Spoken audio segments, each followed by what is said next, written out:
The narrative is shifting. We can all feel it. Maybe there's something in the air. Regulatory clarity. Institutional adoption. What once seemed impossible is becoming reality. Instant global payments and FX. ETFs. Everything is coming on chain. The world is talking. But as the narrative shifts and a new era begins, we need better systems that can meet the needs of the moment. Shared systems that create shared value. Systems that are built to last and built to win. Systems that don't just respond to the meta, but shape a new one.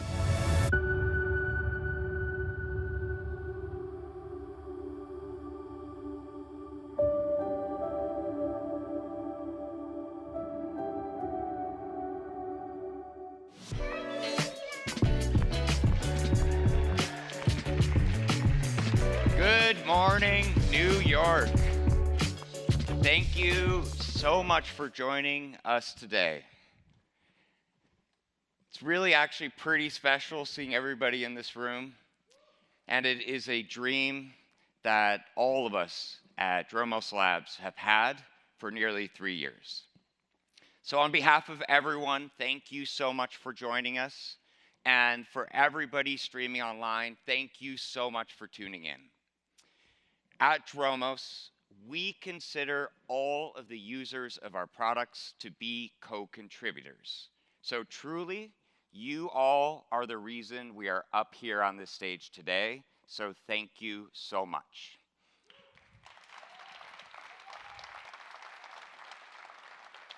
So the story of Dromos is a story that could only happen on-chain. A handful of folks from every corner of the world, known to each other only by pseudonyms, gather in a Discord. What drew them together was conviction, idealism, and if you guys know a little bit about us, some stubbornness. And we got to work. Not the typical way. We didn't go out and raise a bunch of venture capital, but we defined a set of first principles and stuck to them, even when it was hard, and it was pretty hard. So somehow, this small decentralized team begins to grow and scale. Not just taking on some of the biggest incumbents in the industry, but shockingly, actually winning. And the cool thing is that this is not just our story. This is the story of what decentralized open networks like Ethereum make possible.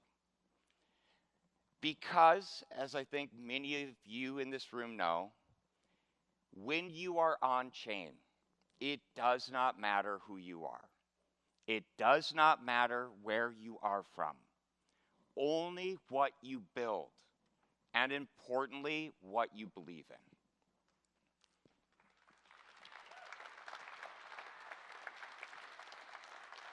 So, myself and the rest of today's amazing presenters take to this stage not as advocates for ourselves, but as advocates for better systems.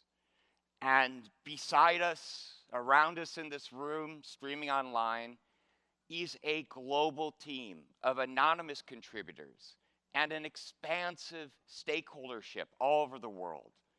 All of us together participating in the creation of something totally new.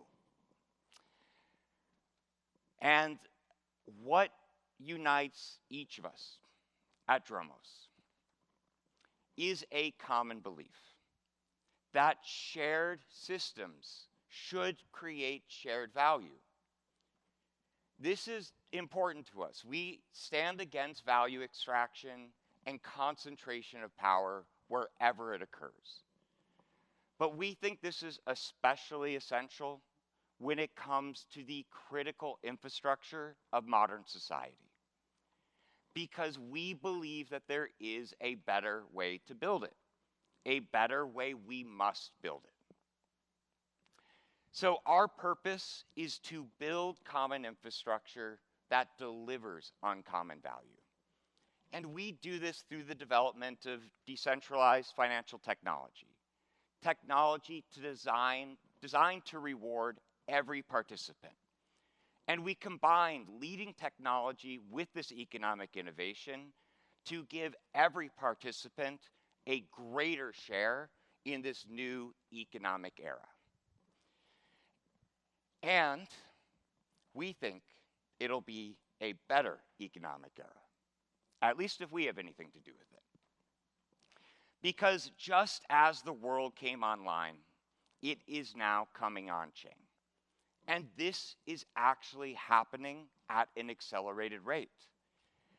I mean, just look at this. This is a chart of the adoption of the early internet and the on-chain economy over the same duration. On-chain activity is actually growing faster than the early internet did. This is pretty crazy to us. Foreign exchange is live on-chain right now, today. So are cross-border payments. You even see massive players like BlackRock getting in the game. And the truth is that more and more people are beginning to use this on-chain infrastructure, whether they know they are or not. So the future that we've been thinking and talking a lot about, it's not coming, it is actually here.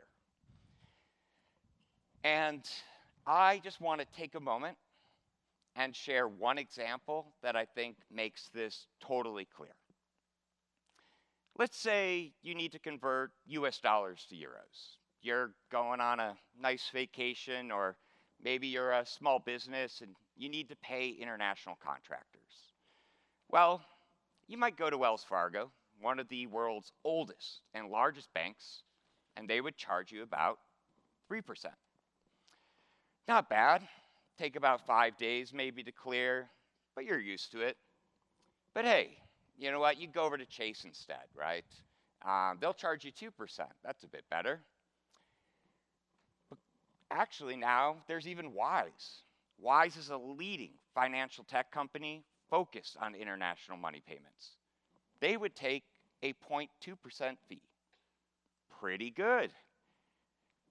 But here is the awesome thing. On-chain, on-base, on Aerodrome, right now, today, you would pay only 0.01% in fees, and the transfer would be instant. Take a moment and think about this.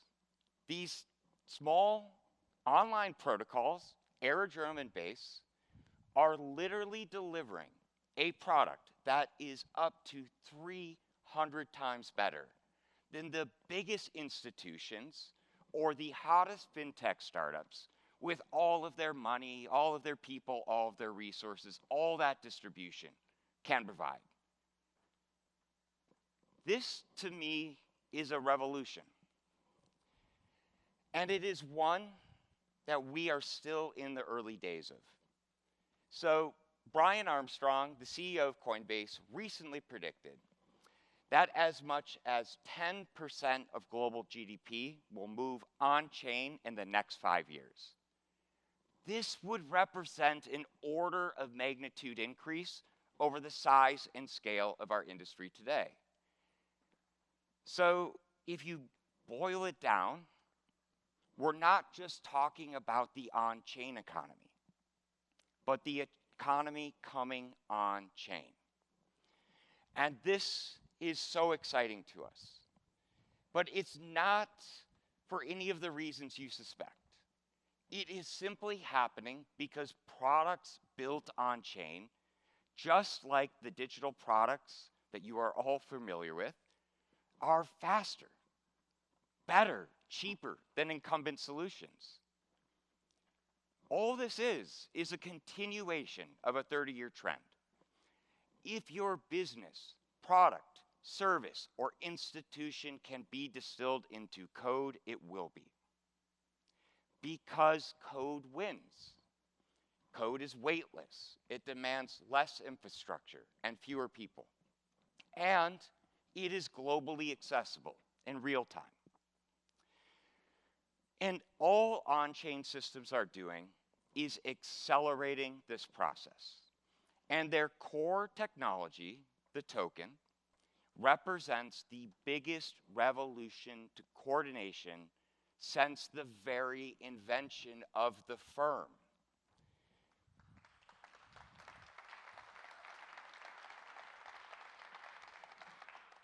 So, to understand what is actually happening here, let's take a step back real quick. Let's remember why firms came to exist in the first place. They exist because organizing production requires coordination. Someone has to bring together the capital, labor, and technology to create something new and something valuable. And historically, whoever manages that coordination, they capture all the surplus, right? The difference between what it costs to produce and what people pay. And every major technological shift expands this surplus. It reduces costs, it grows profits, but with all of that ballooning profit and value, a critical question needs to be asked. Where does it all go? Well, best case scenario, it's reinvested into the firm. But this just often leads to bloat. The firm gets heavy, it gets inefficient, and in many cases, especially in the digital era, well, it gets extracted, passing through to entrenched interests like executives and large investors. And over time, the gap widens between those who build and those who benefit. Is it any wonder why we have now an entire generation that is more willing to gamble on meme coins than to bet their future laboring in a system that looks like this? I think it's pretty clear. But there is good news. On-chain systems can fix this. If the technology itself becomes the wrapper, coordination itself becomes autonomous and governed by code, something very fundamental changes. The need for this centralized heavy team lessens, the components coordinated by the firm are enveloped, and wait for it, they all simply become users. Every participant users of the same system.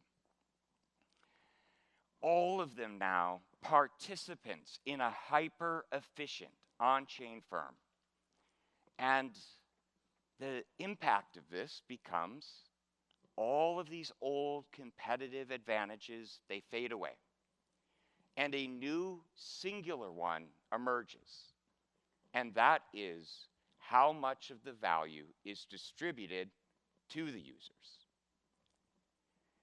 And this is the thought that I want you guys to keep in your head because it's core to our entire thesis.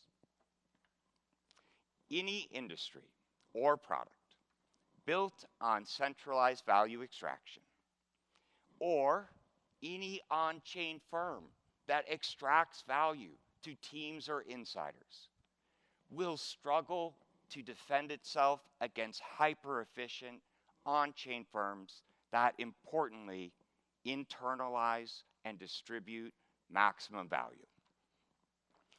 So in this new on-chain era, there is only one moat, and that is maximum value distribution to your users. So,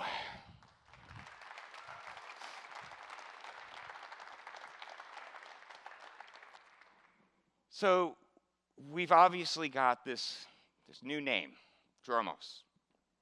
And I want to tell you why we chose it. The word Dromos comes from the Greek for running course or avenue. It is the transition from one place to another. And this is meaningful to us because in our experience on-chain, there is no shortage of articulation of where we want to go. But we think there needs to be more focus on how do we actually get there. So, now that I've kicked things off here for us, I'd like to welcome up to the stage two of the sharpest economic minds that I know.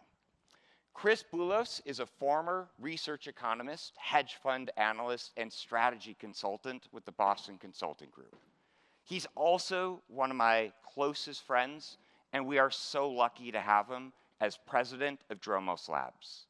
He is joined by Omid Malikan, a professor at the Columbia Business School who is a brilliant writer, often featured in the New York Times and Wall Street Journal. So please, everybody, please join me in giving them a warm welcome.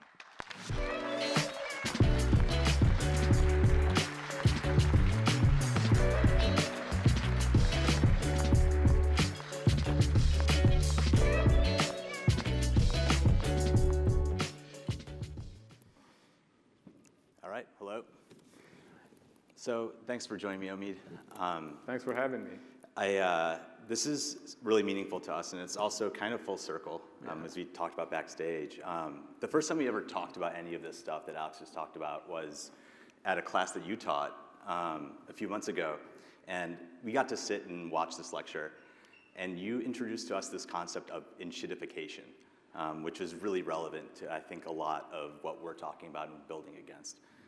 Could you please describe what enshittification means? Sure. It's a term coined by the tech journalist and commentator Cory Doctorow to explain why all online platforms eventually go to shit and why the experience eventually becomes terrible. Other people in crypto, like Chris Dixon, have a similar version of this, but the basic idea is that if you have a platform where the users are what makes it valuable, but somebody else is ultimately in charge of it. At first, the platform does everything it can to pull in the users, to give them a great experience, value, et cetera. But once you have strong network effects, then to monetize, the platform turns on those users. And I think this is something that like any of us who complain as to the current state of social media can relate to, but even things like payments, right? Like credit card fees somehow only ever go up.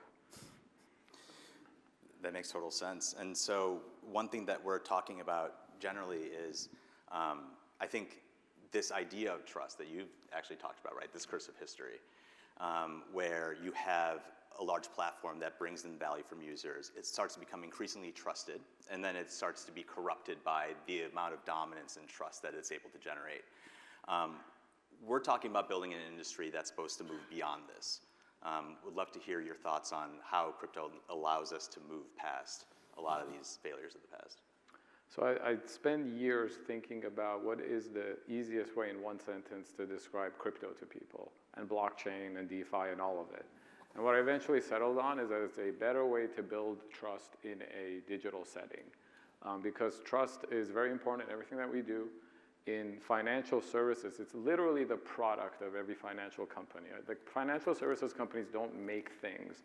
They also don't provide services in the way a restaurant does or an airline does. Ultimately, they're institutions of trust. So are governments, for that matter, when they do things like issue a currency.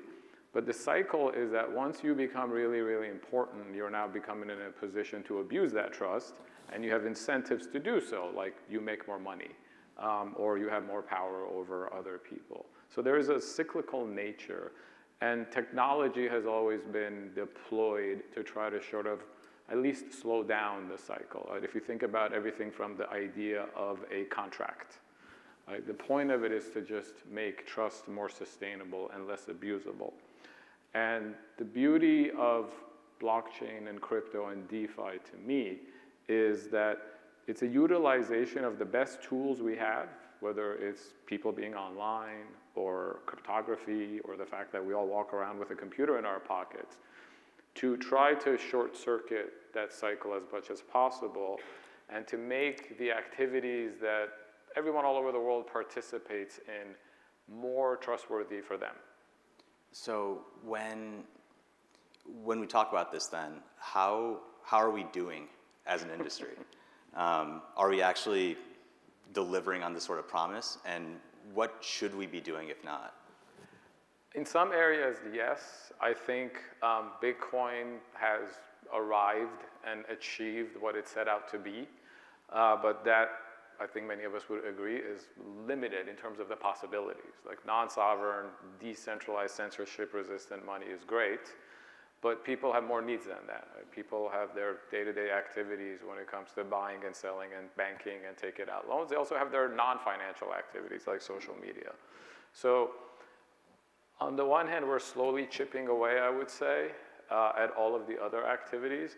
On the other hand, I am perennially disappointed as to how, without naming names, many of the projects, companies, ecosystems within our industry give into bad short-term incentives and violate the principles that, at least as a headline, we all agree we should be following, starting with things like transparency. You know, like there's just not nearly as much transparency in crypto from protocols, projects, foundations, labs, et cetera, as I think there should be. I mean, what is their responsibility when it comes to transparency? If I'm a development company and I've built this product, I have, ostensibly an arm's length relationship with that product. Yeah. I have a share of that product, or I have some sort of governance control over it. Shouldn't I be totally fine to do whatever I want to do? I mean, where's the failure here? Well, I think there's a difference between you being fine to do whatever you want to do, which is a separate conversation, and it always being disclosed exactly what you're doing. On the first point, I do think we have to be realistic. Neutral, decentralized projects do not arise out of thin air organically. People have to create them. People have to write the code. Governance, to me, is still mostly unsolved for decentralized projects. But none of that is a reason not to fully disclose what's going on. So like these days, something I've been complaining about is that if the team behind the project could be an L1, an L2, a DeFi dApp, whatever, if they have a lot of money, which many of them do these days, or a lot of tokens, and they're spending it, there is no reason not to disclose how you're spending every penny. And I'm amazed that I have to actually debate this with people, because they say, no, the fact that this labs has $1 billion and doesn't fully disclose where the money is or what they do with it is actually a good thing. And that would be fine if the labs was just a corporation doing corporation Web 2 stuff. But going back to even what Alex was talking about, right? Like we are trying to do something different, and it should start and end with just transparency about everything. How does that relate to, I think, the potential market opportunity in the entire industry? Is it where, if you're providing a more fundamental layer, if you're an L1, for example, is that responsibility greater? How do you think about the different tiers of I guess, responsibility, opportunity, et cetera? I think that there is no such thing as the optimal level of decentralization or neutrality. The world is a big, complicated place. There are all sorts of people who do a lot of things that we want to see on chain. Like I want to see everything on some chain somewhere because it builds more trust. And it would be somewhat foolish to say that we're going to have one infrastructure, an L1, L2, whatever, for every need. At the end of the day, if you're doing a $1 meme coin trade, you can make a lot of compromises and trade-offs just to have a really fast, easy-to-use chain. On the other hand, if you're doing $1 billion stablecoin payment to settle a private equity deal, you don't mind waiting a little bit longer, right, for that to settle, or paying a few dollars for the transaction fee. So I think what's already happened, which is that we have an ecosystem where we have different solutions that make different compromises, right? Some of the L1s really try to optimize for decentralization and neutrality. Some go for performance. Then we have L2s and L3s. I think that's very much the right way of doing it, because then the users show up and they decide, how much security do I need? How much speed do I need? How much fees am I willing to pay? And then everybody just sort of like chooses their own adventure. I love that. I think that if you're focused on an L2, it sounds like if you have a fairly defined scope of opportunity, right? Your responsibility is just going to be inherently less and more dependent on what your responsibility is as a corporation, what your distribution is as a corporation, compared to something that purports to be the most fundamental, security layer of settling all of these high quality, high value transactions, right, et cetera. That's, but then turning a little bit to, I think back to this relationship of governance and actually kind of participating as a user or as a governor of these sorts of projects.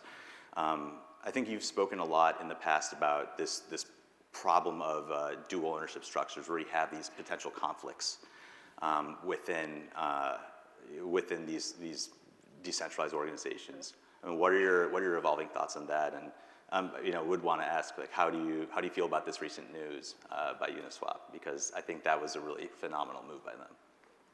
I agree, because I think before this, the thing people forget about a token is a responsibility to somebody.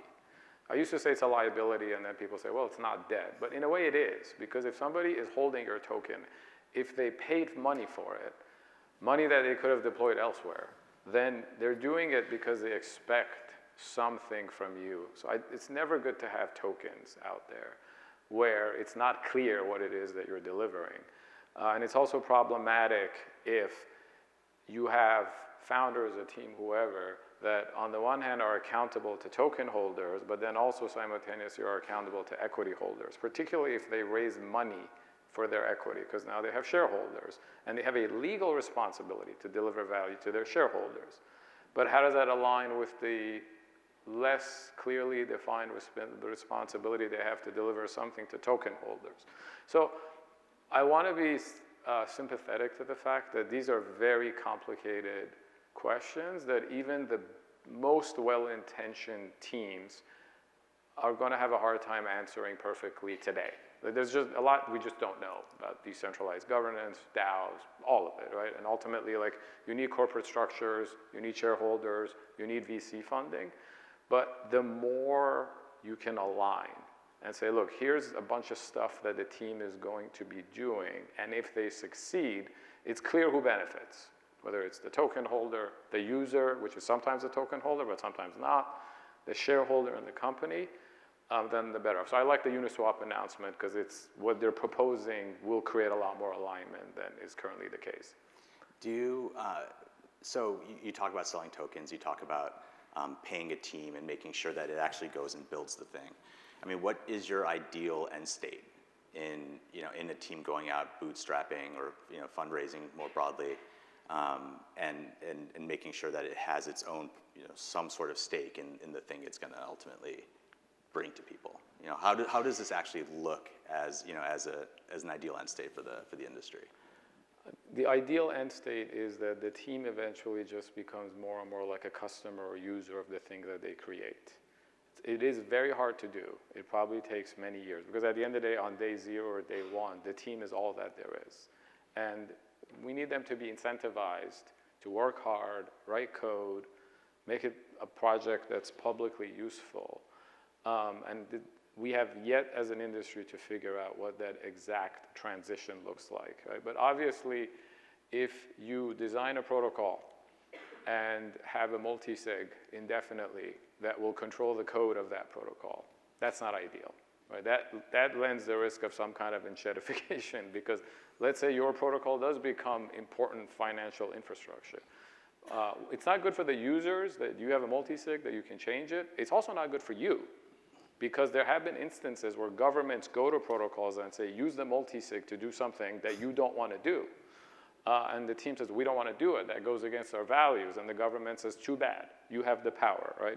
In an ideal end state, the team says, sorry, we can't do it, even if we wanted to do it. So different projects will take a path to get there. But I have to say, I think the biggest barrier to any project ever getting there is raising too much money. And almost everybody in crypto gets mad at me for saying this because the VCs want to invest a lot of money, the teams want to raise a lot of money, but raising money in our industry is negatively correlated with success, right? Bitcoin raised no money. The people agree at least.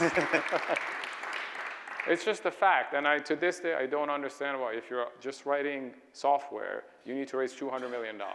10 million, sure, right? And it's gonna be different for every project, but if you have a lot of money in your bank account and you have issued a lot of tokens, right? Why do people give you that money? Because they got tokens in return. Then it is going to make it more challenging for you to not give into bad incentives as your project hopefully succeeds. The one thing I do want to insert into this is it really doesn't take a lot of money to build this stuff. We're operating at massive scale at this point, and we didn't raise any money. We started with a $200,000 grant and like whatever we were able to scrape together from our own participation in DeFi previously. It doesn't take a lot, and it also, yeah, I mean, I think it also potentially corrupts you if all of a sudden you have all these outside stakeholders. That's the one thing I just wanted to add there. And I would just point out for you that I'm sure there were times where somebody on the team thought, boy, it would have been nice if we had more money because then we could do X, Y, or Z. But the fact that you didn't have the money and couldn't do X, Y, and Z was probably, in retrospect, a very useful forcing function. Right? So constantly we see crypto projects that raise a lot of money and they're just doing everything all at once. And then it's like not clear what the actual mission is. Yeah, it helps to have discipline really early on. You get sharp. But now we're talking about small teams starting out, trying to build something. What happens when you're already a massive corporation, maybe publicly traded, and you're starting to enter into the space in a bunch of different ways? I mean, if we're going to bring the entire world on chain, what is the ideal entry method for those sorts of corporations, and what sorts of challenges are you anticipating coming out of them? I think on the one hand, I want them all to come on chain, right? Corporations have most of the world's customers, assets, they have the ear of the government. I was never one of these purely cypherpunk people who thought that crypto would be like the end of banking. But I do think crypto will change the nature of banking. And there are many things that people do through banks today that we do through banks because we have to, not because we want to. And there's some similar version of that true for a lot of the different economic activity that we participate in. So the very important question to always ask when the corporation comes on chain is what are they changing and how are they changing? Because if they come back and say, like, we have some internal, say, payment solution, and now we're going to put it on a chain, but it's only going to be available to our existing customers, and we're actually not going to make any less money doing it. That means, to go back to Alex's presentation, you're not providing additional value. So we are in this fun period, I would say, in crypto, where a lot of big corporations are coming on chain. They're issuing stable coins, they're tokenizing assets, they're deploying their own L2s. The ones that I think have a chance of success is when the corporation says, we're going to do something fundamentally different from what we do today, and we're actually not sure how it's going to play out. But we are certain that we want to try to participate and experiment. Those have a chance of success when the corporation, when a bank says, I do payments and I've been doing it for 100 years, and now I'm going to do payments just for my customers on a blockchain. I don't think that actually achieves anything. It's basically if you enter into it expecting to make money the same way that you did before, you're probably going to fail. Yes. And you're going to fail because why? Because then you're taking on all this technological bloat and complexity that doesn't actually change anything. It's simple. Right? Like when people say, oh, so-and-so corporation that already does payments, could be a bank, could be a fintech, is now going to do stable coins, and they're going to kill it at stable coins. I am suspicious because to me, the point of stable coins is to actually take rent-seeking power away from established fintechs and banks. So they can try to use it to do whatever they do better, but if they don't simultaneously say, and here's why we expect our gross margins to compress severely in the next decade, then guess what? There are probably people in this room right now building the stablecoin fintech that plans to have much lower gross margins. And they're going to eat that bank and fintech's lunch in the years to come because they're using new technology the right way. And users are going to find these new companies how, these new organizations how. They're already on chain. They're working with the different banks. What do you think is required for users to discover better value in these alternatives? I think it's certainly helpful when established organizations, with Computer Corporation, is the one that sort of like holds their hand to go on chain. But the thing to remember is there are many financial firms and many corporations that do different activities. So one of the other things that I think will happen is you're going to see companies in industry A roll out products that today is only provided by industry B. Right? And we're already seeing this, like there are asset management firms that are doing tokenized money market funds and offering them for payments, right? Like BlackRock doesn't do payments, but BlackRock says, hey, we have Velo, you can use it to make payments. Right? Why? Because offering payments is a growth opportunity for asset management firms. So that, and this is going to be true for fintechs. Right? I think the largest fintechs can come on chain and offer value. But if you're a company like Stripe and you say, I'm going to do stablecoins and it's going to be great, then I better see a website soon that says, here's what Stripe charges without stablecoins, and here's how Stripe charges a lot less with stablecoins.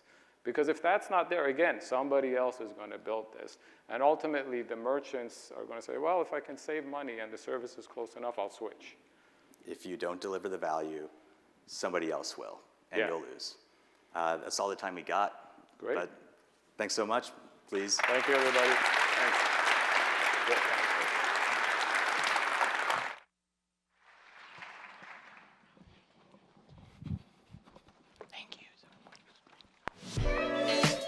All right. Thank you, Chris and Omid. I don't know about you guys, but I find that kind of conversation to be really refreshing. It's not just a conversation about the technology. I didn't hear any price talk. This is really just about the systems, right? And what those systems unlock. Because before you can build better infrastructure, you have to go back to basics, right? You have to think, what are the fundamental building blocks of an economy? And how do they all fit together as a cohesive system? So forgive me, but we're going to do a little econ here real fast. At the base layer of any economy, you've got macro structures. Those define how markets function. One level up from there is the next most essential layer, liquidity. Because for any economy to function, you need to be able to exchange things, right? Otherwise, all those paper bills in your pocket, they're useless. Without these foundational layers, the economy can't function. None of this amazing stuff built on top of it would work. And on-chain, this is no different. There, the macro structures are defined by the chains themselves, right? These are the networks that establish consensus. And just like the traditional world, the next layer up is liquidity. As assets come on chain, and so many are, users need a way to access them. And only with a functioning liquidity layer can any of these innovative on-chain products come to life. So to be clear, to be sure the point is seeping through here, the liquidity layer is as essential as the chains themselves. And just like chains, these layers need to be thought of as open networks. Networks where anybody, anywhere can participate. And that means that on-chain, the liquidity layer is a liquidity network. And just like chains, use tokens as coordination tools to manage block space. Liquidity networks too need a tool for coordination, a token that does three basic things: organizes and secures capital, aligns stakeholders and optimizes the broader liquidity marketplace. But let's just be honest here. And I think we're all amongst friends here. Today, most don't. And I want to take a moment and explain why that is and how we fix it. So to do so, we need to go back to 2016. This was the year Vitalik Buterin first floated the idea of an automated market maker, or AMM.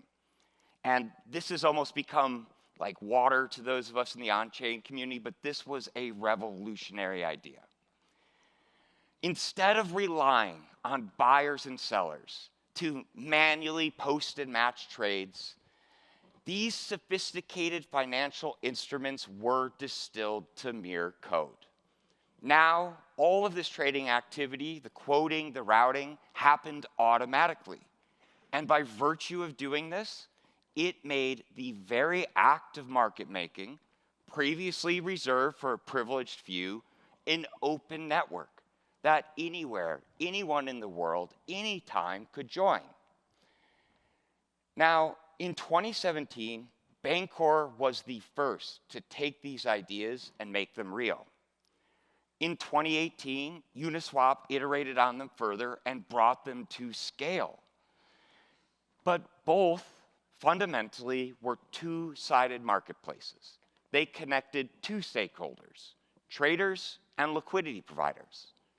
It was simple, clean, but in 2020, and I have to believe we have some folks in the room who are here for this, but it was an extraordinary moment. This new product showed up, Sushi. And it showed the limitations of these two-sided marketplaces. How did it do that? Well, it added a token. And it used that token to reward liquidity providers. Simply put, it paid them more. And if you were there and you remember, this simple act took half of the value and market share of the category leader in 1 week. It was nuts. So it revealed to us a very fundamental truth, that these new decentralized exchanges were not simple two-sided marketplaces, but they were, in fact, three-sided economies. That same year, one of the first projects that I ended up using when I came on chain, Curve, showed up. And they showed that these tokens could actually be useful. They could begin to align the incentives of different stakeholders, distributing value between them. And so, in these early days of decentralized exchanges, each version took from and iterated on what came before. And it was only in 2022 that I think we started to see the full picture. That exchanges must maximally serve the interests of all three stakeholders. And their asks here are pretty simple. Traders, they just want the best execution. Liquidity providers just want the best rewards. And token operators, that third stakeholder group, they must be rewarded for organizing the network. We call this framework the DEX trilemma. And its solution must be absolute. You can't cheat it. As a report from Gauntlet, funded by the Uniswap Foundation, laid out, anything that reduces the value of rewards to liquidity providers risks creating a negative feedback loop. What does that look like? Well, if you cut rewards, liquidity providers withdraw. Less liquidity means worse execution for traders, so then volumes decrease. That generates less fees, less rewards, more liquidity leaves, and the system fails. This is where the MetaDEX comes in. Based on Andre Cronet's visionary exchange Solidly, the MetaDEX launched in 2022. So what is this thing? It was not just another decentralized exchange model. It was an immutable, on-chain framework, a foundation for building a sustainable, self-governing marketplace for liquidity by aligning the interests of and maximally rewarding all three stakeholder groups you saw up there. But if that's still too complicated, let's just call it a DEX operating system. The technical and economic OS that powers a liquidity network, the essential layer of the on-chain economy. And just as other DEXs pulled forward and iterated on the ideas of others, the MetaDEX combined the best of what had came before, but it wrapped it in this single, streamlined design. And an economic system with three essential jobs. First, to maximally capture and distribute all value generated by the network.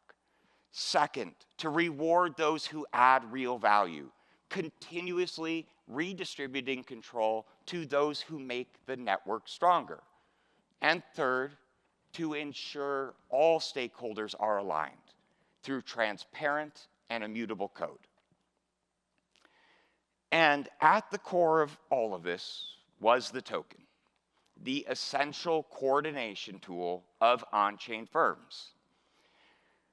And unlike exchange tokens that had come before, which captured no value and were just distributed as kind of like bolt-on incentives to these two-sided marketplaces, the MetaDEX token did something totally new.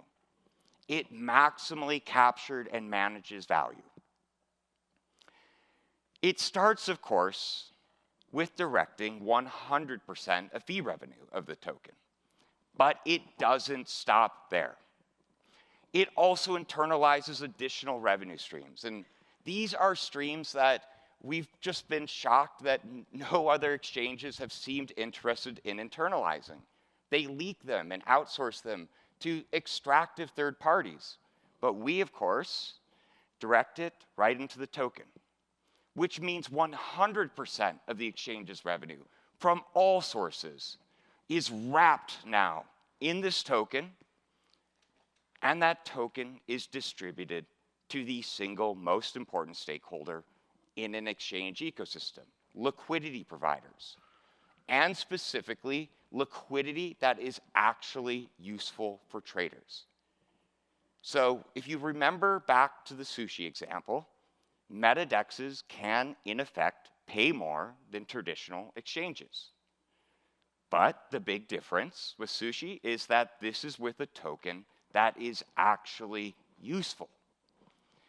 And in paying more, you get more liquidity. In getting more liquidity, traders get better execution. And because new tokens are distributed each and every week, and I want to be clear here, this isn't a DAO vote sort of thing. This is permissionlessly on-chain. Only active participation is rewarded. In effect, ownership continuously shifts from entrenched interests and insiders towards anybody who is providing value in the network. It is constantly recutting the pie. And the net result here is not a negative flywheel, but a positive one. And this part is pretty easy. It's just more rewards, more liquidity. Better execution, more trades. More trades, more revenue, which means we're sending even better rewards back to liquidity providers. And it's important here because each of these groups is only acting in its rational self-interest. And in acting in its self-interest, it strengthens the network for all participants.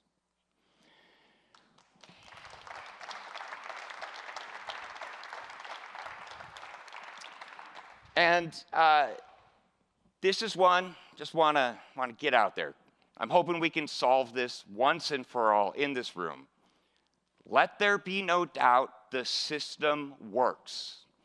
The MetaDEX is the first DEX OS to dominate legacy exchange models almost anywhere they compete head-to-head. in markets with metadexes, they capture a commanding 74% of flows against the category leader. We've never seen anything like this. And they are also competing with dozens of other exchanges, even billion-dollar, multi-billion-dollar leaders. That is the power that comes from a network that aligns incentives. And that is why metadexes are the only solution to the DEX trilemma. So, all of this to say, this is why we are so convicted that the metadex represents the end state of liquidity innovation. It is a system where the token is not a speculative instrument, but a productive one. It is a liquidity network token. And that token is as fundamental to the functioning of the on-chain economy as the very blockchain it connects.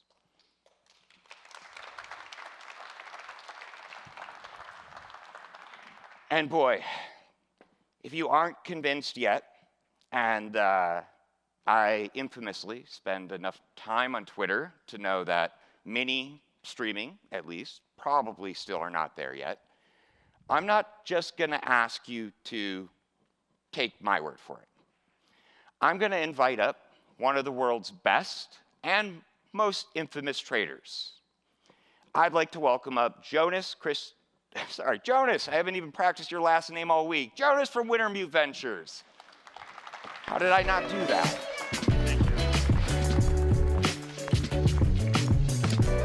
Thank you, Alex, for having me. My name is Jonas. I lead Wintermute Ventures, the investment arm of Wintermute Group. I'm here today to give you maybe a little bit of a different perspective on the MetaDex. We've actually traded there. We also have had good experiences. We also have some considerations around the platform. So that's how you should think about how we interact with them and our perspective on the MetaDex. But at first, let me give a little bit about who I am and where I come from. Wintermute is, for those of you who don't know it, it's an algorithmic trading firm. It's been around since 2018. We trade daily $15 billion across centralized venues and decentralized venues. We're one of the most active investors in DeFi through our ventures arm. And as a firm, our DNA is really DeFi. We try to be the trading counterparty to a lot of the leading DeFi applications. That goes to automated AMMs, like a MetaDex. It goes to RFQs, order books. We liquidate across various liquidation engines. We try to be a trading firm that's where all the new innovation in DeFi is. That clearly also states the obvious thing. We will then trade on the MetaDex. And we've done that for two main reasons. One is the liquidity point, because as a trading firm, you seek strong execution. In order to get strong and the best execution, you need liquidity.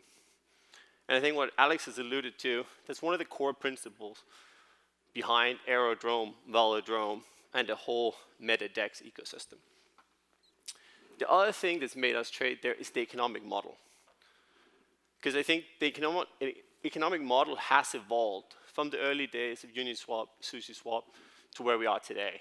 Having said that, it's also a little bit of a head scratcher for us, because the liquidity that the Aerodrome has managed to pull in has been pulled in also by giving incentives out, effectively their own governance token.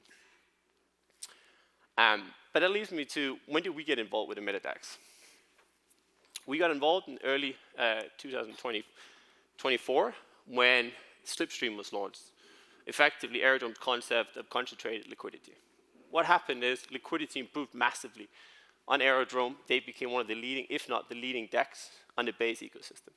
That aligned very well with Wintermute's perspective. We wanted to expand inside the base ecosystem. We reached out to the Aerodrome and Velodrome team. In July 2024, we started trading there. And very shortly after, we now trade all the major pairs on Aerodrome. That's been a great experience for us as a trading firm. But we were puzzled by the fact that Aerodrome was able to get all this liquidity to the platform. And As part of that, we'd also decided to invest out of Onchain Ventures, our investment arm, into VE Aero, mainly to obtain more knowledge about the project and understand why they were able to achieve this liquidity. And I think we can conclude now, we traded there for 1.5 years. The trading works. It's a great experience. It's easy to integrate. There is deep liquidity. It's a flexible fee model.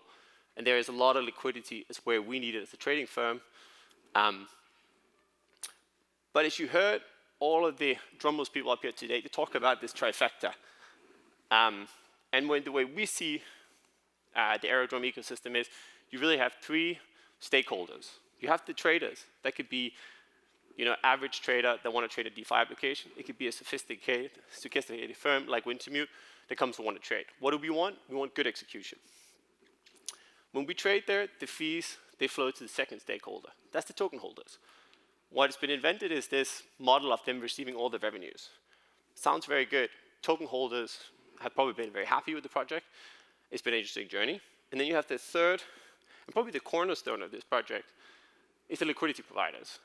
They are paid, not the liquidity, or not the trading fees like on a Uniswap, right? They get the Aero emissions.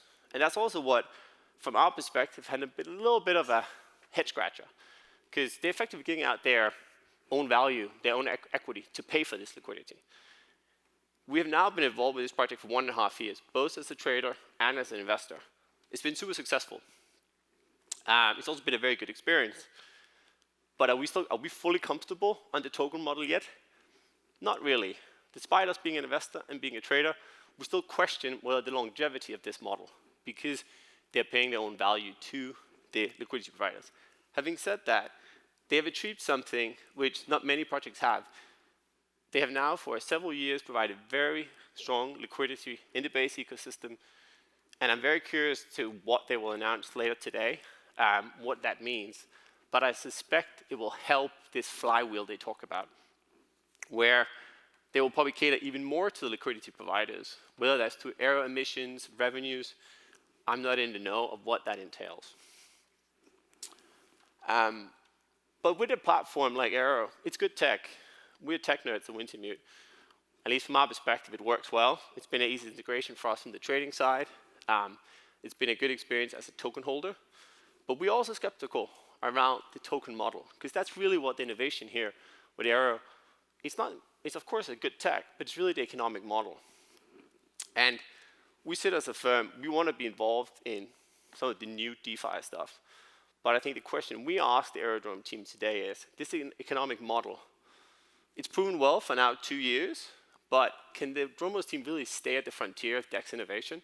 Can they really prove out the longevity of this model where you pay token out to the liquidity providers instead of getting them fees? That's also really differentiation they have, for example, with a Uniswap. So I think today, our question to the team is really, can they make this sustainable? Because that's, when we look at the protocol and our experiences is, how is that economic model evolving? And that would be my question to the team and what they will present today.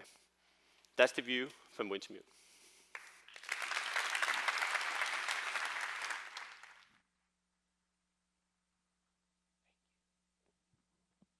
All right. Thank you, Jonas.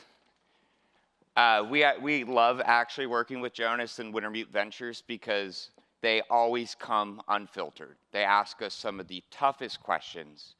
And I think that's why it means so much that MetaDexes are not just one of their on-chain trading venues now, but they are an active participant in our system, locking tokens and participating each week.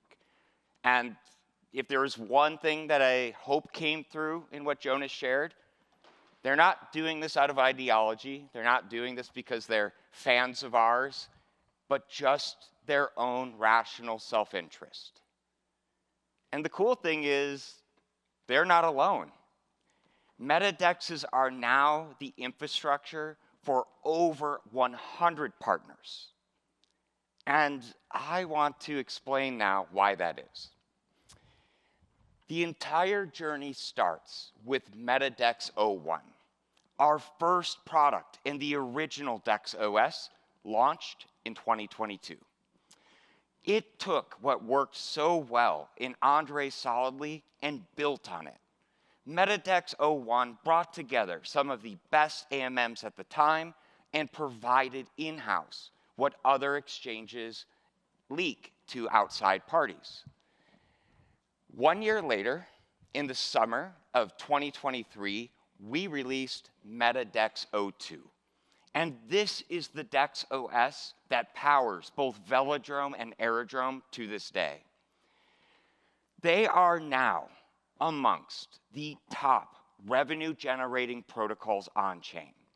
In fact, in the last year, Aerodrome alone ranked number 5 in the entire on-chain economy, behind only titans like Ethereum and Solana. And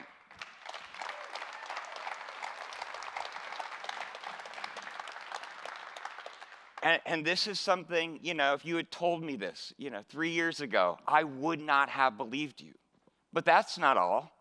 MetaDexes have generated close to $300 million in holder revenue in just the last year. Let's put this in context. That is nearly 3 times their next closest competitor and literally infinite times the category leader. But, no, we're going to be fair here. Obviously, we've been following the news. So we just wanted to take a moment and look at some of the public estimates on Uniswap's new fee switch. And I've got some good news.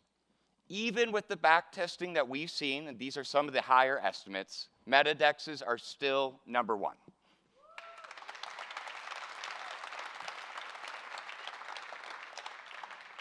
So when combined with the value of liquidity rewards, these two protocols have generated an absolutely stunning, a staggering, I can barely believe this, $1.2 billion in economic benefit for their users. It's pretty crazy. And it is especially crazy if you remember MetaDexes raised no money. They sold no tokens. They had no VC backing. Nobody was out there pushing for them. So how was this possible? What possible alchemy was this? Well, the secret lies in the MetaDex's fusion of innovative economics and leading technology. And importantly, not designed as separate systems, but together as one unified thing. When you build this way, the sum is much greater than the parts. And I imagine folks are probably pretty sick of all the economics talk, so let's shift quickly into the technology that brings this all to life. MetaDex 02 integrated over 50 new features and upgrades, and I wish I could talk about them all, but I can only highlight what I think are the 4 most impactful and least understood. So let's start with Slipstream v2. Slipstream is now the highest performing and most capital efficient automated market maker in the entire world. It processes nearly $2 more per dollar in TVL on the most competitive pools on chain. And our unique economics allow Slipstream to deliver the highest rewards for liquidity providers. On average, about 80% more. For liquidity providers, the math here is pretty simple, pretty accessible. More is better. And a big breakthrough with Slipstream v2 just this year was the introduction of dynamic fees. These are swap fees that adjust in real time with market volatility. You could think of this as similar to surge pricing in traditional markets. So in moments of high volatility, fees will increase, driving back deeper rewards. And when things stabilize and reduce, they will lower, attracting more flow and stealing away liquidity from legacy exchanges. Time and time again, Slipstream outperforms even the latest technologies from legacy exchanges. But we weren't happy with this. We also wanted to be sure that liquidity was easy to access. So let's talk about super swaps. Super swaps is so cool. It is a cross-chain bridge and swapper all-in-one. It, for the first time, delivers traders a unified experience across the entire superchain. Users can now, and by the way, this is live today, swap across 11 chains, all within one app, and scale. And builders can scale across the superchain, all from one app. We also, though, wanted to make it easier for folks to launch. So we introduced Ignition. And I am so excited to talk about Ignition because this is the newest feature to come to MetaDex 02. And it completely rewrites the broken launch playbook, which, if we're being honest, has been a wildly lucrative business for a handful of folks, traditional firms, that have been able to basically charge monopolistic pricing. But if you remember back to the beginning, what did we say would happen to extractive traditional firms? Because yes, launches too can be reduced to code.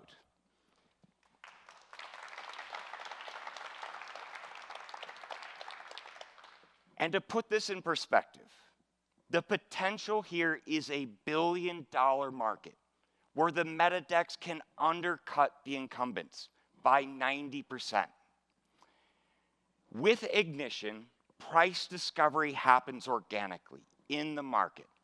And I assume we have at least a few free market fans in the room. Anybody? Wow, a bit more muted than I thought. Well, if you do like the free market, Ignition delivers. And on Aerodrome, eligible tokens start to trade on Coinbase almost immediately. This unlocks near instant, permissionless distribution to millions of centralized exchange users. And Ignition is just another example of the MetaDex's unique ability to internalize more value than legacy exchanges. Take a look at this. The first week, the very first Ignition launch, Aerodrome generated $21 million in revenue, making it the highest revenue generating protocol in the entire on-chain economy.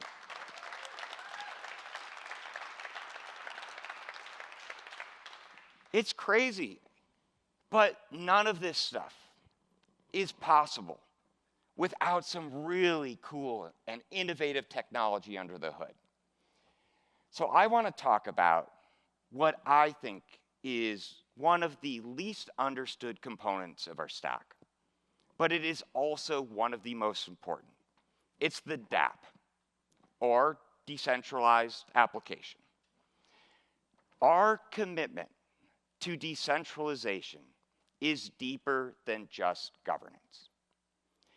It is reflected in how we build, what we build with, and importantly, what we don't.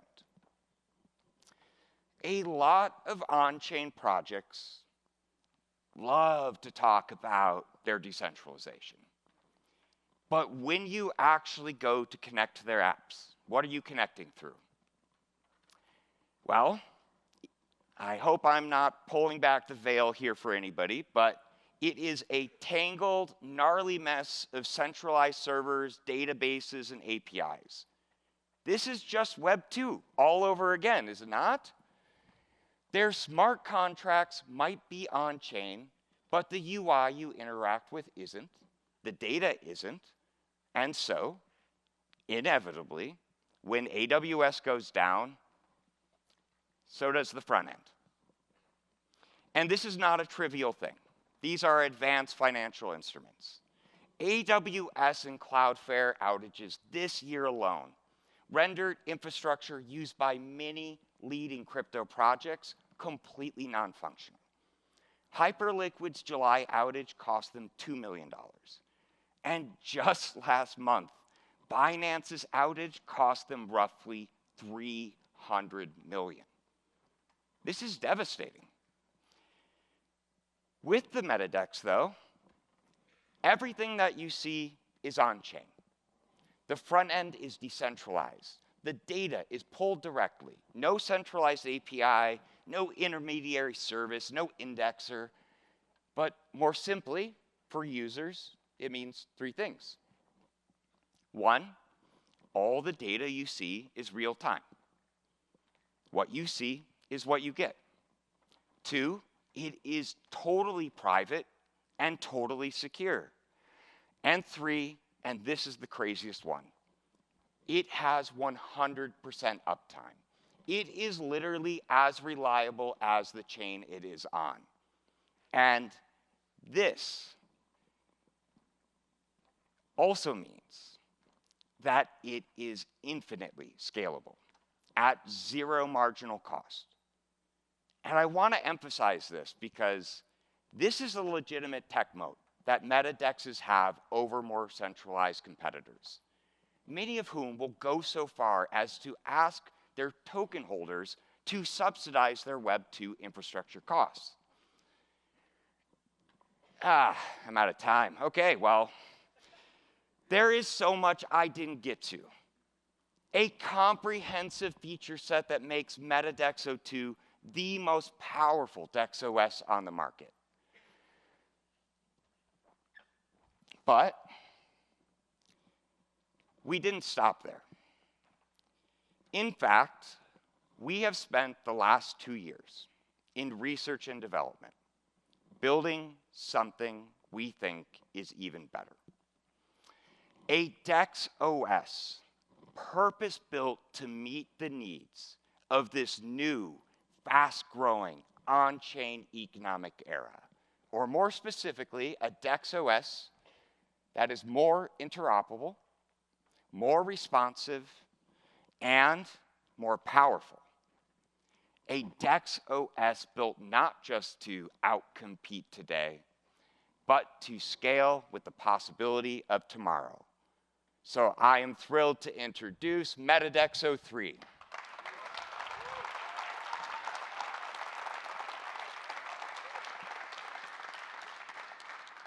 I am so excited to finally be able to talk about this. MetaDEX 03 builds on everything we learned from MetaDEX 02. It brings forward the best features and adds revolutionary new ones. And to be clear, this is an even bigger upgrade than 02 was. It combines a supercharged economic system with incredible technologies that I cannot wait to share with you. So let's dive in.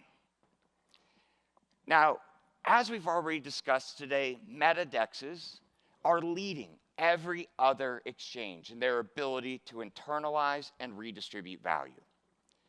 But in MetaDEX 03, we wanted to design an economic system able to internalize even more, while also dynamically adjusting what goes out in rewards.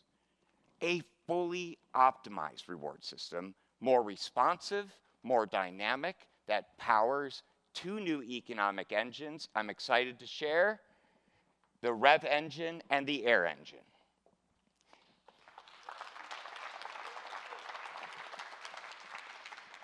If you're wondering what these mean, Rev engine means more in, Air engine means less out. So let's begin by taking a closer look at Rev engine. In the broader ecosystem of applications and services around exchanges, from front-end fees to aggregator fees, the total value of exchange-related markets is approximately $1.5 billion. With Rev engine, MetaDEX 03 will now be able to incorporate any of these features and services, undercut competitors, and internalize all the value generated. And use it to buy back the exchange's native token off the market. This will provide programmatic buy pressure on the liquid token. And those tokens will then be distributed each week to token operators as an additional boost on their weekly rewards. Just to put this in perspective, here was the value that MetaDex 02 could capture. And over here, you see the value that the token could capture in MetaDex 03.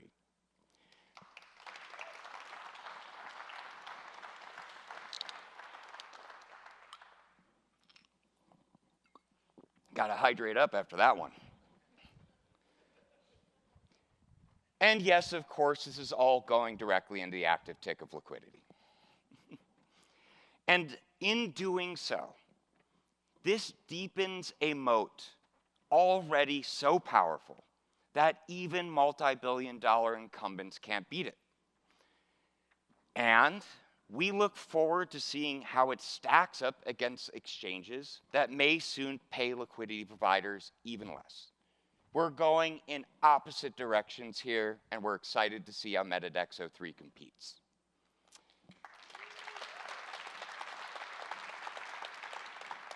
And now to Air Engine.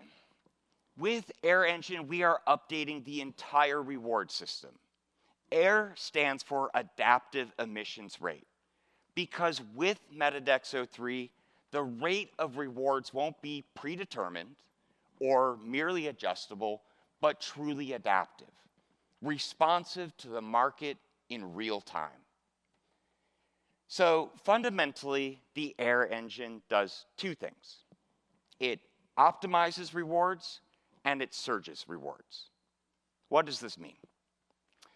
Well, to illustrate this, I first want to show you what the reward rate looks like on a MetaDex today. And as a benchmark, we're going to use the category leader here in Uniswap. Now, as you can see, MetaDexes are able to reward liquidity providers even better than traditional exchanges. And now, in MetaDex 03, the Air Engine will calculate pool reward rates based on on-chain market dynamics. This means the MetaDex will now never overpay for liquidity while still rewarding LPs with more than legacy exchanges. Just now, never more than needed. And we also modeled this out to see what it would look like with Uniswap's proposed model change. As you can see, the gap widens. We project the MetaDex could now reward 50% more.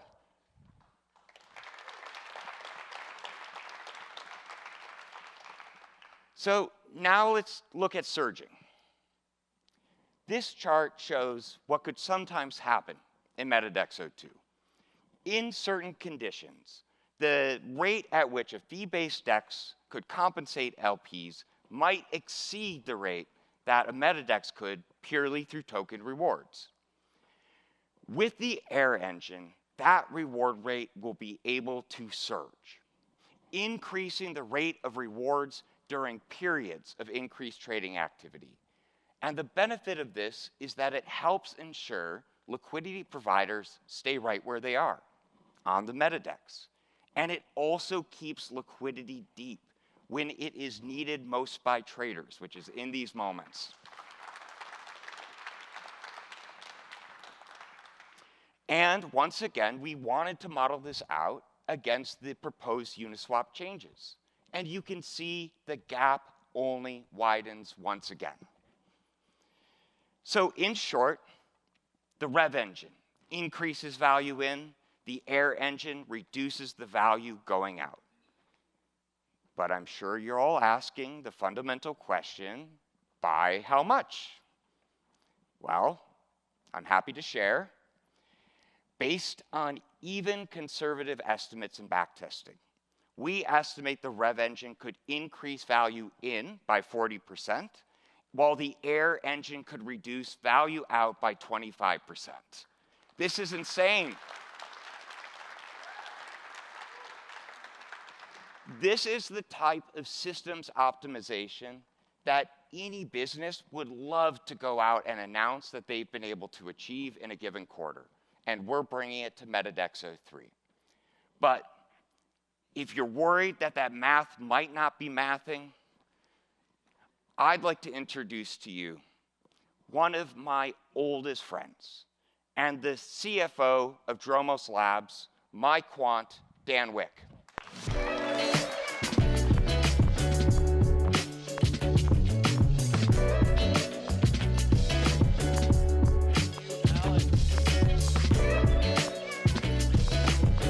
Thanks, Alex. Hey, everyone. It's great to be with you today.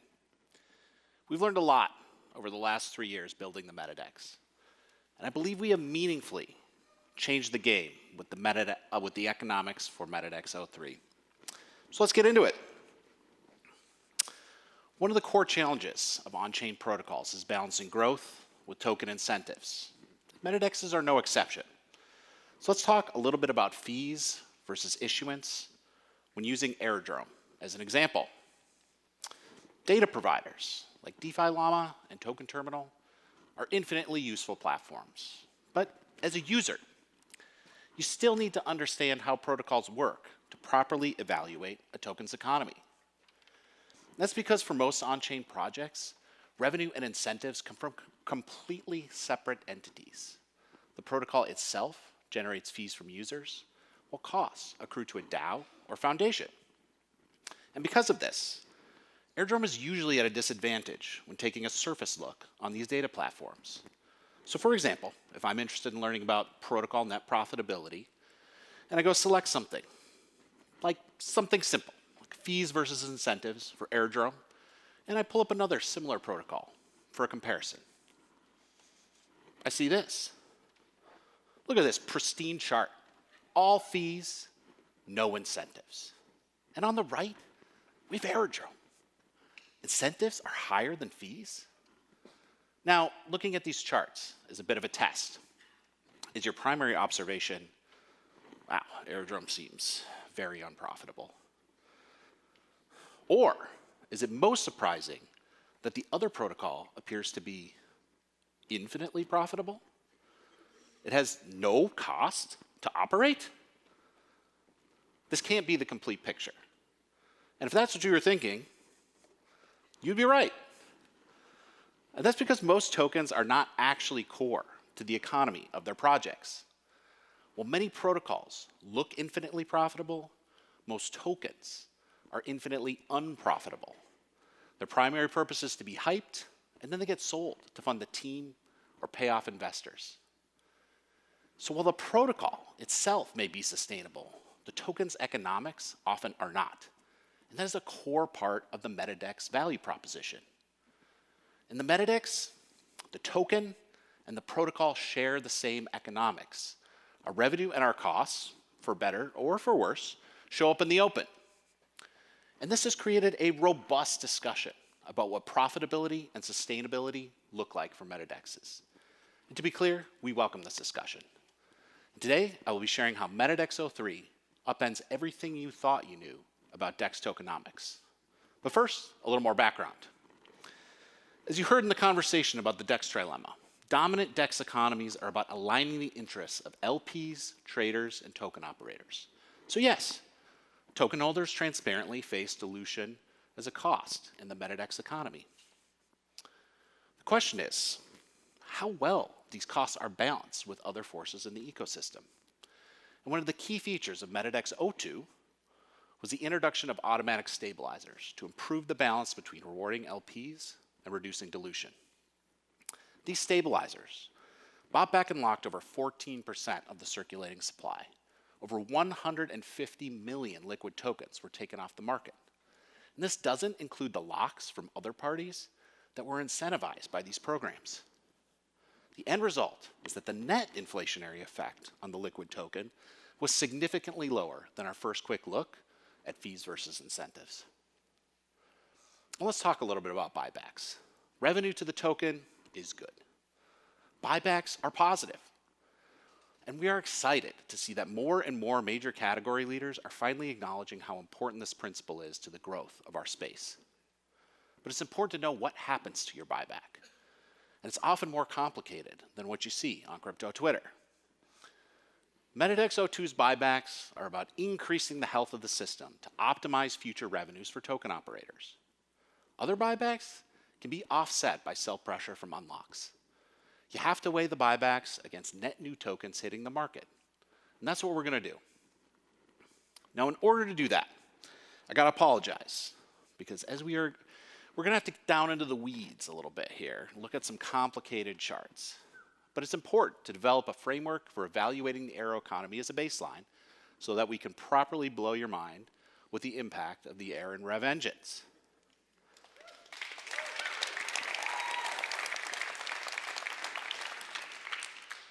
So to start, let's understand what happens each week on a METADEX. In week 73 of the Airdrome protocol, Aero token operators received $8.6 million in revenue. But the protocol produced $11.2 million in emissions, a net surplus over the economic activity that LPs generated in that week. And this is all you see if you only think about fees and incentives. But let's not forget about our auto stabilizers that came in supporting $6.5 million in locks.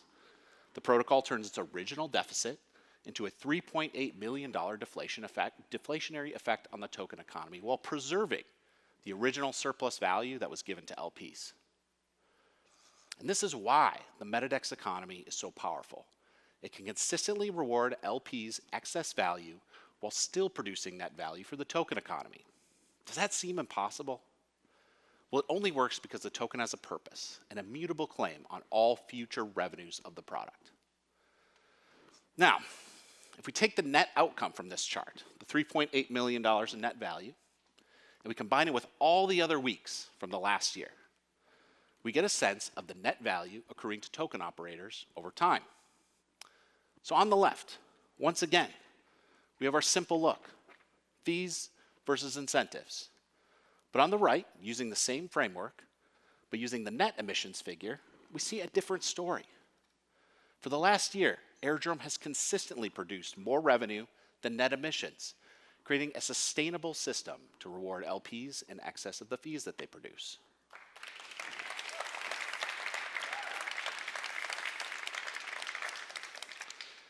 And I just want to add one thing here. You heard from Jonas earlier a little bit of good skepticism. And if you open up X ever, you'll see maybe a lot of less informed skepticism of the Airdrome economics. And I think that is largely because people see and think about this economy when in reality the economy looks more like this. And we're going to make it even better. So what does this mean in dollar terms? It means that in the last year, token holders earned $74 million more in revenue than was distributed in net emissions. Now, how should we determine the net impact of these new Air and Rev engines we've been talking about? Well, the best way is going to be to look at the same time period of historical data for the last year and backtest the impact of these two new engines on what would have happened to the token supply. And what happens? Sustainability gets supercharged. Starting from our previous baseline, the Rev engine increases revenue by 40%. Then the Air engine comes in and reduces revenue, or reduces costs by $34 million during this time period. So during these simulations on historical data, METADEX 03 creates a full 2.8x more value for token operators.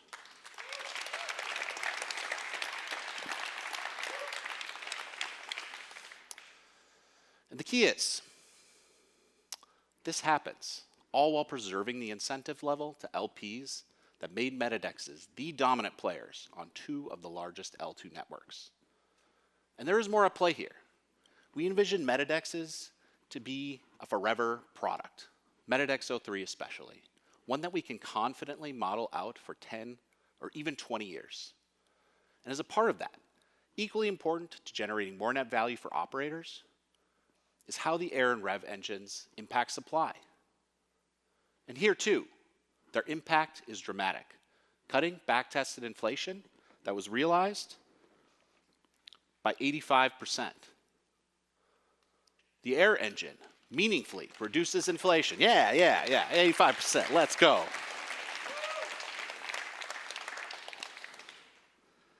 So the Air engine meaningfully reduces inflation while preserving competitive value for LPs. The Rev engine supercharges the existing token buybacks while increasing yield for token operators. Our automatic stabilizers continue to do the work they've been doing. And so taken together, the results are clear. The addition of these two new economic forces creates a long-term foundation, one where projecting the growth of fees and revenue over the growth and total supply of the token becomes much clearer and more straightforward.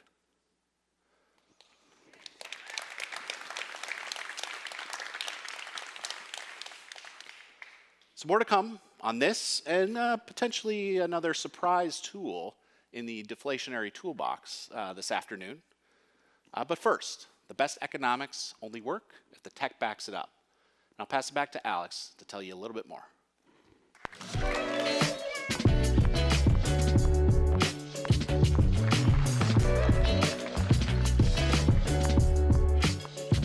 There is nothing I love more than when Dan breaks out the spreadsheets and graphs.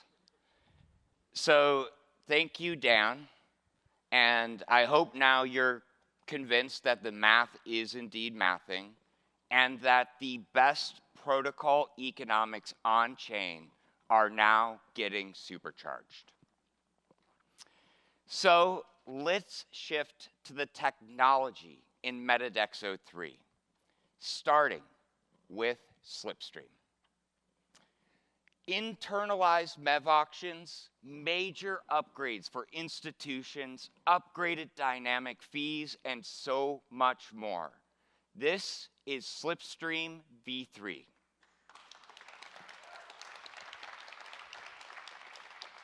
So first, we have to talk about MEV. It has been a topic of conversation in the last week.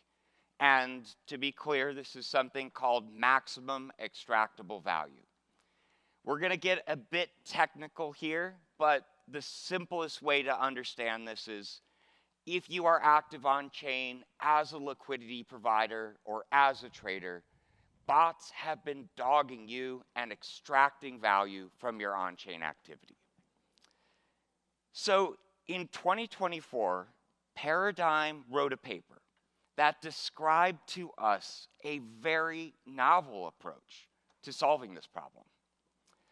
And to describe it, today, MEV is basically executed as fee auctions at the sequencer level. And this is great for sequencers. They accrue hundreds of millions from these fees each year. It's a very good business. But Paradigm asked a question that caught our ear. What if an exchange could intercept this auction and internalize it and capture the value it creates?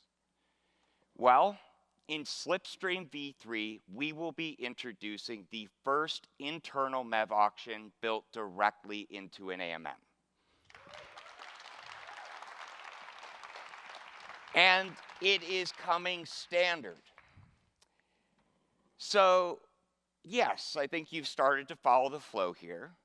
This is projected to generate tens of millions in new revenue. And what do we do with new revenue but send it directly into the token and into the active tick? The net effect being more rewards for operators and more rewards for liquidity providers, further deepening our moat. Now, Slipstream v3 will also be the first AMM that is truly optimized for institutions. And this is super important because institutions are coming on chain at an accelerated rate. Slipstream will now be able to offer Robinhood and Citadel style fee rebates and order flow payments. And in doing so, it will be able to consistently offer superior execution to any non-toxic flow coming from institutions like Coinbase. The effect of this functionally is it can win all the flow from these institutions, and that this can be replicated for any institution coming on-chain, building a mullet, and distributing on-chain products.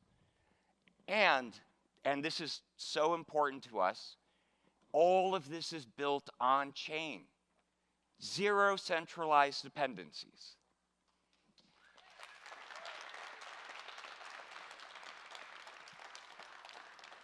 Slipstream v3 will now also be able to offer institutional grade verified pools. Now, we have already done this at the token level with our novel verified ERC20 token built alongside Self. But in MetaDex 03, we will now be able to plug in any kind of ZK verification stack. That could be Coinbase attestations, World ID verification, and many more. And we think institutions will love this because as we've looked at implementation of verified pools on legacy exchanges, what we see is that they struggle with the ability to build deep liquidity. Now these institutions will be able to tap into the unrivaled economic engine in MetaDex 03.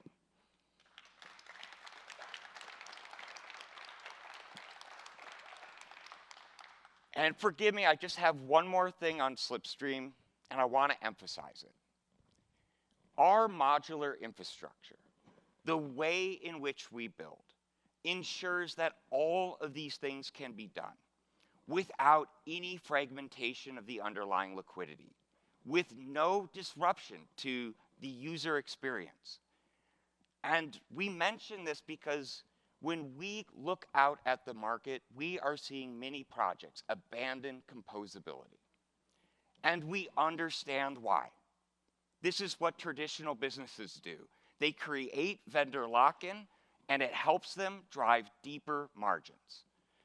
But this is an area where we are continuing to lean in, and we will lean in on the entire MetaDex 03 stack. But the world's best AMM also needs the world's best distribution. So we are introducing MetaSwaps.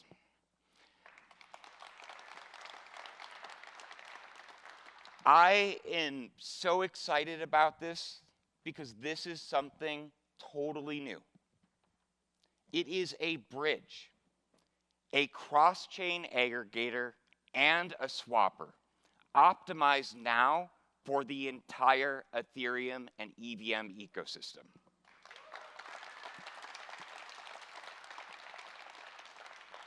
One product, not three, all in a clean and easy to use interface. So with MetaSwaps, swapping across chains will finally feel seamless. All of this usual complexity, all of these products will be unified into a single UI. So from one front end, users will be able to access the deepest liquidity on chain, no matter what chain it is on. And by the way, this also makes it so easy to discover new tokens across the Ethereum ecosystem. But this is another differentiator for us. MetaSwaps will be built on top of a TypeScript SDK. And what that means is that anyone can plug in aggregators, wallets, centralized exchanges, even AI agents. It's not important to us to try to own the front end.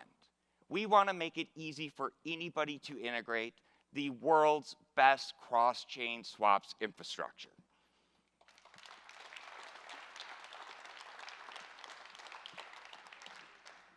But we also have another thing we want to talk about.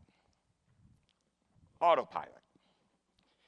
With so many new revenue streams coming to MetaDex 03, powered by the innovative Rev and Air engines, we wanted to make it simple and easy for participants to manage whether they are liquidity providers or token operators. So Autopilot is an all-in-one automation suite built exclusively for MetaDex 03.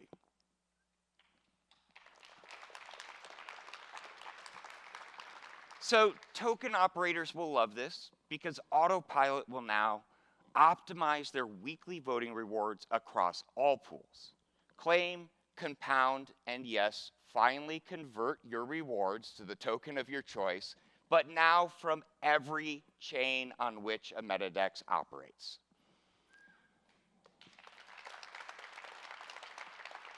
And for liquidity providers, in addition to things like automated rebalancing, Autopilot will support things like one-click zapping in, makes it very easy to participate.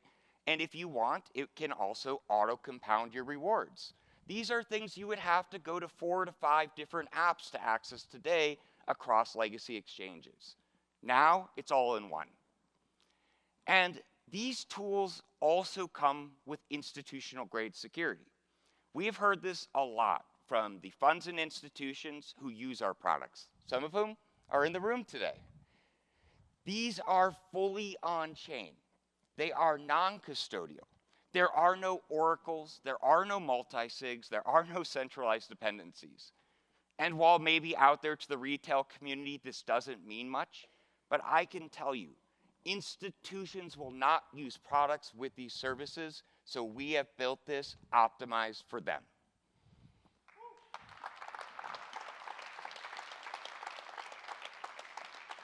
But it's also great because this isn't just available to funds. This is available to everyone on MetaDex 03. But that's not all. In MetaDex 03, we'll have an integrated marketplace to trade locked positions, finally. And your days of having to deal with all those doomed dashboards are finally over. We will have an integrated, institutional-grade analytics page built directly into the product. And I'm sorry I'm just giving you the bullets now because we had to cut like 20 minutes out of this keynote yesterday. So to talk a little bit more about all of this amazing technology under the hood, and how Dromos builds simplified, low-risk DeFi products, I would like to welcome up our CTO and the person who I believe to have the best style on the team, Stas.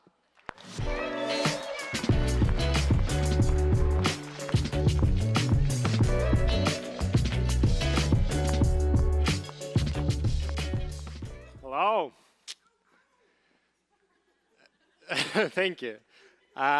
Super excited to see you all here today, by the way.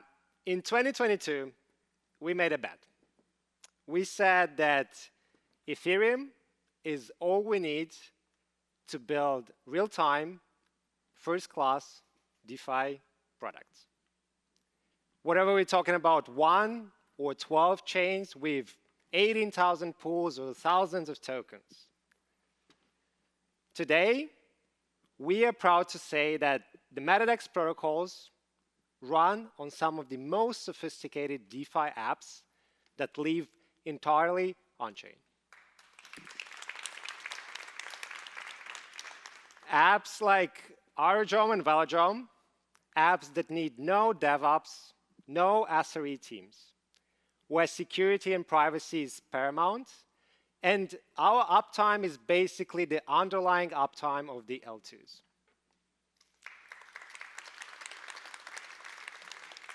Now, if we factor in the infrastructure, development, monitoring, and operational costs, we are estimating over $2 million a year in savings just by building on-chain first. So for Dromos, on-chain means on Ethereum. It is the only infrastructure we can trust with our uptime of our products. It's infrastructure that brings together teams and keeps these teams focused on what matters most, That's why Onchain is just beta DevX. Now with MetaDex 03, we want everyone integrating our protocols to experience how easy it is to build permissionlessly and be part of the economy on-chain. Every developer with an access to an RPC can enter and create 24/7 markets plugged into millions in weekly incentives.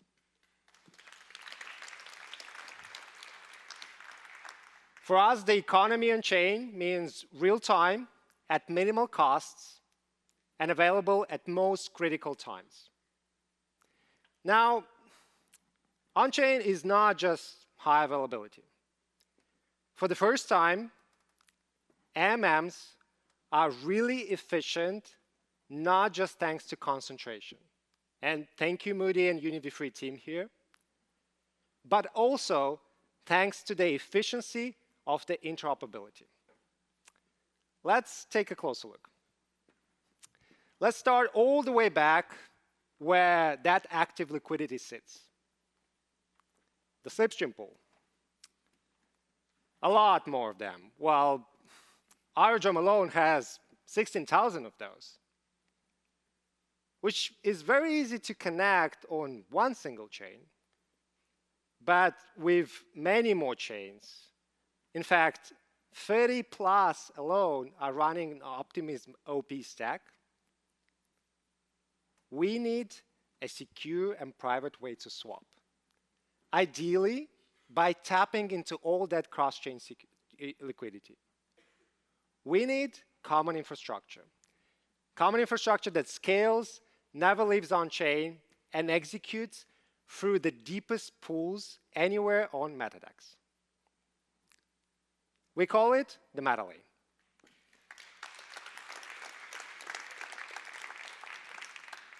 Meta Lane is the interoperability layer that powers the MetaDex. Meta Lane operates using generic messages. It's simple, cheap, and future-proof. A common way to deliver interchain communication and execution at the largest scale. As some of the earliest builders on Optimism Superchain, and by the way, thank you Hyperlane also, we are very excited for the next Ethereum release. In fact, we can't wait to see what Glamsterdam release will unlock. And with Meta Lane, we are yet again betting it all on it. Meta Lane is committed to have 100% vendor neutrality and fully support the superchain and Ethereum interoperability layer priorities. Using generic messages, every slipstream pool connected to our routers is a pool connected and now aggregated by all the MetaDex routers. Quotes are fetched in real time, and the execution speed is directly bound to the underlying stablecoin transport speed. These messages carry the router instructions, the call data, and the breached swap value in stables. And by using stables, we protect the traveling value from any volatility while saving on the swap rates. To keep the swaps private and secure, sensitive details are kept separate and are sent interchain using an off-chain relayer. And as Alex already mentioned, this is well known as submarine sense. It's a simple commit reveal privacy scheme, and it showed to be very efficient against MEV attacks. We call the new cross-chain swaps, obviously, the meta swaps. And with all the upcoming native interoperability, meta swaps is one-of-a-kind solution to natively work without any dedicated liquidity or solvers networks.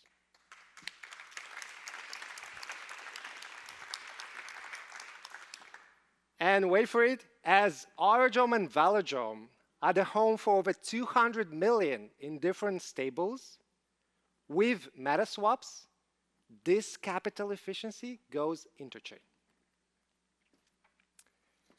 Thanks to MetaLane, it's also easy to connect and enable new stables, from agnostic XERC20 solutions to specialized solutions brought by CCTP and CCIP.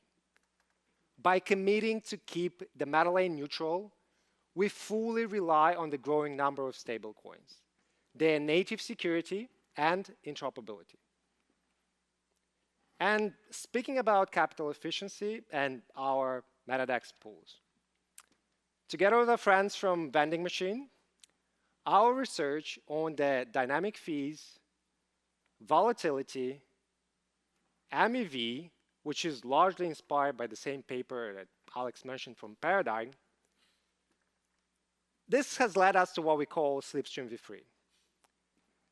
And for liquidity providers, Slipstream stays the best place to LP and be rewarded, now with MEV batteries included.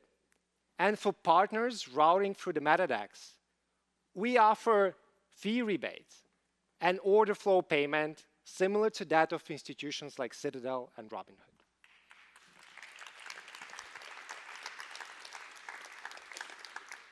The versatility and modularity of the new Slipstream is able not just to capture, but also internalize the real-time market activity at full, syncing the reward rates and caps of the Air engine while streaming the collected fees straight into the Rev engine.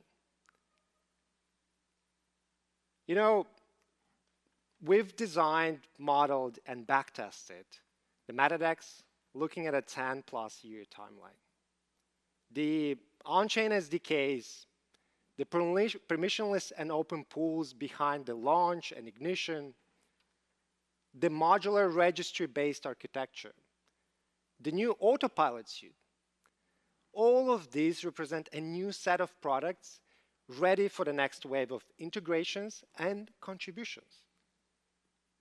New AMMs, new automations, more low-risk DeFi products.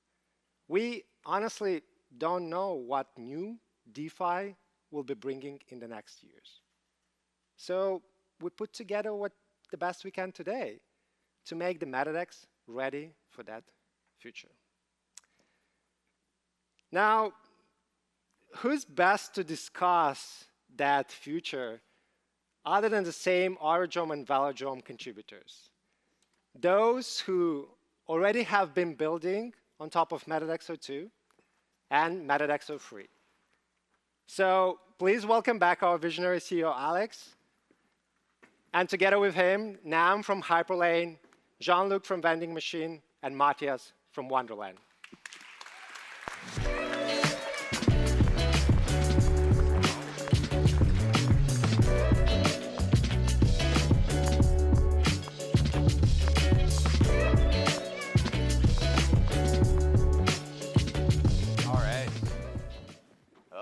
Have my mic live? Are we live? We're good? All right. Well, I can say for my part, I'm just happy to be sitting down, but especially happy to be sitting down talking to all of you talented devs, analysts who are contributing to MetaDex 03. So I think just to start, would love to go one by one and just hear about how you are contributing to these projects. What are you working on? Should I start? Yeah. Okay, yeah. So I'm Matthias Nielsen, I'm the CEO at Wonderland. We're core developers for a bunch of different protocols, Optimism, Aztec, Aerodrome, Velodrome.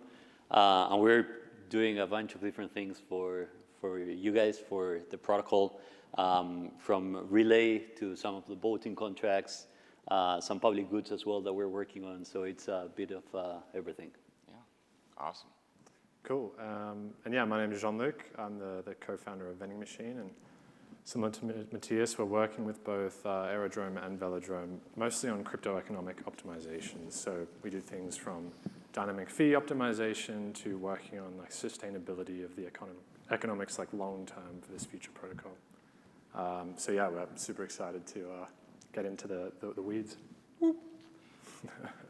Yeah, my name is Nam. I'm a co-founder CTO of Hyperlane, which is an open interoperability framework and protocol to allow contracts on multiple chains to talk to each other. And in that capacity, we've had the great pleasure of working with the Dromos over the last year or two on, especially super swaps. And so, facilitating kind of like that kind of product experience across chains is like been one of my highlights so far of working on Hyperlane, and very excited for the future. Yeah, awesome. And Stas, what are you working on? I have a great team and a great group of friends, contributors like Matthias, Jean-Luc, and Nam. And my role is mainly to try to bring together our vision, shared by you as well, but also, like just like making sure, like we're moving in the right direction all together at once. Lately, mostly focused on interoperability and UX, just building great products in DeFi. Yeah. Absolutely. Well, and speaking of great products, we did just have some major announcements, and you guys are the first ones up to be able to react to it. So what in MetaDex 03 are each of you most excited about? Same order? Whatever order you'd like. Awesome. To me, it's the fact that it's going to be everywhere and just trying to conquer the whole market, and that kind of winning obsession is what brought me specifically to work with you all. So I think this roadmap shows that vision, and I think that's very, very exciting. Yeah. Yeah, for me, I mean, there's a lot to talk about, and I think the expansionary items are like really interesting and headline grabbing. But for us, I think something that's really interesting that cements Aerodrome is like a more, I guess, efficient DEX overall, are like the key elements that contribute to like trading efficiency. So things like the gauge caps, which resolve like the main criticism of inflation of the token. Things like the PGF and Fed, which are much more targeted now to like directly, dynamically move to the economy as it changes. I think are all things that are just making sure that we are cementing the position as the most sustainable DEX. So I think. Yeah, I bet I can guess yours. Yeah. Probably not too hard, but I think really like super excited about meta swaps. I think MetaLane. I think again when we started working on Hyperlane 4 years ago, we very much thought of like, hey, this has to be the end state, right? Like this kind of experience has to exist, and what are kind of the missing building blocks to kind of get there, and not just for the drones to get there, but really provide this kind of infrastructure that can be served for many builders, for kind of asset issuers, for everybody around. And so I think just seeing what we've been able to start with super swaps, which now forms kind of into MetaLane and meta swaps, is like, honestly, couldn't be more excited about that. Yeah. I'm curious to ask, why do you think we have not seen a single unified swapper, aggregator that works entirely cross-chain so far? What has been holding people back? Great question. I would say, like, I think the thing that I guess I would say maybe we've painfully learned over the last 4 years is that there is, I think, a fair amount of like, I think just like infrastructure and code that has been built. And right, like there's so many different modes of doing things cross-chain that I think abstracting that well enough away from the developer, right, like I think proves to be, I think, quite an undertaking. And that's why we've been working very much in this kind of like open source framework approach, because we just believe it's not something that like a single project can ever really do. And so it's really very glad to see that right, like in our collaboration here, working on meta swaps, we can kind of like take that and just help more and more folks not have to reinvent the wheel and build things like interoperability fully in-house, but like offer this as infrastructure to everybody. Yeah. Yeah, and maybe Jean-Luc, like I'm curious from your point of view. MetaDexes and the underlying economics up to now have gotten a fair amount of criticism, but you've been working on these problems for a long time. What has been their secret sauce when it comes to attracting and maintaining that massive 78% kind of market share? Like, how does this work, and how is it going to get better in 03? Yeah, so we have a great team at Vending Machine that have been working on these problems for the last 6 months with Aero, and I really think the thing that's led Aero to get to this point so far has been that the emissions that reward LPs kind of price in that future speculation. And so you can get kind of, advantages for your LPs, which I think any DEX that succeeds really well is LP first optimized. And then, over time, the trading volume comes and kind of supports that fundamental. I think what is improving into the future, which we're really excited about, is kind of like three main things which improve this LP efficiency, which I think a lot of people maybe don't fully understand yet, or I'd like to bring more light to. The first one of those is dynamic fees. So we've been working to kind of provide an optimized framework for dynamic fees. And we're continually working to make sure that is providing the best environment for both LPs and traders. And I think with DEXs in general, the fee race can be a little bit of a race to zero. And so dynamic fees actually split this up and take advantage that there are different types of traders. So it prioritizes cheaper trading fees for retail traders. And then for toxic flow or for arbitrage, which potentially provides losses to LPs, fees are increased. So what this means is it's a better environment for LPs, and it ends up being a better environment for non-toxic flow traders, which I think is great. The next thing in terms of sustainability is the gauge cap and dynamic emissions. So the environments where traditional DEXs actually had an advantage over Aerodrome and Velodrome in the past were in periods of high volatility, because trading fees actually scale directly with volume, whereas emissions don't. They're based on the previous week's activity. But with this new dynamic fee mechanism, it means that we will actually be scaling distributed emission value based on trading volume, which I think kind of it really brings Aerodrome into that. There aren't really many disadvantages anymore at all, so super excited for that. Yeah. You said it, yeah. So I am curious because, of course, this week there was some big news. You described the core function just now as you have to maximally reward LPs. What happens when you remove rewards from LPs? Well, I think we've talked about it. There's been a couple of people that have mentioned it already today, but it does kind of break the flywheel. Obviously, flywheels are great because they can work in a positive direction, but they also have a negative direction. And so if you kind of reduce fees, that can be a massive advantage if you're making it cheaper for traders. If you can attract more volume that then compensates for that reduction in fee rate per volume, perfect. But if you reduce the fees to LPs while maintaining the cost to traders the same, that can be a major issue. You then lose the amount of LP capital you have, which worsens your trade efficiency, which worsens your revenue. And so the flywheel works in reverse. Yeah, it goes both ways. So Matti, I am so curious because before we all started working together, I only knew you guys by reputation as one of the leading devcos, in this broader Ethereum ecosystem. And what I knew about you guys was that you are very selective about who you work with. Really, I think you choose the people you work with and not the other way around.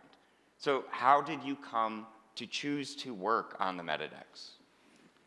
That's a good question. And I think to answer this question, I need to give a bit of context on how the model works. But basically, we only do long-term partnerships, right? So we would never do a short-term engagement. We do 4 or 5 year partnerships, which in crypto is like a lifetime, right? So it's a bit of a marriage. In that sense, we need to pick the right partners because we are, again, we're going to marry each other. We only profit. So basically with the partners that we have, with all these protocols and company that we pick, we have some sort of ownership on these protocols. That can be a percentage of the token supply over 4 years. That can be revenue share like we have with Aerodrome, Velodrome. It's either one of those two. If we don't pick our partners right, then we're not going to make profit over this 4 or 5 years. So that's why we have a research team. We actually have 75 people now, core developers, working with all of these protocols, including, as I said, Optimus, Emastic, the Ethereum Foundation, Aerodrome, Velodrome, Oxbow. And so some of these people are kind of just working on a list of targets of protocols that we want to work with, because it's so important to get the right partners. It's like the key. And so now to answer your question, to us, there were a couple things, but I'm not going to talk about the technical part because we have technical people here. It's more about the attitude, what I mentioned before. I feel you guys are obsessed with winning, which is what you need. And I also think that you won every match you played until this point. So you deployed in a couple networks, you killed it in that couple networks, right? Yeah. So that's what got us interested in working with you guys. Yeah, and I love what you described because you're fundamentally describing incentive alignment, right? You want incentive alignment with the projects you choose. And one of the most interesting things is, like, I'm sure that you guys have experienced typically that incentive alignment might come through the allocation, right, of a liquid token. But in the Aerodrome system, right, in being allocated a voting position, you're essentially an equal participant now, right? Being rewarded the same way the team does, the same way the community does, and that is something we'll be talking about more today, but this is an example of the way in which that contribution can scale, right? Purely through the utility of the token.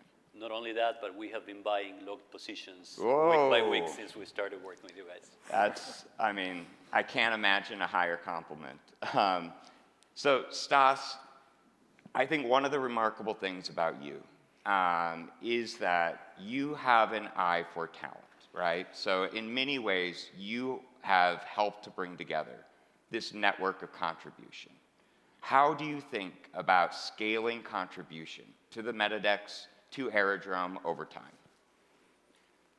I mean, it's not that of a complicated answer. It's really, we love seeing teams, you know, like that are led by people like Mati and Nam and Jean-Luc, where they want to focus on things that they love, they are great at it, and they just need the necessary support and context to, you know, do the best they can. And I think that's ultimately, you know, like the foundation that we are laying through how we operate and how just the economics of the protocols are operating to enable the best talent to stay focused really on what they care, you know, like the most. And everything else is basically secondary and easier to solve by obviously other people like us who understand, you know, like how we can bring this all together. Yeah. So in that regard, I think, you know, it sounds easy, but I guess it does take a bit of extra work, you know, to get there. Yeah. Yeah, and all of the devs asked me to be sure to ask Stas's question. So I want to know, what is the story behind Sugar, the technology that powers this entire decentralized dApp that we talked about earlier? Oh, man. We need to go back to the early days of Velodrome, and I mean, imagine a situation where we are a young team, we didn't have money. You know, the Velodrome is... We didn't raise. We did, we got a grant thanks to optimism, you know, like, thank you guys, which really allowed us to pick up what is really important and ship that. But we couldn't really spend much money on, you know, infrastructure, DevOps, you know, like crazy technical sort of like suspensions, you know, like that will allow you to accelerate that fast. So we had to go back and invest time in, you know, like sort of like from the first principle, what actually, you know, can allow us to grow, like reduce costs, bring the team back to, as I said, what really matters most, building on-chain products. And this is more of like, you know, like I guess a technical answer. Yeah, I want the other one. The alternative answer is I didn't really want to spend time on DevOps. I didn't really want to spend time on monitoring. I have my girlfriend is here. She's great. I want to spend time with her. We have a dog. I want to spend time there. I love surfing. You know, work-life balance is critical to me, and I guess to a lot of folks who work together with us. And moving a bunch of stuff on-chain and betting on that it's going to scale and it's going to get better, just as I said earlier. We think, you know, like Ethereum is going to get a lot better in the next years. So it's worth pushing that way. Yeah. Yeah. That's the story, I guess. Yeah, no, it's a great story. Accidentally saving 2 million a year, but like that's a, yeah. I like to say we're all kind of accidental builders. We just find something that frustrates us or solves a problem and we just run at it. So to wrap things up here, I just want to give everybody a chance to maybe just briefly touch on why do you think it's so important for us to be building on top of Ethereum? Want to start? Sure. Why is it important to build on Ethereum? I think the thing that we are seeing, right, like especially maybe in the last year, is that there's a lot of excitement with building on chain, and there's still so many answers about what does it mean to build on chain, right? Like what are the trade-offs? I think somebody earlier was mentioning, hey, right, if you want to build, a game, you maybe can take on certain different trust assumptions versus if you want to settle billions of dollars, and I think really fundamentally, a big part of that kind of trade-off is security. And I think Ethereum kind of benefits from that linearness effect of having been around for a long time and having kind of been built with those values in mind that will always give it its kind of lasting advantage in kind of providing what I think Stas mentioned earlier about being this infrastructure as a service, right? Yeah. And so as I think Ethereum, the concept of Ethereum, right, beyond purely just beyond the L1 and the L2s as well, I think it just becomes very critical to figure out, hey, what does it mean to be a DEX, a meta DEX in Ethereum? And I think that no longer means, right, hey, you are a smart contract on one chain. It means you are this kind of amalgamation of contracts and participants that all be connected, hopefully through MetaLane. Yeah. But yeah, that's kind of I think part of the big reason why I think something building on Ethereum makes so much sense and I think works for what we're trying to do here. Amazing. And I will time warn, so we're going to need short answers from the last two, but Ethereum needs more good sound bites, so give it a shot. Here we go. Well, yeah, I think from my perspective, they're just very careful the way that they build. A lot of other protocols have optimized for scaling or other specific advances, but they are remaining very true to their original values of that cyberpunk nature, which got everyone into crypto. So I think maintaining that in the long term will actually come out to be an advantage. And I'm Argentinian, so I come from a country with a shitty economy, fucked up politicians, and Ethereum was the only way out. And that's it. Ethereum is the way out. I think that's pretty good. So thank you all for being here today. Thank you for your contributions. I am so excited for what we're going to build together. So let's give them another round of applause. Thank you. Thank you.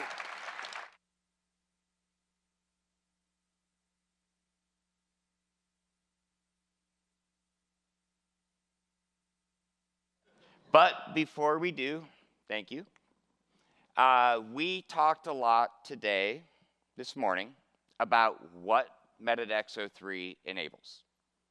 And right after lunch, I'm going to invite up Luis, the executive director of the Aerodrome and Velodrome Foundations, to tell you what they plan to do with it. And trust me, you do not want to miss this. And we will have some very special guests, as you might have seen in the agenda. So let's go get some lunch, and we'll see you back here promptly at 2:30.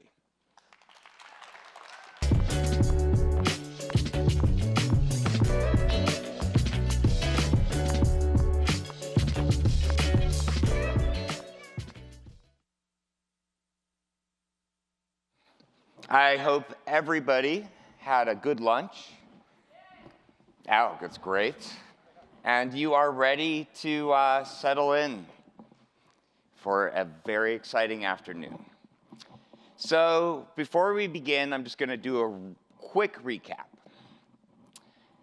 This morning we covered how as the world comes on chain, the only competitive advantage will be maximum value distribution. And that liquidity is as essential to the on-chain economy as the very chain networks themselves. Which means, and this is important, an exchange's token must be thought of as a liquidity network token, a coordination tool. This is the insight that the MetaDex puts into practice. And of course, we revealed the most advanced DEX OS the world has ever seen in MetaDex 03.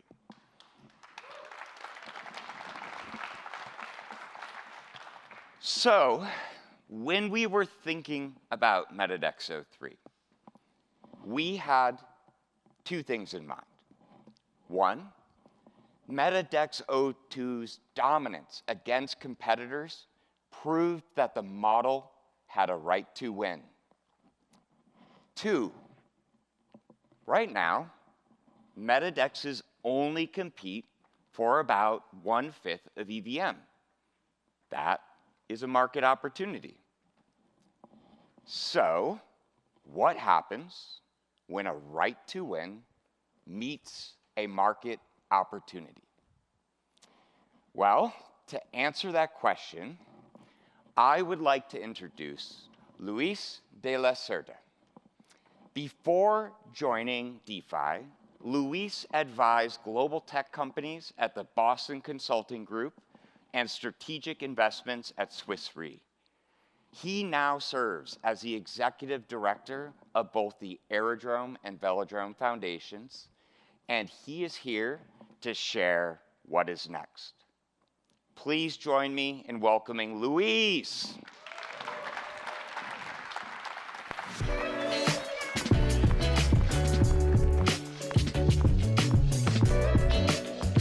Thank you, Alex, and good afternoon. The Velodrome and Aerodrome foundations were established to serve as neutral stewards to these decentralized protocols. Under this stewardship, Aerodrome and Velodrome have grown to become two of the most successful exchanges in all of DeFi. Both were built on the MetaDex 02 operating system developed by Dromos Labs, but each had a distinct vision and purpose. Velodrome optimized for the future of Ethereum, a horizontally scaled world of connected networks where moving assets across chains is as seamless as browsing the web.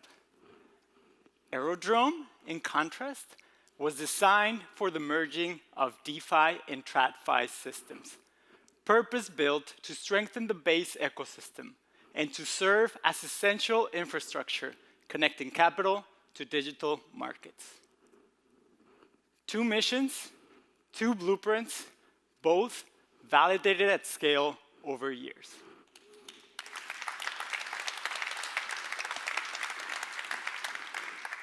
And now, both of these visions, horizontal scaling and institutional adoption, have become more clear, more real, and at a pace that is accelerating.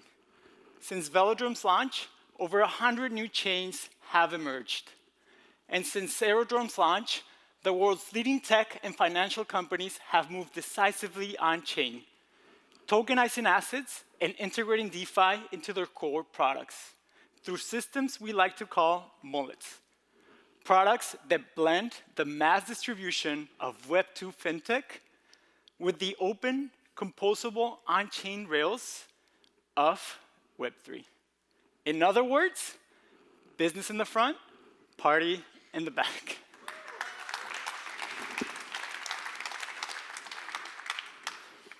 But in truth, we have not been building for two different futures. We've been building for one, a future where financial institutions run on on-chain rails. That future requires a single exchange, one that unifies liquidity, connects every network, empowers markets and applications anywhere and everywhere. A system that can infinitely scale horizontally and vertically.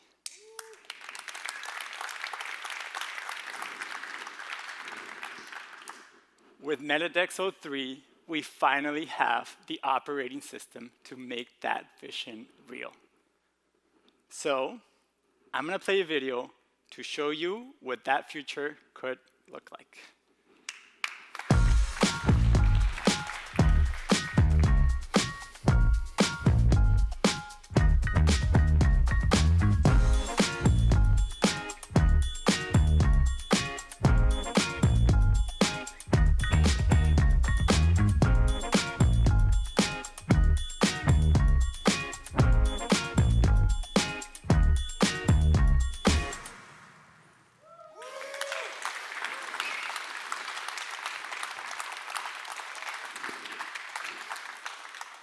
That's right. Velodrome and Aerodrome are coming together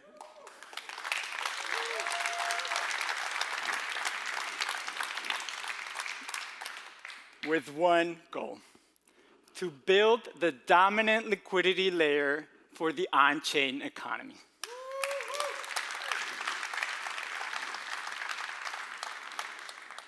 By combining their missions, economies, and communities, they're creating a single network that unifies every participant under one system. At launch, Aero will go live in every chain where Velodrome and Aerodrome already operate, unifying them into a single platform. And Aero will expand to a new frontier, the birthplace of DeFi, Ethereum mainnet.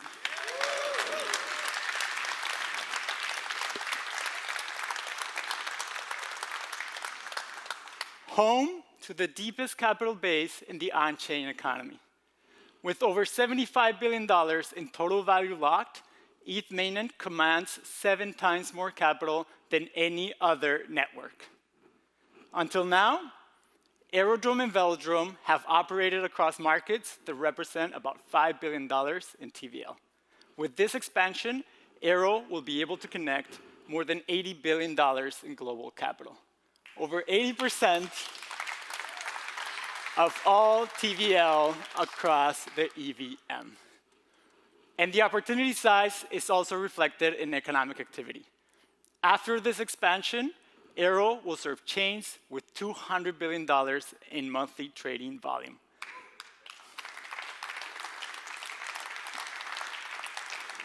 A market nearly 4 times larger than today. It's a step that takes Aero to a new level of scale, transforming it from a leading exchange into the liquidity layer for the on-chain economy. And that shift changes everything. Today, you've seen a lot of charts and details about the tech. So I want to do something different. I want to show you what this all actually looks like. Introducing Aero.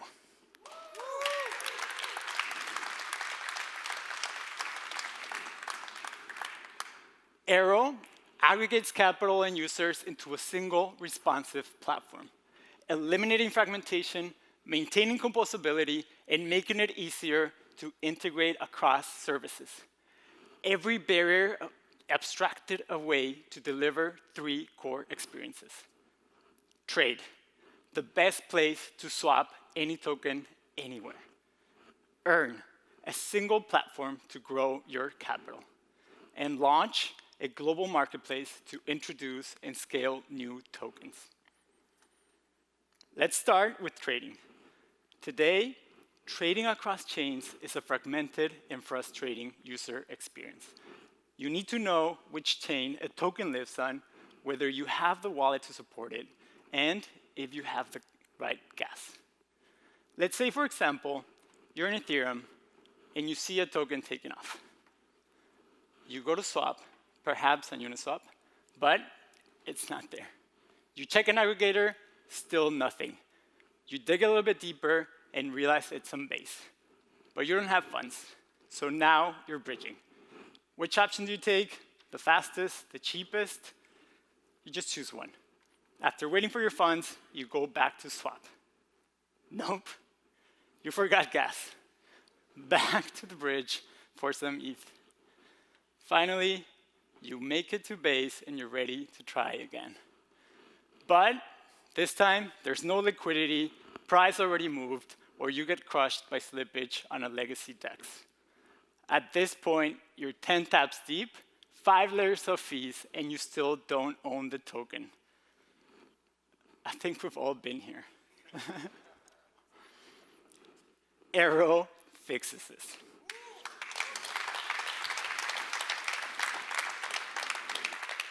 By connecting liquidity across chains, Aero can route trades through the deepest pools no matter the network.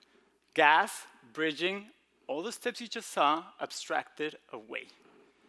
Now, when you see that runner, you just go to Aero, select the token, and in one click, swap.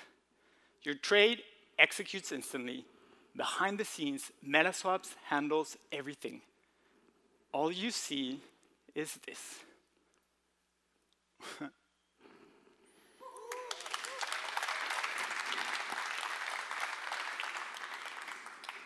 Your tokens route privately through the meta lane and efficiently through the most advanced automated market maker in the world, Slipstream V3. And because Aero is fully composable, anyone can integrate it. Wallets, trading apps, aggregators, even AI agents. In the future, you might be trading on Aero without even realizing it. And it's not just token swaps. You can also trade VE NFTs without ever leaving the app.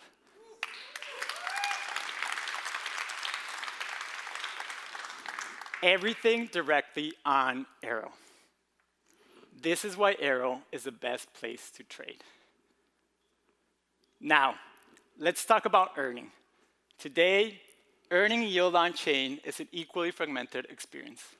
You have to deal with dozens of dashboards, complex interfaces, and middlemen taking their cut.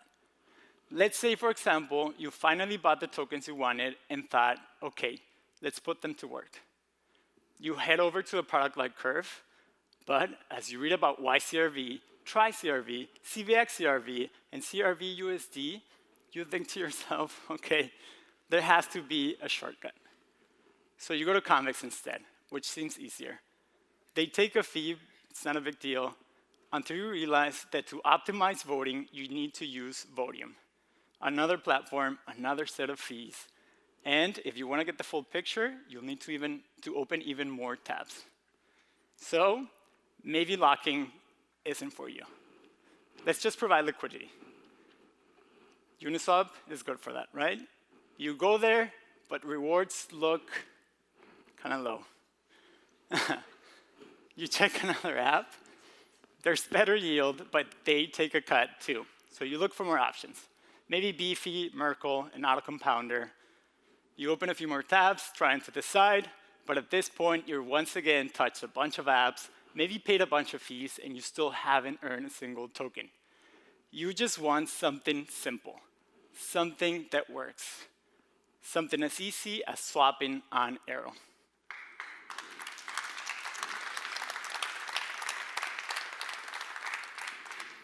In Earn, all of that complexity disappears. Everything you just saw now lives in one place. All those tools, all those products, unified. And not just unified, optimized. Minimum fees and maximum efficiency. Whether you're a token operator or a liquidity provider, Autopilot can handle everything for you. As an LP, you can one-click swap into a pool to start earning Aero. Autopilot rebalances your positions automatically and gives you the option to compound rewards to grow your capital. For token operators, Autopilot handles voting, auto-compounding, claiming of rewards, and even converting them to stablecoins if you prefer.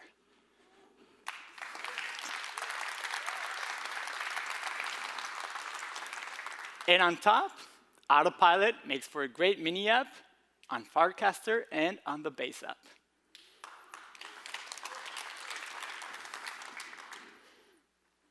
For the pros, Aero offers full control. Customizable liquidity ranges, a library of pools, and the most attractive rewards anywhere. The same powerful system, just with every lever unlocked. And to get the full picture, there's Cockpit. Institutional-grade analytics built right into the platform. So you don't need to use Dune anymore. With Aero, earning becomes effortless. This is what happens when the unified network does the work for you. And it's why Aero is the best place to earn.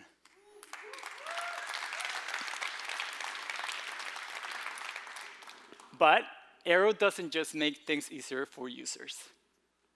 It also simplifies everything for builders. Launching a token has long been one of the most broken processes in DeFi.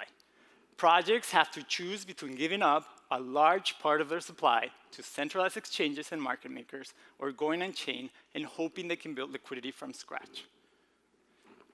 Imagine you're a founder.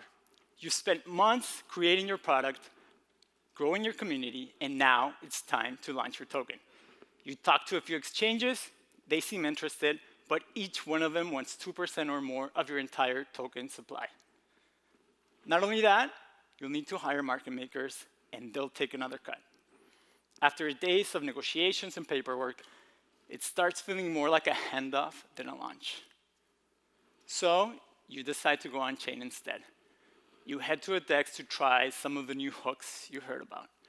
You test a pool just to see how it works, but when you check the interface, your token is nowhere to be found.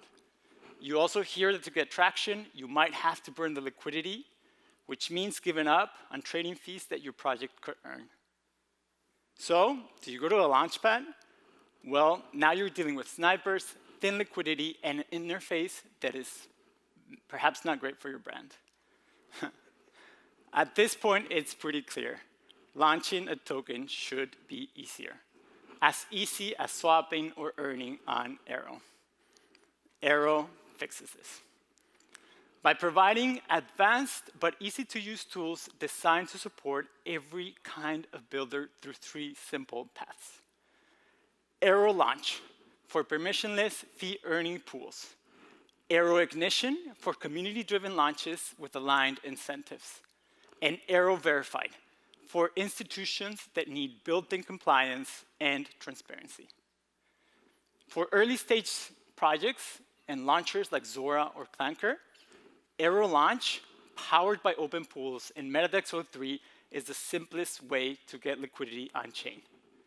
With Launch, anyone can create a pool in minutes, lock liquidity, and start trading immediately. Tokens become discoverable across chains, and by earning trading fees, projects can build treasuries at a critical time of growth. What's more, if a pool performs well, it can graduate to also get Aero rewards, helping early-stage projects and launchers finally unlock the deep, lasting liquidity they need to grow. For established teams ready to launch at scale, Aero Ignitions makes the process effortless.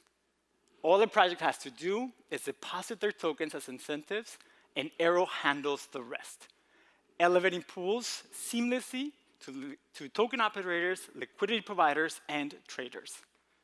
Your pool gets Aero rewards and liquidity builds organically. No listing fees, no market makers to hire, and no hidden fees anywhere.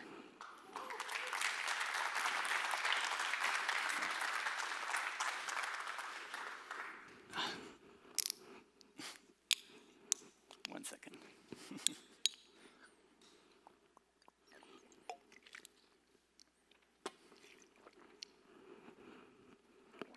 And for institutions, Aero Verified offers the same easy process with the added layers of compliance they require. Funds and regulated issuers can now launch on-chain safely and transparently, and this is why Aero is the best place to launch.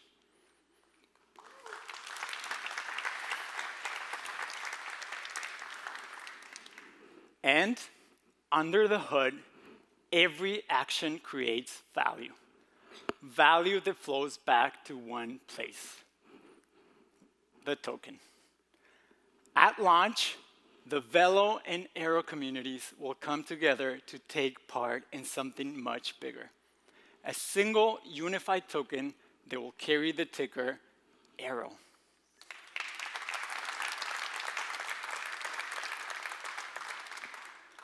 Aero is designed to power all of DeFi. By linking every market under one token, Aero can operate at a scale no other token has ever reached, concentrating the full power of MetaDex 03 to generate, capture, and coordinate value across the on-chain economy. To show you the scale of the opportunity, consider that today, decentralized exchanges generate over $5.5 billion a year in trading fees alone, more than 20 times the fee revenue captured by Aerodrome and Velodrome combined over the same time frame. And with MetaDex 03, the opportunity for the token no longer stops at swap fees. Any product that taps into the global liquidity layer, from DEX aggregators to cross-chain bridges, is a new real value stream for Aero. Together, these services represent more than $2 billion in annual fees.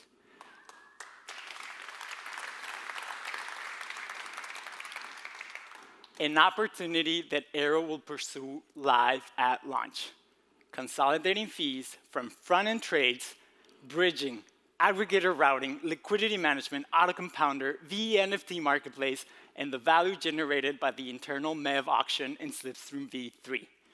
All of these services will be delivered with the lowest fees in the industry, ensuring maximal efficiency to users and maximal value to the Aero token.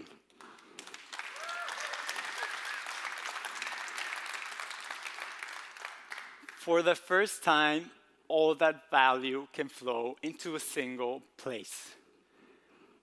This is the size of Aero's opportunity.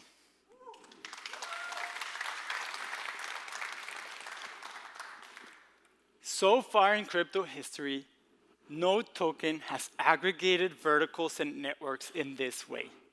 Only chain tokens have managed anything close to this, and even they are confined to their own ecosystems. And because Aero remains an open network, anyone can participate. Builders, traders, institutions, all connected into a single economy. And now, to the engine that will fuel the future. When the Aerodrome Foundation was originally established, we launched 2 programs, both dedicated to growing and supporting the ecosystem. The Public Goods Fund, which helped bring the leading ETH and BTC on-chain pools to base. And Flight School, which each week bought and locked tokens, distributing them to token operators to grow the network. With Aero, these 2 programs are merging, creating the Momentum Fund.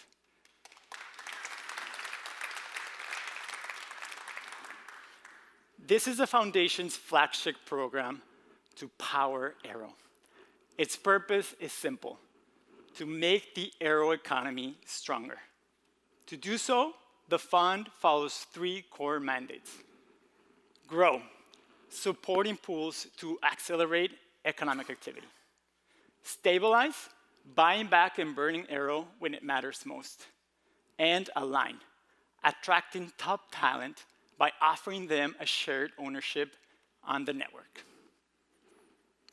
The Momentum's Fund first mandate, grow, is quite simple, but quite powerful.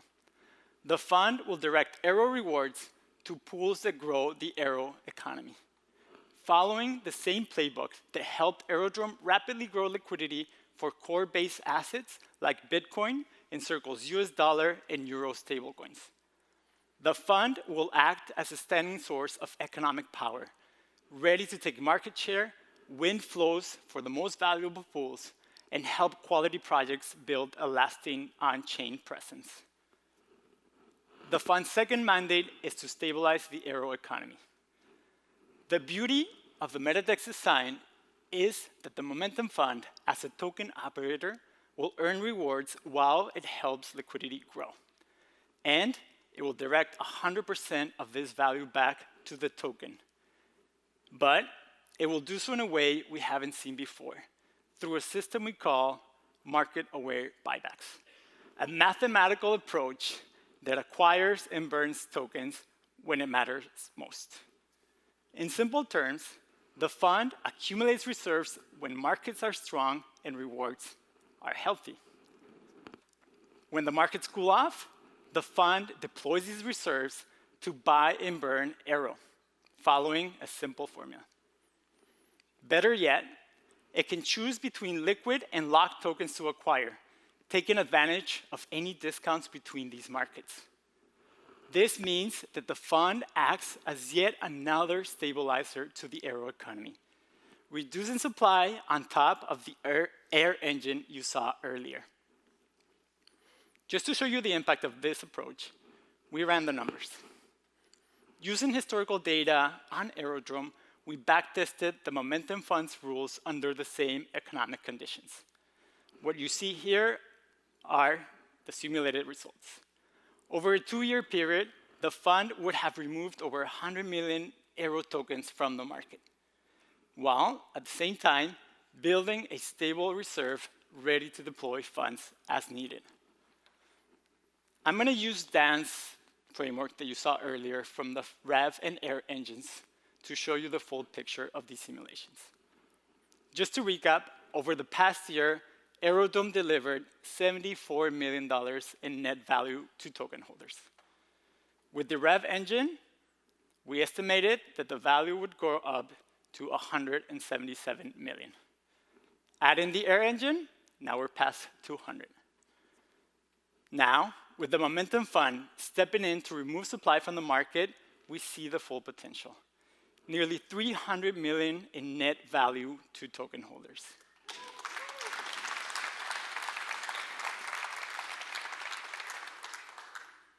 Combined, these economic innovations could allow Aerodrome to deliver nearly 4 times more net value to token holders. Now, these results are based on backtests. But Aero will have no barriers to execute on each of these mechanisms. From revenue capture to token buybacks, all actions are integrated into the platform. We cannot predict market conditions, but that's exactly why we built adaptive systems to make the most out of them. Finally, the fund focuses on alignment, bringing contributors together. Remember, Aero is an open network. Anyone can lock tokens, participate, and earn. The Momentum Fund takes this approach a step further. It actively identifies, invites, and incentivizes new contributors. From individuals building a great new feature to entire teams that have developed great tech but are held back by poorly designed economic systems. We know that the best builders in DeFi just want to create great products and be rewarded for it without having to sell tokens to their own users. With Aero, users and builders' interests are aligned. Mechanically, the fund can offer talented devs a stake in the protocol's growth. As long as they create value, they share in the rewards.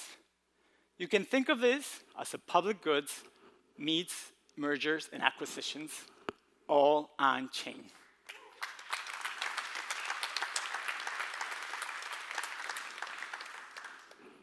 This is a system designed not to compete for talent, but to align it, growing the network by bringing people in, not pushing them out. Now, I have some important details to share about the launch. But first, I want to take a moment to share a quote from Bill Gurley, one of the most respected thinkers on digital platforms. Great marketplaces do not simply aggregate a market, they enhance it. They leverage the connective tissue to offer a user experience that simply was not possible before. This is how Aero changes everything.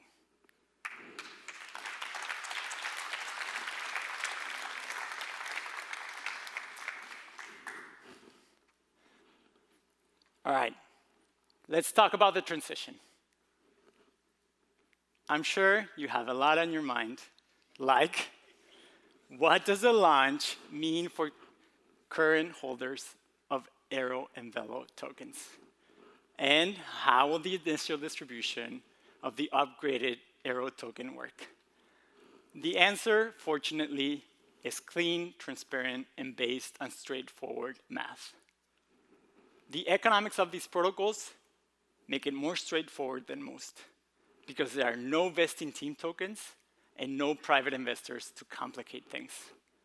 Because all token operators are equal in the eyes of immutable code. So there are really only two things to consider: the tokens and what they represent. Aero represents a claim on the productive capacity of Aerodrome. Velo represents a claim on the productive capacity of Velodrome. So to calculate distribution, we started by looking at the revenue for both protocols over the last year. And over the last 52 weeks, Aerodrome generated $260 million in revenue. Velodrome, 15. So their combined value generation adds up to $275 million. Aerodrome represents 94.5% of this combined value, and Velodrome, 5.5%. So the initial distribution of the upgraded Aero token will mirror this split. As simple as that. No preferential allocations, no dilution, and no new tokens.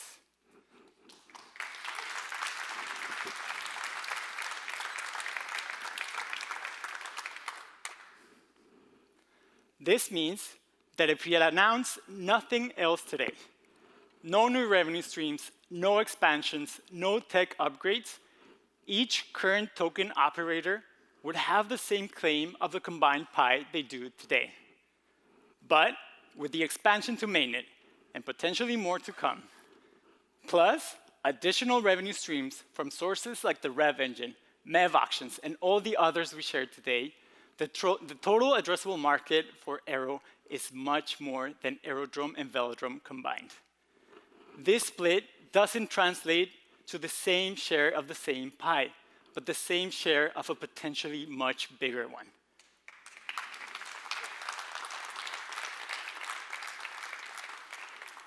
This is how the distribution will work. Now, let's hit on a few more important details. First, the home base for Aero, the hub from which every spoke of the network will extend, will be Base.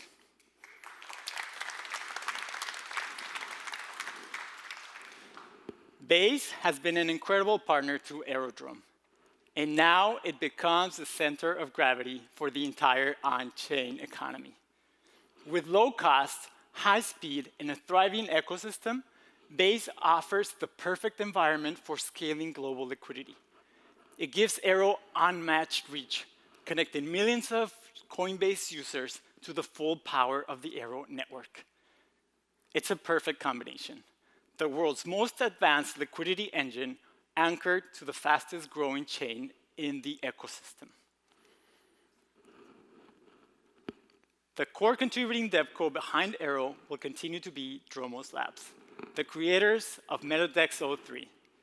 And they will be joined by some of the most talented builders in DeFi, many of whom you heard from today, such as Wonderland, Vending Machine, Hyperlane, Melo, and as I already mentioned, we are actively looking for others to join and contribute in the future. Aero will also be audited by the best in the industry.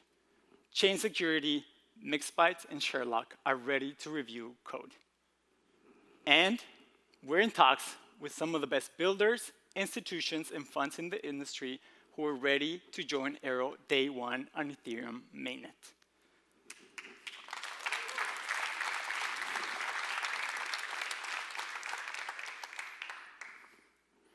Development is well underway, and we expect it to launch Q2 2026.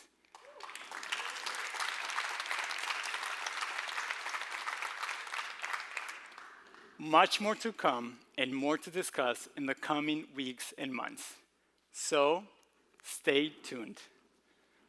And now, join me in welcoming back to the stage Alex Cutler. Thank you.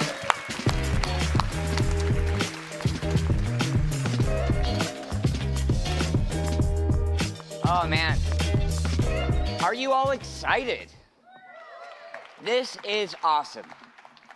So, for first reaction to this news and a conversation about the on-chain economy, I wanted to invite up somebody who I consider both to be a friend and a mentor. Welcoming Jesse Pollak. Hello, everybody. It looks like everyone can hear me and see. I wish I was with all of you in New York right now. Unfortunately, I'm not able to be there, but super excited to be here and super fired up about the future of Airdrome. It is so exciting to have you here, Jesse. You know, you've been there since the beginning of Aerodrome, right? At a time when Base was just getting started, Aero was just getting started, and recently at Basecamp, you gave me the opportunity to have the first reaction to the news that Base was exploring the token. So I want to give you the same opportunity for the first reaction to MetaDex 03 and the new Aero. I'm fired up. I think that, you know, from the beginning, we felt that we wanted Base to be a bridge, not an island. And I think as we think about this next chapter of Aerodrome, that's exactly what's happening. You know, when we started working together, which, you know, is almost 3 years ago now, I still remember you guys reaching out and saying, hey, we want to come and build Aerodrome on Base. And at the time I was like, you know, how did we get so lucky to have these people, you know, being excited about coming and working with us? And then over the last 3 years, we have built, you know, basically the deepest liquidity in the world on Base right now for the top pairs, for Ethereum, for Bitcoin, for so many other assets. There's no better place to trade to get access to these markets than on Base. And I think the opportunity now and the opportunity that the next chapter of Aero brings and MetaDex 03 is how do we bring those markets to more people, both from an interoperability perspective, which is going to happen with the connection into Ethereum, all the other L2s, layer ones like Arc, and I'm sure other chains. How do we bring that liquidity to make it so everyone has access to the market?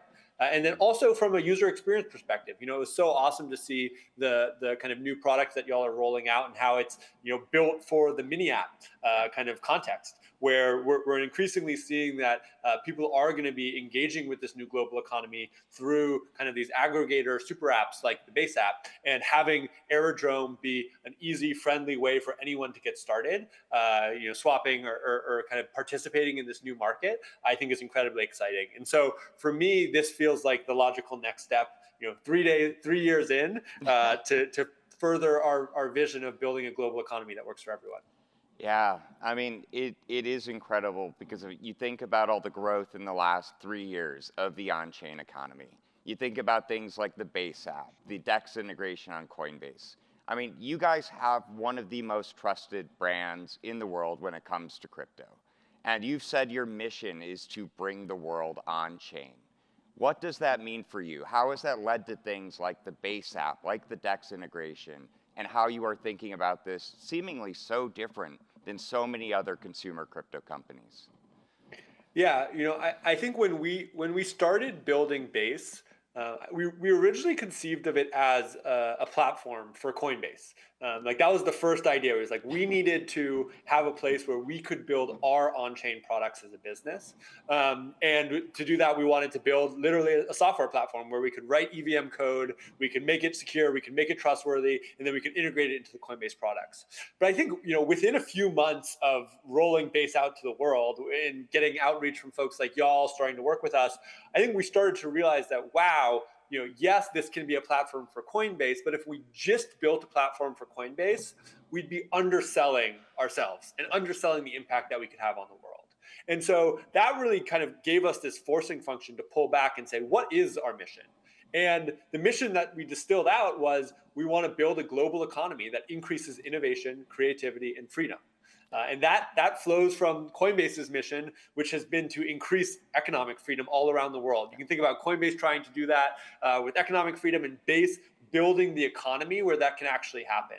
And so that North Star, a North Star of building a global economy, I think has been the anchor for us over the last 3 years. And it's been kind of this source of long-term thinking that I think has really pushed us to think through, not what are we doing week over week, quarter over quarter, but instead, how do we make change in the world year over year? How do we make it so every single country can come on chain? Well, we do that by bringing every single country's currencies on chain. Yeah. And today we have 16 different countries with their currencies on chain on Base, all of their liquidity being built in Aerodrome, and FX being increasingly an order of magnitude more efficient on chain, on Base with Aerodrome than any other kind of off-chain provider in the world. We do that by building an interface that actually makes this economy accessible to people. And that's the Base app. Which is the easiest place to earn in this new economy, whether you're posting and earning or trading and earning or building community and earning, having that trustworthy place where you can actually do those things in a way that is easy and you feel confident and safe. That's the Base app. And I think it also is about how do we make this economy work for everyone. And this brings me to something that was just happening on Twitter today over the last maybe 24 hours, where people are talking about farmers and airdrop farmers, and there's honestly like a lot of like almost hatred for airdrop farmers. And what I said this morning is, airdrop farmers are people who want to come and participate in this new economy and earn from it. Yeah. And right now, maybe they don't have the best opportunities and they're checking boxes and going down lists, but it's our job as builders to make that economy work for them and to make it so that they get the skills, they build those skills so that they can meaningfully contribute to this economy that we're all building together. And so from the beginning for Base, it really has been, how do we build that global economy? How do we increase innovation, creativity, and freedom? How do we bring the entire world on chain? And how do we do it at like every single layer of our strategy so that it all works together and that it can happen on a multi-year, multi-decade, hopefully multi-century timeline? Yeah. I mean, it's so exciting. We opened with a quote at the beginning where Brian was talking about the size and scale of the economy coming on chain that he expects in the next 5 years. And I mean, I think we can see this playing out in real time. I am curious to hear, I've heard you say that you almost think of Base as a bridge, right? Maybe a bridge between the traditional world, the creator world, but also a bridge within this broader Ethereum ecosystem. Could you elaborate a bit more on how you guys are thinking about Base as a bridge? Yeah, and this was a value that we kind of staked out a few months into Base, similar, like right when we came up with our kind of mission, we went through a process of setting values. And one of the ones that really bubbled up was this idea that we wanted Base to be a bridge, not an island. And you saw that in the technical design of Base, right? We decided to build as a layer 2 with Ethereum because we wanted to be connected into Ethereum. Be a bridge for Coinbase's customers to Ethereum, but also serve as a bridge for Ethereum to come get access to all the incredible things being built on Base. You saw this in our decision to build with Optimism in the OP stack, where we wanted to contribute to a shared technology standard that many other people could leverage so that other companies could also come on chain. And then I think most recently, you've actually seen this with us saying, hey, we don't want to just be a bridge to Ethereum and layer 2s. We also want to be a bridge to other parts of the ecosystem, like Solana. We're launching a Solana bridge in the next week, which will let developers bring all of the assets from Solana into Base and also let developers bring all of the assets from Base to Solana, which is going to let all of these people build better experiences that just work for users and abstract that complexity.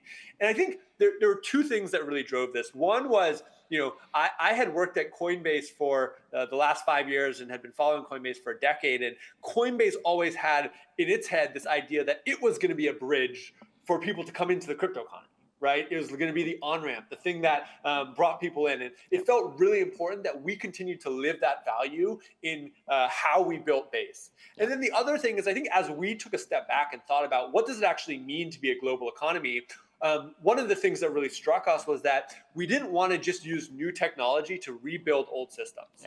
Where those systems would be fragmented and they'd be siloed and isolated. Instead, we wanted to figure out how do we use this new technology to build a better system, to build a better global economy that actually connects everybody. And we don't get there by having a ton of isolated L1s run by corporations. Instead, we get there by having interconnected chains that actually work together. And so that's been the North Star for us from for Base from the beginning. We always say, like, it's our job to grow the pie, and the best way to grow the pie is to do it together. And for me, honestly, it's exciting to see Aerodrome kind of like leaning into that as well, right? Aerodrome started on Base, but now is embodying the vision, which is we want to be a bridge, not an island. We want to make it so everyone everywhere gets access to incredibly deep liquidity, and everyone everywhere gets access to these really best-in-class experiences. And so, that for me is it's motivating. It's like, when people match me and say, hey, we want to go do this thing as well, we want to do it really well, that gets me fired up to push even harder. Yeah, I mean, I think there are many reasons why the relationship between us has been so great. I think part of it's the shared values, right? We talked about at the beginning the mission of Dromos Labs being that shared systems should create shared value, right? We're going to build the infrastructure to do this. And then Luis from Aero shared that the goal is to create this single unified liquidity layer, right? Give everybody in the on-chain economy access, discoverability to all the best assets and all that fun stuff. So I think clearly we're coming at the same problems in very similar ways. So I'm curious, you've talked about Base being like the next true like on-chain capital market. I'm just curious how you are thinking about the future of Base in that context and what you would like to see from protocols like Aero to help you get there. Yeah, I mean, I think that in the global economy, we're going to have the most vibrant, deepest, richest capital market that has ever existed in the history of humanity. Let's go. And that's what we're building on Base. And there's kind of two broad ways I think about the things that are going to be in that capital market. There is one very large sector of kind of taking all of existing finance and moving it on chain. This is things like tokenizing stocks. It's things like moving local currencies on chain and FX, bonds, perps, all of this different infrastructure that has developed over the last 60 years, 100 years in the United States capital markets and in other kind of like local capital markets around the world, and figuring out, okay, how do we use this new technology stack, this kind of code as software that can use money and identity out of the box to make those systems more efficient, so that instead of having markets open 9 to 5, we have markets open 24/7, 365. And instead of settlement taking 3 days, we have settlement that's taking milliseconds. Like that is going to be a massive, massive part of building this global capital markets, bringing all the existing capital structures into this new platform. And we're seeing really exciting growth on this thus far, and I'm excited to see that keep expanding. I'd say the other part of this capital market that I'm also very, very excited about is I think there's going to be a huge swath of new kinds of capital formation that were impossible in the legacy systems that are now newly possible. And I think we started to see kind of like sparks of this with meme coins, but that we're starting to see it much more kind of like seriously play out with things like creator capital markets, where you have creator coins and content coins, with things like kind of this emerging company capital markets, where you have early stage products and app coins that are tokenizing to help with distribution, to help with growth. And I think that category, it's hard to reason about because we don't have the one-to-one parallel in the existing financial system. And I actually think that means that the world is probably underestimating how big it is. For instance, if you look at the internet today, the internet runs on creators and content. There's literally trillions and trillions and trillions of dollars of market cap powered by feeds that comes from creators and content. I believe that creators and content and creator capital markets are multi-trillion-dollar markets, and that they're going to come on chain on Base. Same thing with this kind of early app coin and app capital market structure. That there's millions of apps in the App Store. They generate huge amounts of value. I think that those folks are going to have huge opportunity to tokenize and to get value out of them, and that's going to be a multi-trillion-dollar market. And so that space, I'd say, is probably the thing that's most exciting to me. I'm obviously excited about replatforming all of the existing systems. We're going to make them work great. They're going to be 10 times more efficient. They're going to be 10 times more global. But the thing that gets me out of bed every morning is builders and watching builders push the limits of what's possible and invent new things. And I think it's those capital markets that are going to be really, really kind of at the edge that builders are going to push forward. Now, how can Aerodrome help with that? I mean, I think Aerodrome's already, having an incredible impact on our capital markets. It's been so cool to see FX, for instance, developing really deeply on Aerodrome on Base. It's also been really powerful to see kind of this new model of TGEs that are happening where it's all permissionless.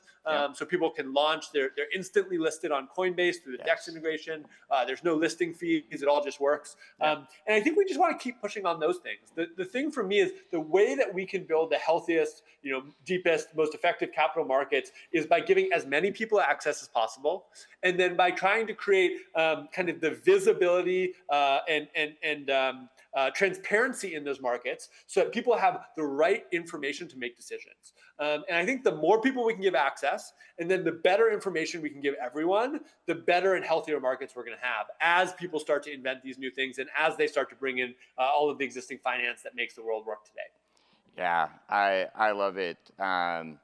We truly think these on-chain systems, right? They're not just more efficient. They're not just always on. It's not just better products, but they help create better systems, right? That reward all participants in ways that traditional systems have, frankly, failed at times.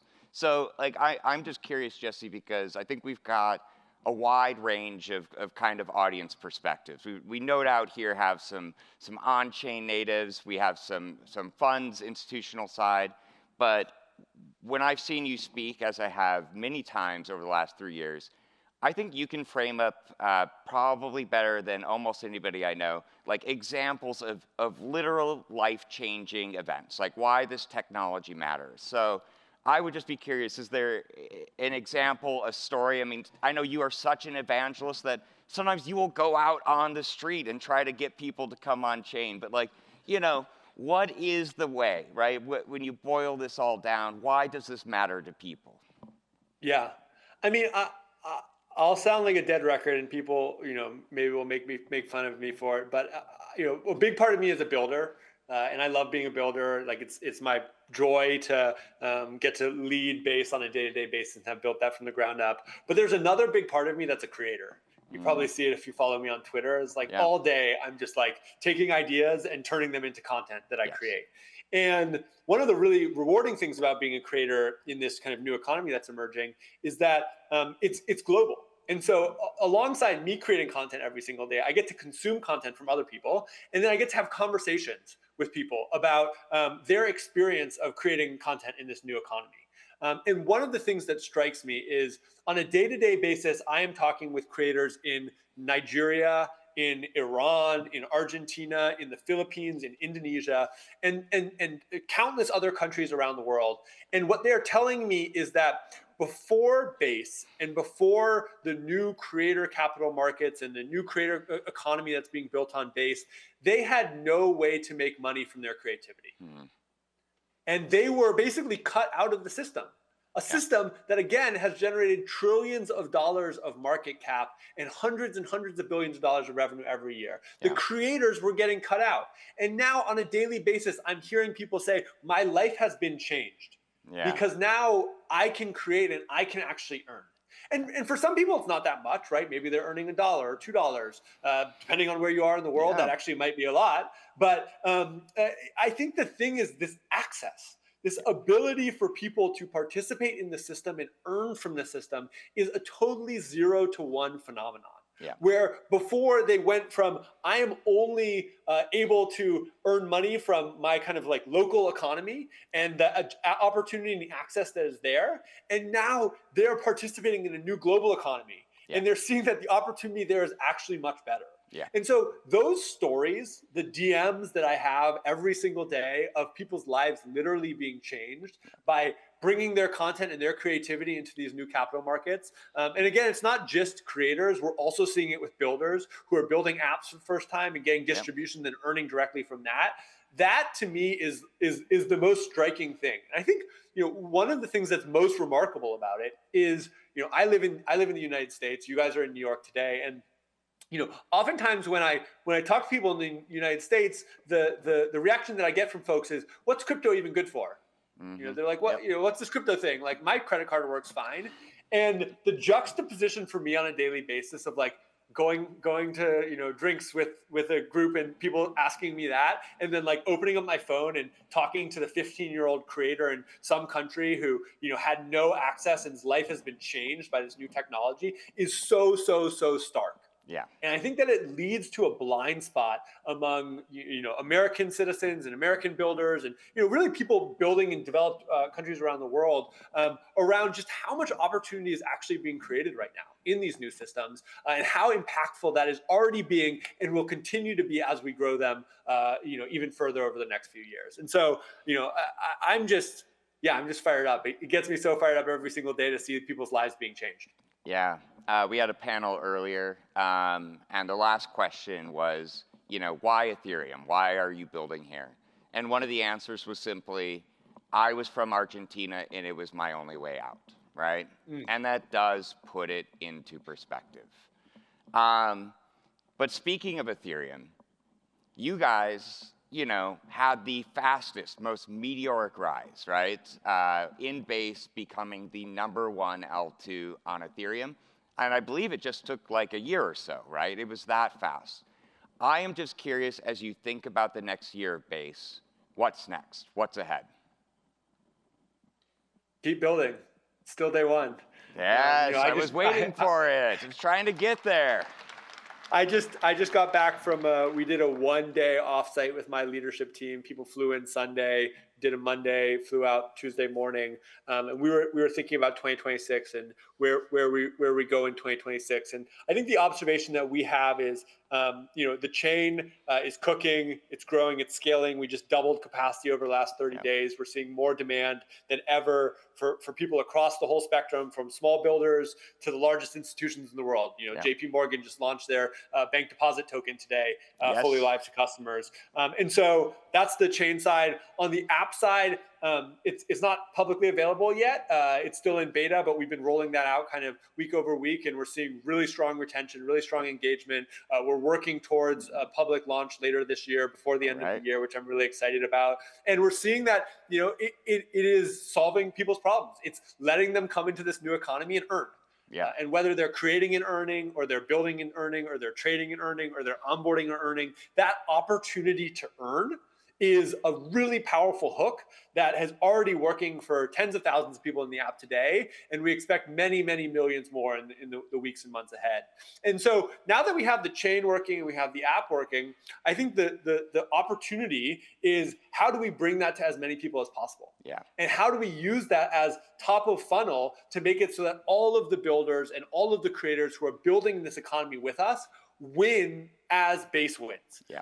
And so that's what we're going to be focused on in 2026. We have built a global growth team over the last year. We now have country leaders in 16 countries around the world: Nigeria, Kenya,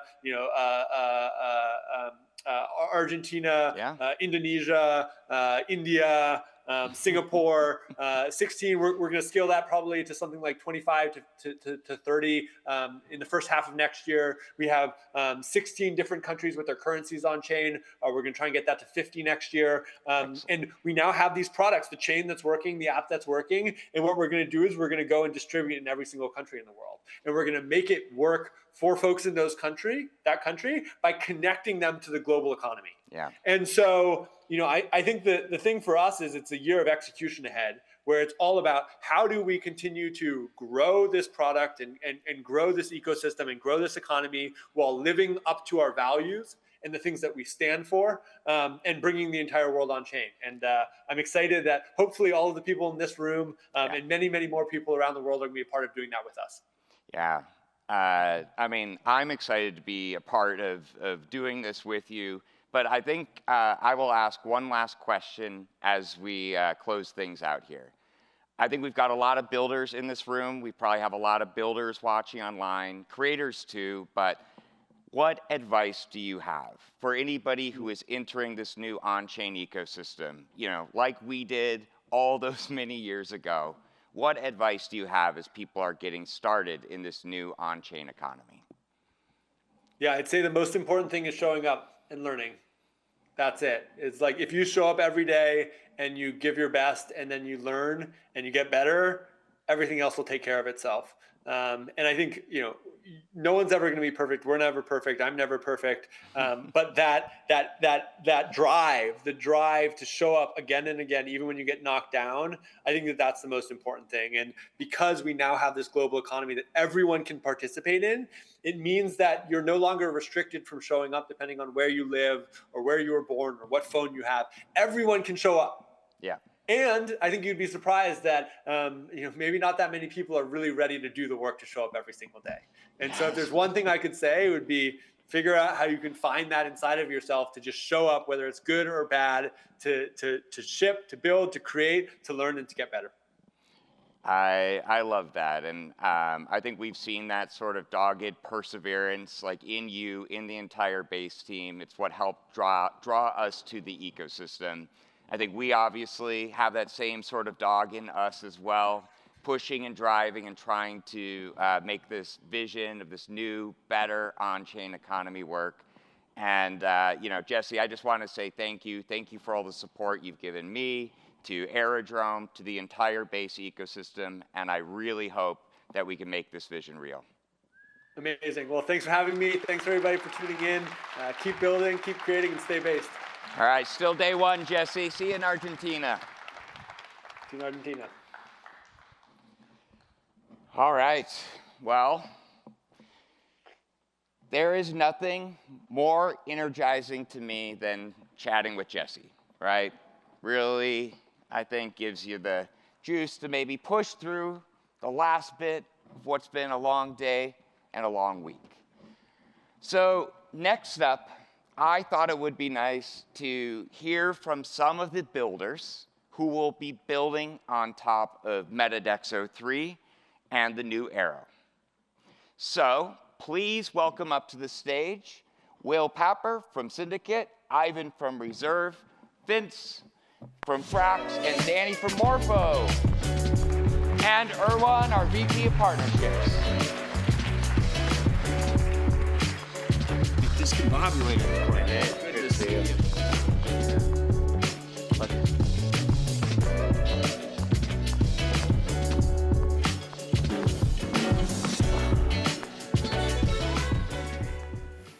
Thanks, Alex.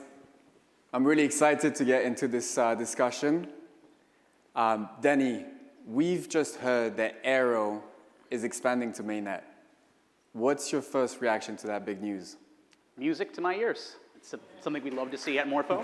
Yeah. And just to speak a little bit more in detail, I always talk about building up a liquidity ecosystem on the different chains we operate at. And Aerodrome really allows our curators who manage risk on the Morpho network to bootstrap their own markets and to, by purchasing VE Aero, direct liquidity rewards to markets they care about to make sure that there's enough DEX liquidity to liquidate potential positions, keeping their lenders safe. And to do that permissionlessly, instead of going through the slower institutional partnership process, be able to do that permissionlessly is something we love to see, and spreading that to more chains, like I said, music to my ears. Awesome. Vince, Ivan, I'd also like to hear your thoughts and how you see it shaping your liquidity cross-chain. Let's start with you, Ivan. Yeah, definitely. I think the MetaDex model has proven itself, and it has now a strong track record at scale. As a protocol that is deployed on both mainnet and base, we see it as a perfect natural step to be able to use our Aero position cross-chain to sustain the liquidity and build the liquidity for assets not only on base but also on mainnet. So it's a good opportunity to reevaluate our liquidity strategy on mainnet and be able to leverage our Aero position there as well. Yeah, from the Frax perspective, we are fired up about this. We've been early partners of Aerodrome and Velodrome from the early days, but Frax being a early DeFi protocol that started back in 2020, we have a lot of liquidity of our assets, a large on-chain community base and user base that lives on Ethereum mainnet. And so while we still are very big believers of this cross-chain, multi-chain future, We make sure that our assets are cross-chain compatible as much as possible. We want to be one-to-one interoperable across 20, 30 plus different blockchains. We build on top of Layer 0, their OFT standard. But at the same time, again, our liquidity and our assets are largely on Ethereum mainnet. And so seeing the incentive efficiency that Aerodrome and Velodrome bring to Ethereum mainnet makes us super excited to explore bringing some of our proof of liquidity assets that live on other mainnet dexes and bring that over to Aerodrome, given that increased efficiency and tooling that they bring to the ecosystem. Great. I mean, as you said, like Frax and Reserve have both been using Velodrome and Aerodrome since the early days. What made you jump in so early, and what's kept you around?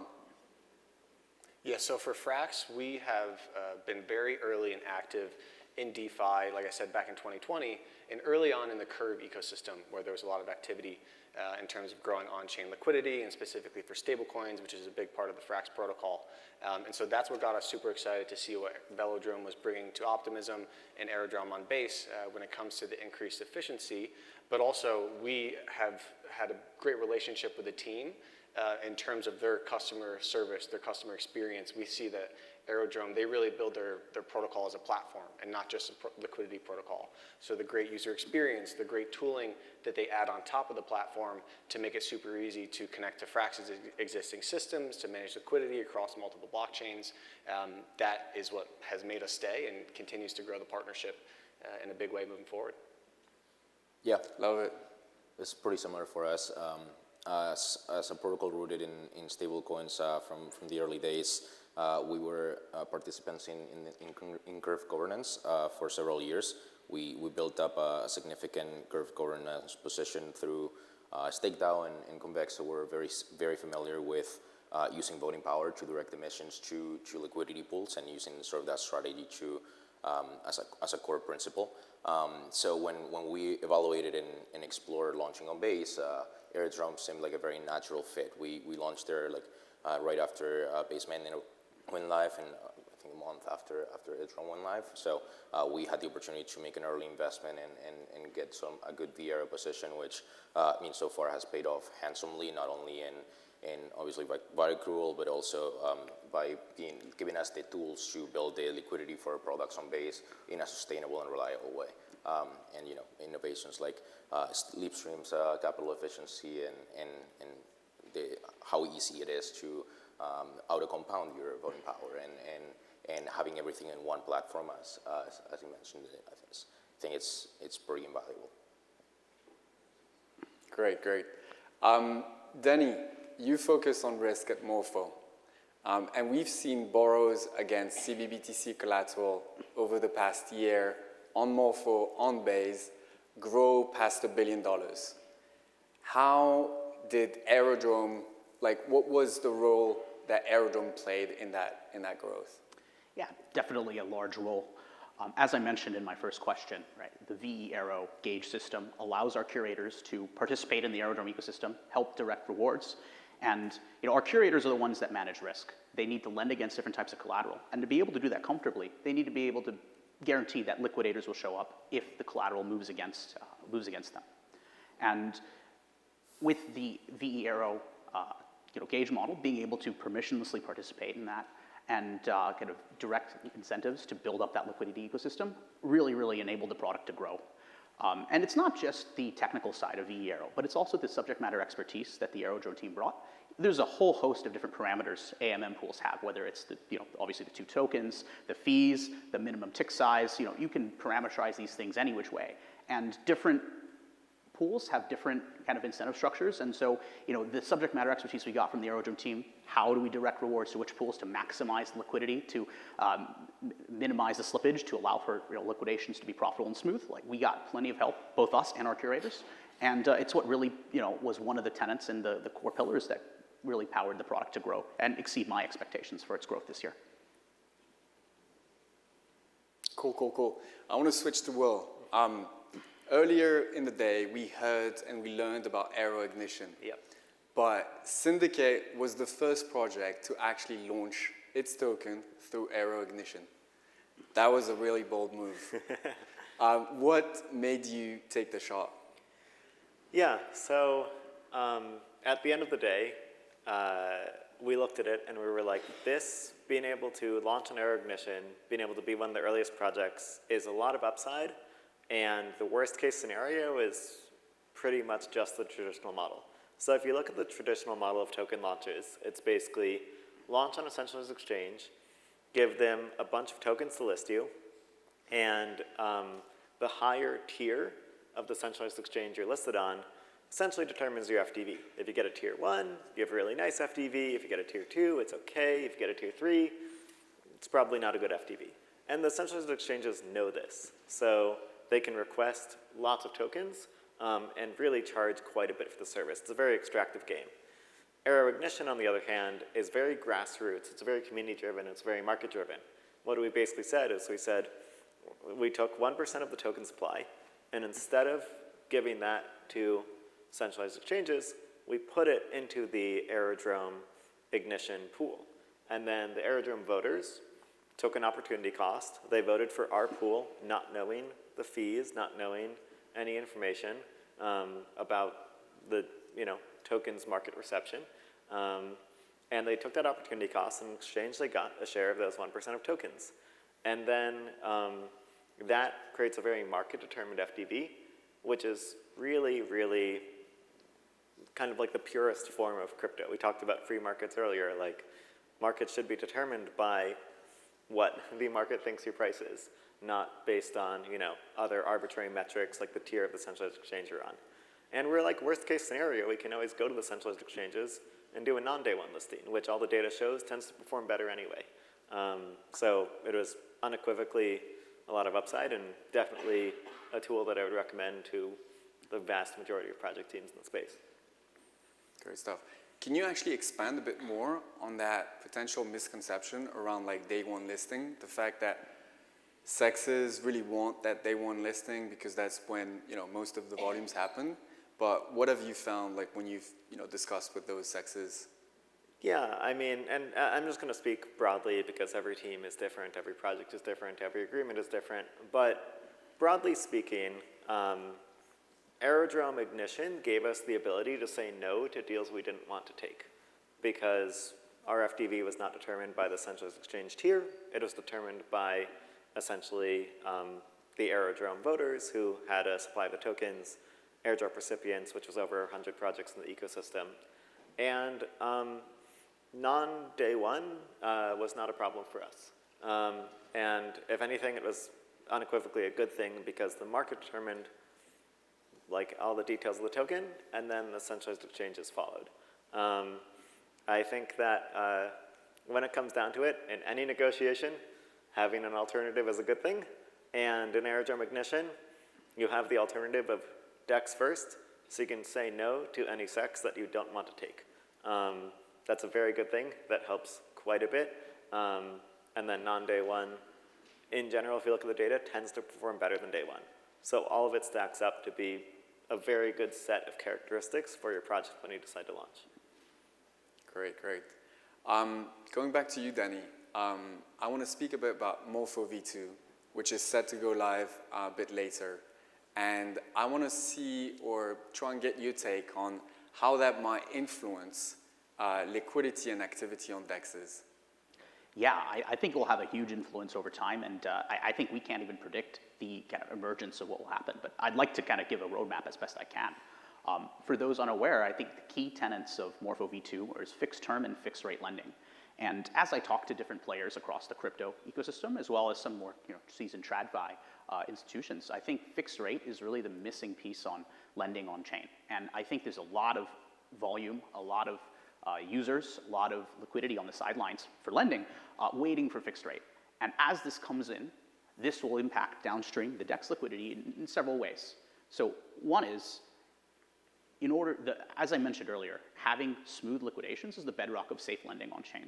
And so as more and more people are willing to borrow and lend, there's going to be more incentives flowing into the DEX ecosystem, the more ability to partner, more ability to innovate on different ways of designing pools, of designing fee systems for LPs to capture more liquidity. There's just going to be a lot more attention on DEXs as lending grows, because that DEX liquidity is the cornerstone for keeping lenders safe. Additionally, Fixed rate lending allows looping strategies to be much more measurable because your fixed rate is locked in, so you don't have your kind of funding rate costs moving around you. So that could make looping a little bit more easy to model with the fixed rate side. In order to loop, you need DEX liquidity to effectuate that trade. So we're going to see more volume there. But I really, the beauty of crypto for me is emergence, right? New things get put online, and the community, the wonderful builders we have here on stage, as well as in the audience and watching remotely, will build. And I can tell you what I can predict, and I think my views there is kind of my solid views, but I'm really excited to see kind of what will be surprising. And so there will be plenty of use cases that I can't predict, and I'm really excited to see those, mostly. Still like having this like risk analysis, how do you comp liquidity available on DEXs compared to RFQ liquidity? Yeah, RFQ liquidity is hard to measure. It's a little bit of a dark market, but I think that DEX liquidity is stickier than RFQ liquidity. You can always stop quoting, but there's a little bit more friction to move your capital off DEXs. So seeing DEX liquidity there, even if RFQ liquidity is available, seeing solid DEX liquidity is an important factor of, like I meant, a healthy liquidation ecosystem. And with DEX LPs, that's kind of one cornerstone. RFQ providers and market makers, that's another ecosystem. They all come together to build a strong ecosystem, and you really can't have a lopsided ecosystem. And you need everybody working together to build an ecosystem. So they complement each other. Yes. And yes. Potentially you see that, I don't know, like RFQ being better for like certain types of assets or more like RWAs or off-chain.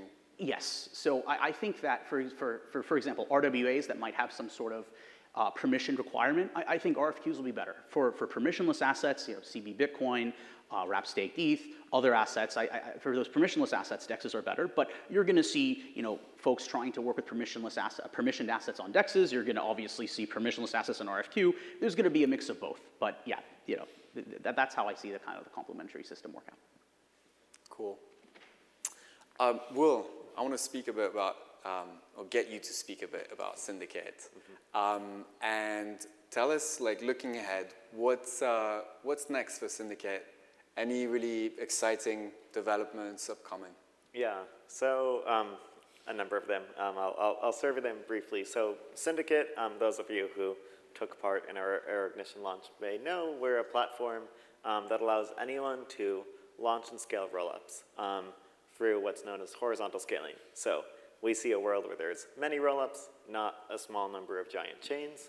And the first thing we're focused on is getting a bunch of activity onto the chains that we work with. So that's about increasing throughput as much as possible. We have a path to 1 million TPS, we believe, for order book use cases, on-chain gaming, on-chain social, really high throughput use cases.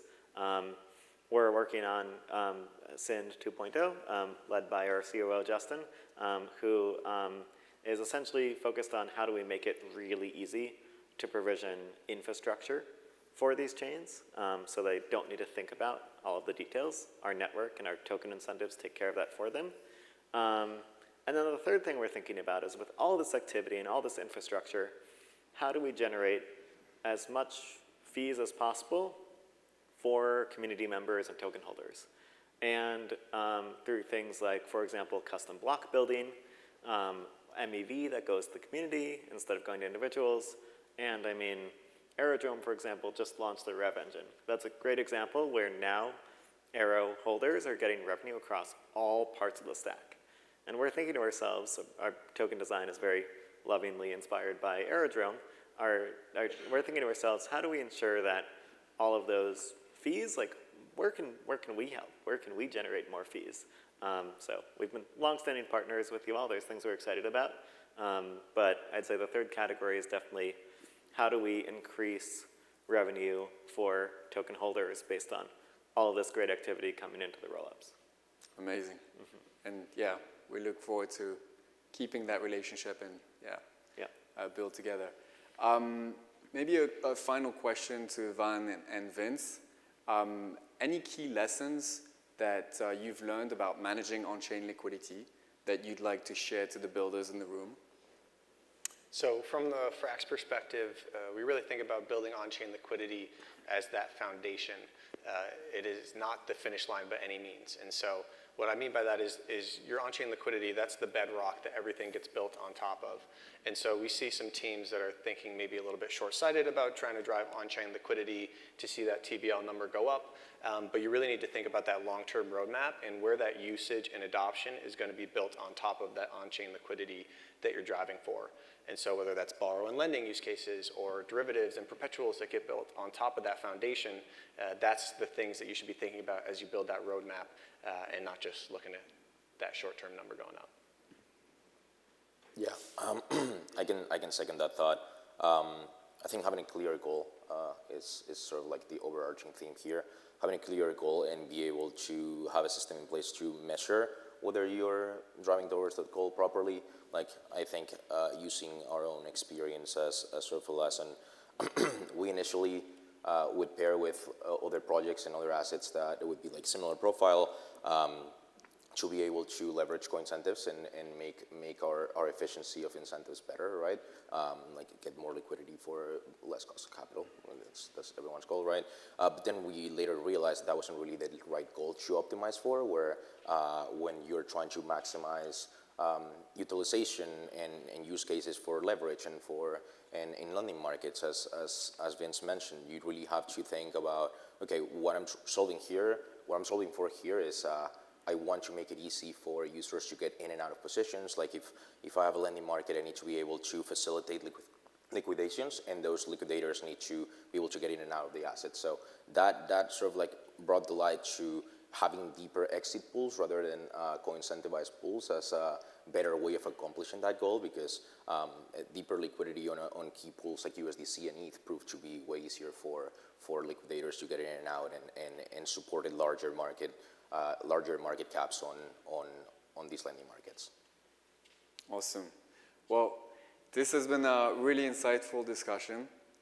Thanks very much for being here, for sharing, and I hope everyone in the room and on the stream has enjoyed it as much as I have. And we're truly grateful to have you guys as partners and look forward to your continued support. Thanks so much. Thanks so much.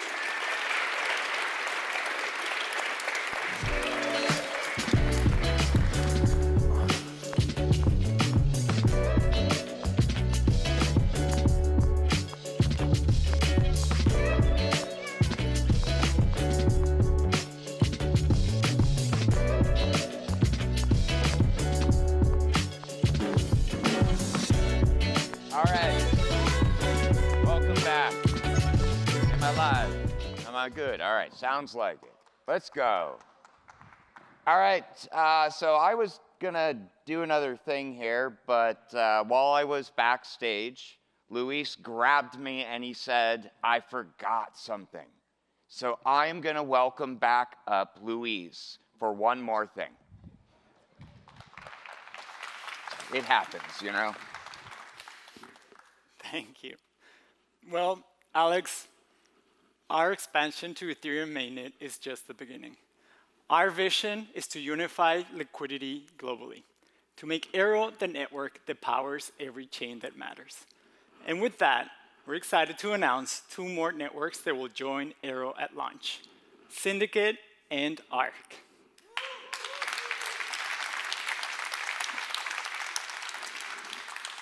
Syndicate gives developers the power to build custom app chains, letting every project run its own network with their own sequencers, rules, and economies. And Arc is a new layer 1 built by Circle, the world's largest regulated stablecoin provider. Arc is designed to serve as a global liquidity hub for the world's tokenized assets, offering users the ability to pay gas with stables and giving institutions native privacy tooling for compliance. Together, they will join Aero's expanding liquidity network.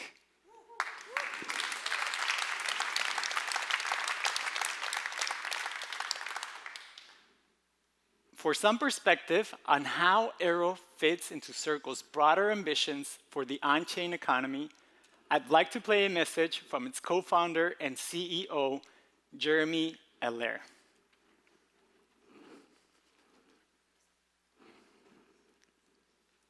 Do we play his message? Hey everyone, I'm super excited to be able to share some thoughts as part of this great gathering. I want to start just talking about a theme that we've been talking about for some time, which is the advent of the internet financial system. You know, when we founded Circle over 12 years ago, we had this core idea, and this idea was that we were going to see in the coming decades a collision of the internet, meaning open software, open networks, open protocols, distributed computing models, that core DNA, which makes the internet what the internet is. We're going to see the collision of that with the global economic system. And we had a lot of ideas for what that could evolve to be and what that would lead to. And that was, you know, at the core, a founding vision of the company, that collision was going to lead to effectively the building out of a new economic system and a new financial system that was rooted in an entirely machine intermediated, software intermediated structure, just like we've seen in communications and media and content and information and software and other areas. Now, what's amazing is, you know, we're sitting here today, 12 years later, and it's really coming to life. And it's coming to life at an accelerated pace, and truly a magnificent speed that we're seeing all these things happening. And we're seeing products like Aero, we're seeing all of these on-chain infrastructures, we're seeing the breakout of legal clarity around the world on this, all happening and kind of simultaneously mutually reinforcing each other and leading to this incredible change. So Circle today, as we really ourselves kind of breathe life into this vision and strategy, we are building a full stack internet financial platform company. And our goal is to help support the development of this new internet financial system and ultimately to bring all economic activity natively onto the internet. And we think over the next 1 to 2 decades, that is exactly what's going to take place. And we're building that full stack internet financial platform really at 3 layers. And we're operating at those layers. And we're also working in a market neutral way with many other players at all of these layers, at each of these layers as well. So the foundational layer that we're working on now is Arc, which we really view as an economic operating system for the internet. It's a layer 1 public chain introduced in testnet in the past 2 weeks. We're excited to see Aero participating in preparing their own applications and protocols for the ultimate launch of Arc. But this is a kind of operating system layer for fundamental primitives in the economic and financial system to be built up and operationalized. Now, obviously, we're very well established in the digital money layer of this new internet financial system. And we've always conceptualized, stable coins as they're now known. That concept didn't exist 12 years ago. But stable coins as full reserved, fiat-backed digital currency instruments, as well as now, not just dollars, but euros, but also tokenized government money, fund structures, kind of providing the core money and liquidity layer that's needed for the financial side of this economic activity. And we are also recently stepping into the application layer, and we're doing that with CPN, which is as an application service, providing a way for financial intermediaries all around the world to have a comprehensive network for global payments and money movement that abstracts away a lot of the complexity of blockchains, stablecoins, cross-currency liquidity, and other things. So we're building at the application layer to ensure that the kind of full fruits of seamless global value exchange can happen for end user applications all around the world. Now, we're also operating, as I said, in these different layers of the stack in market neutral ways. At the blockchain layer, we support over 28 blockchain networks with our digital money instruments. Our application layer supports multiple chains. At the application layer, we provide our core money and liquidity services to enable these incredible applications like Aerodrome and other on-chain primitives and centralized finance infrastructures and the like. And similarly, at the stablecoin level, we're now providing infrastructure for asset issuers, for stablecoin issuers. And in fact, a significant number of local stablecoin issuers are launching on Arc. And we want to enable dollar stables, non-dollar stables, as well as tokenized asset issuers to be able to operate in this infrastructure and environment. In fact, virtually every tokenized money fund product natively uses USDC as a way to create and redeem those tokenized assets. And so we want to work across all of these layers. And it's here, obviously, that at the application layer, at the protocol layer, that Aerodrome has grown to play such a significant role in a very short period of time. And that's where, I think we think about liquidity as a fundamental building block for all of the internet financial system, and liquidity as a fundamental enabler. And so for us, that means deep primary liquidity. We've been able to build the largest stablecoin primary liquidity infrastructure in the world. We have enabled over $1 trillion of minting and redemption of digital dollars through that primary liquidity network that now exists in banking systems and real-time banking systems all around the world. And it's that digital dollar dial tone that is critical to enabling that foundational primary liquidity that so many people can build on top of. We've also focused a great deal on cross-chain and cross-application liquidity. And that's been through our investments in multi-chain infrastructure to make sure that our digital money primitives work on all of these different blockchain networks. And obviously, critically, the growth in and deployment of cross-chain transfer protocol, or CCTP, as a way to provide seamless cross-chain liquidity with the best possible speed, with the lowest cost, with extreme security and capital efficiency. And CCTP now is oftentimes around half of all cross-chain traffic. And enabling that cross-chain, cross-application liquidity is critical to the users who are interacting with all the applications and services and protocols around this. And then obviously we think about these as capabilities that allow, applications and protocols that provide liquidity as a fundamental building block. And Aerodrome itself is a liquidity enabler for all. And we're seeing the way that this infrastructure is being built and integrated and deployed out is really exemplary of that. And it actually comes back to the early vision and idea that we had as a company, this idea that programmable money and composable and programmable money would become possible. There were no smart contracts in 2013. There were people ideating about this, but as that became possible and we were able to build a protocol for dollars on the internet with USDC, a core focus for us was we knew that programmability was core, and a fundamental part of the way we went to market, both as Circle, but also collaborating a lot with Coinbase in those very early days, which was to partner with the on-chain protocol primitives, partner with the DeFi protocols in lending, in decentralized exchange, in other areas of that very nascent DeFi world. And partnering with that was critical to creating the fundamental building blocks that have allowed the on-chain ecosystem to grow and become what it is today. And I think from my perspective, Aerodrome is an incredible example of executing on this and continuing to innovate in the models of on-chain liquidity, on-chain exchange, and the like. And it shows up in the numbers. Aerodrome is responsible for the highest USDC transfer volume of any tracked app in crypto.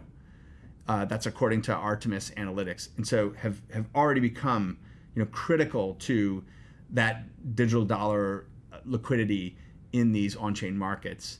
We've seen innovations in the execution of cross-currency transactions building on Aerodrome, where the ability to settle atomically in real time across dollar, euro, USDC, EURC, allowing for essentially payment versus payment delivery with fees amounting to 0.01% all in.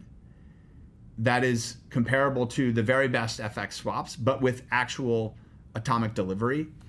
And then obviously to the retail products that have been building in that space, like Wise, 26 basis points, Wells Fargo, 300 basis points. So the innovation's happening, and Aerodrome is building the primitives, building the liquidity primitives, building the protocol primitives to make that possible. And so I think we've been able to work with the team in bootstrapping liquidity on new chains like Base in very, very efficient ways. And we're seeing that now coming into other blockchain ecosystems as the kind of portfolio distribution for Aerodrome expands. And so I'll just conclude by saying we're very grateful to be able to collaborate with such an amazing team that's innovating in so many ways and partnering together to marry our infrastructure, our digital money layers with their fundamental application and liquidity layers. And I think just, again, coming back to the starting point here, which is where are we in this journey? While Circle's 12 years in and others are different numbers of years into this, we are still in the very, very early days of this transformation of bringing the economic system onto the internet natively. And it is this group of innovators, it's this form of technology that is going to be central to that. And it's incredibly exciting to think that we're going to get into the trillions and trillions of dollars of activity over time. And we're just excited to see where this all takes us and to be able to work with so many of you as well. Thank you.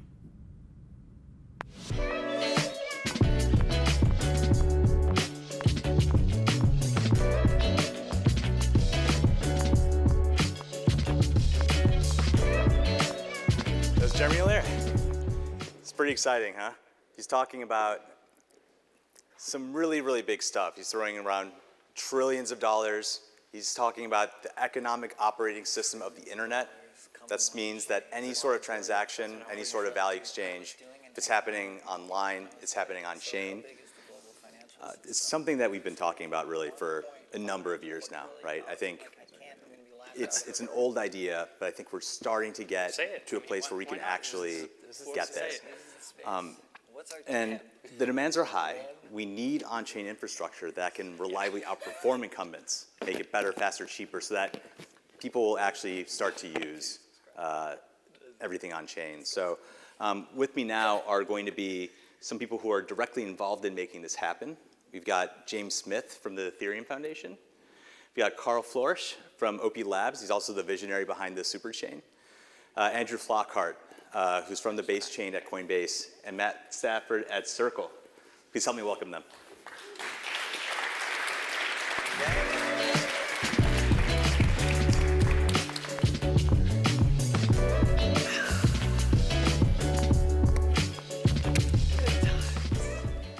All right, thanks for joining me, everyone. First question, scaling the EVM.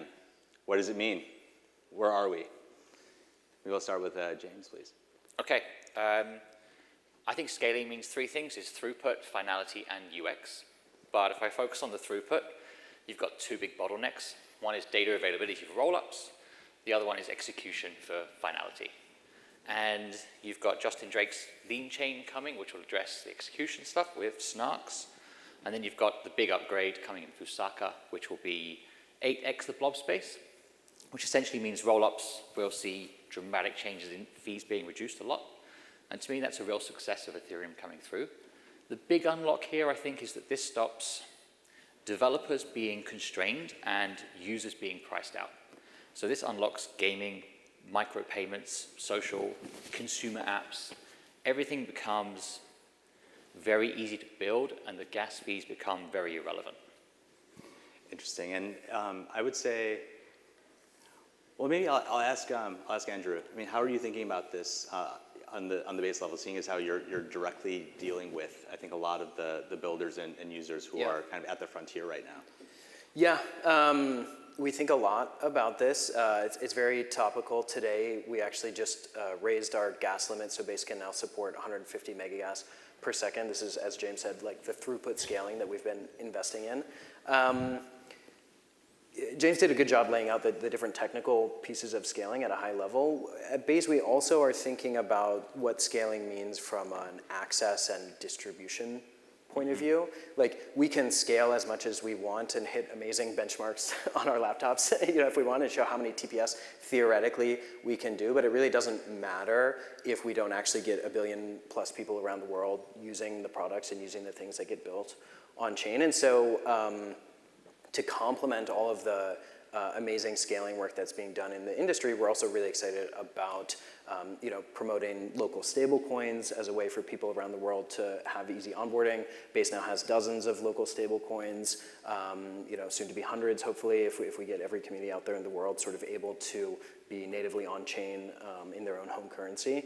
And then scaling the ecosystem. And I was talking to folks in the audience today about how we can scale sort of support for our communities around the world. So all of that is kind of like, we shouldn't forget why we're even scaling, right? We're scaling so that we can bring this new financial system, this new platform. It's great. It's like builders are not priced out anymore, and everybody can experiment because no longer is this a barrier to entry. Right.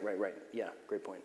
And from an infrastructural level, where do you think are the current big roadblocks? What's preventing even more low fees, more access?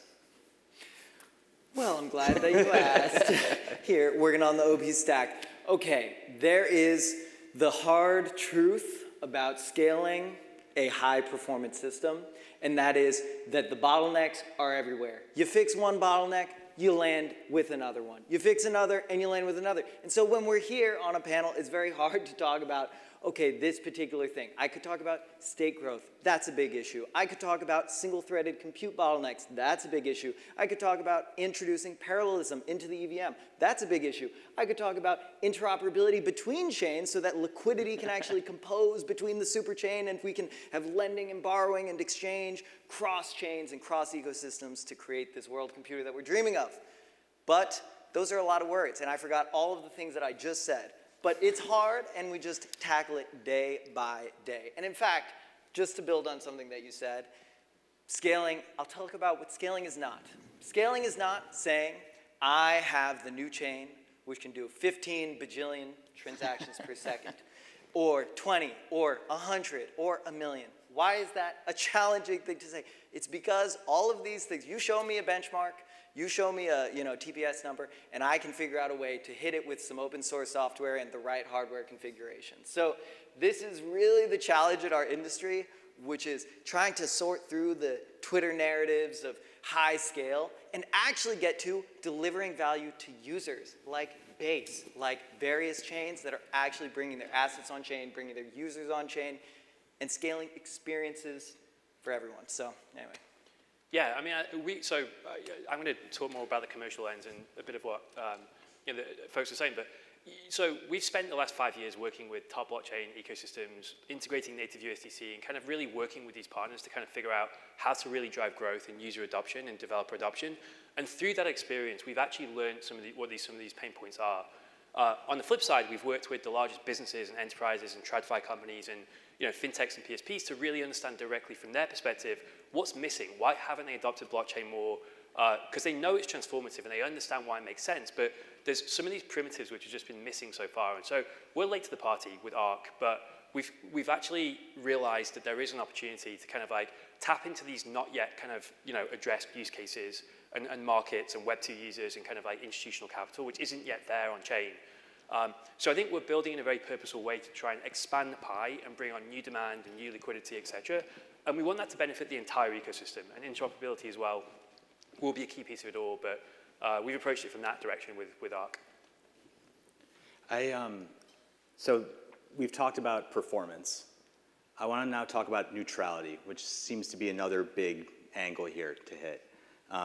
something that is easily observed, and I think everyone here can imagine this, is you have a blockchain, you're associated with some sort of organization, and you want more people to come build on your chain, in your ecosystem.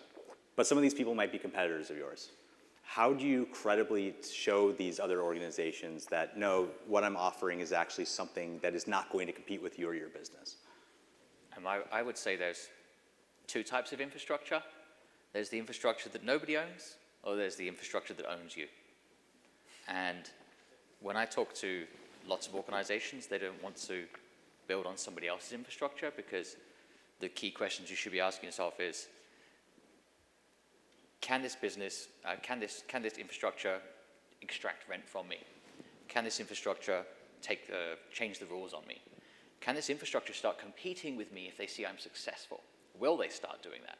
And we're all aware of platform risk in Web 2, and this is what, to me, Ethereum is trying to achieve with, once TPS disappears, you've got neutrality and resilience as the two moats that stand out, and that is why building on a neutral platform is such an important message to get out. Yeah, I'll echo that, right? This is why Coinbase was attracted to build Base on top of Ethereum, because we would sort of want Base to be a credibly neutral place where other people can build even perhaps competitive businesses with Coinbase and be able to have the same guarantees of permissionless access, censorship resistance. This is why being a stage 1 and stage 2 decentralized rollup is important. And sort of something Ethereum provides. I would say that I don't think organizations are ready for this 18-year-old coder from Spain to come and permissionlessly build something that's really innovative on their platform, which is going to be really, really fun to watch, because if you're sitting in a walled garden, that 18-year-old can't build something for them. And that's going to change, I think, a lot of the innovation coming in the space and the whole reason that we're trying to build this infrastructure out. Well, I see credible neutrality. Oftentimes, it begins with something that we can all agree on. And so I think we can all agree that we want to bring the world on chain. We want everyone to transact on chain. We want all businesses to transact on chain.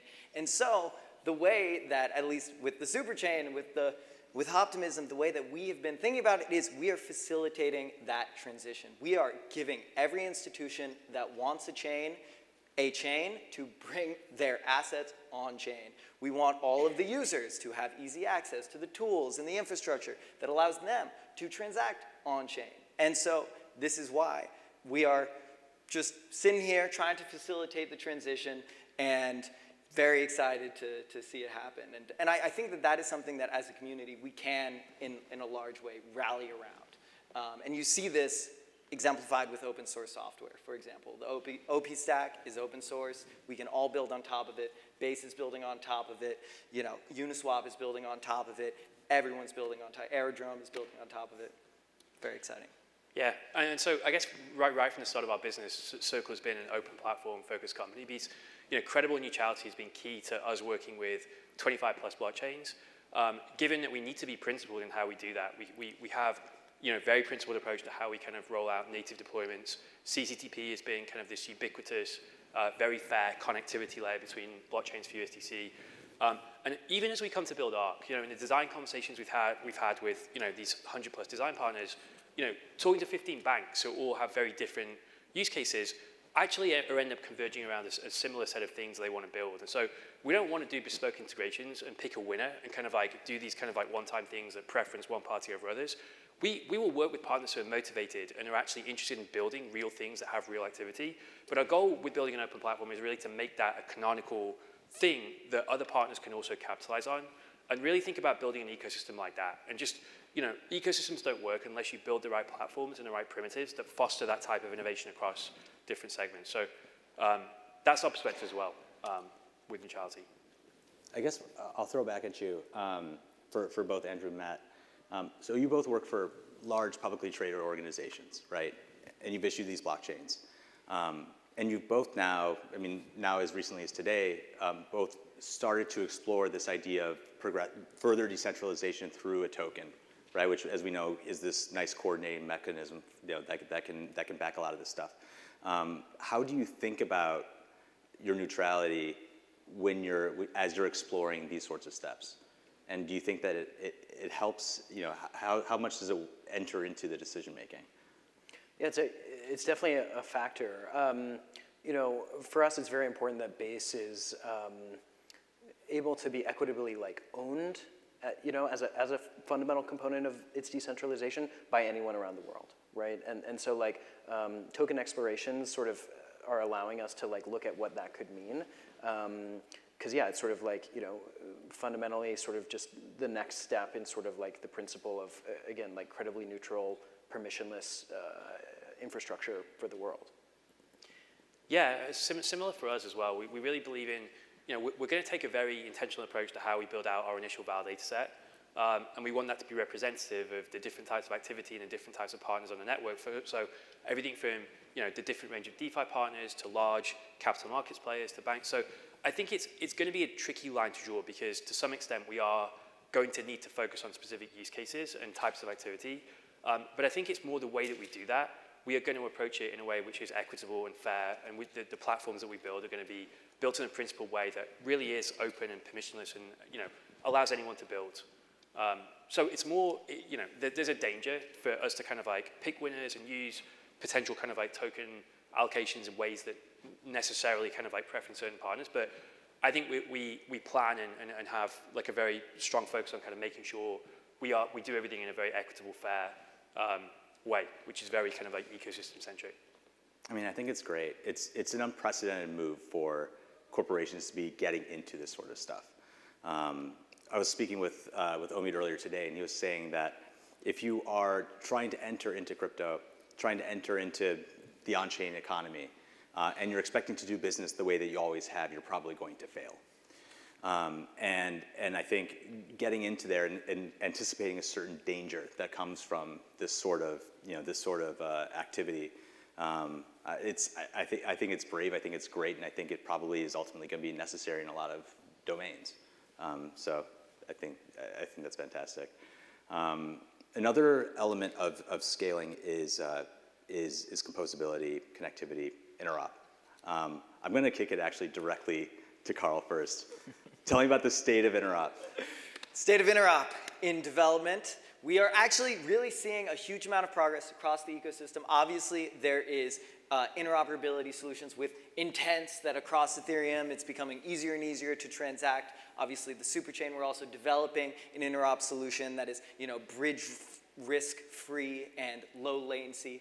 And I think that we're starting to really see a kind of convergence around on-chain as being a unique and unified experience. And I think that this is something that we kind of whittle away at as we talk about the superchain, all the chains kind of converge into a single experience. But that is, I think we're starting to really see it with everything from, lending cross-chain, exchange cross-chain, intents cross-chain, and the thing that we can do to, get to the end of the line is, well, ship native interop with the superchain, and also ship the various efforts that we're seeing across the Ethereum ecosystem, and enable the experience. Yeah, I'd love to hear you elaborate on that, James, because interop is very much, I think, a recent, kind of, I think, public push by the EF. So, kind of curious how you think about it. But if I focus on the things I think it unlocks, I think interop, because for a blockchain to work really well, having multiple different assets that you can do things with becomes way more innovative.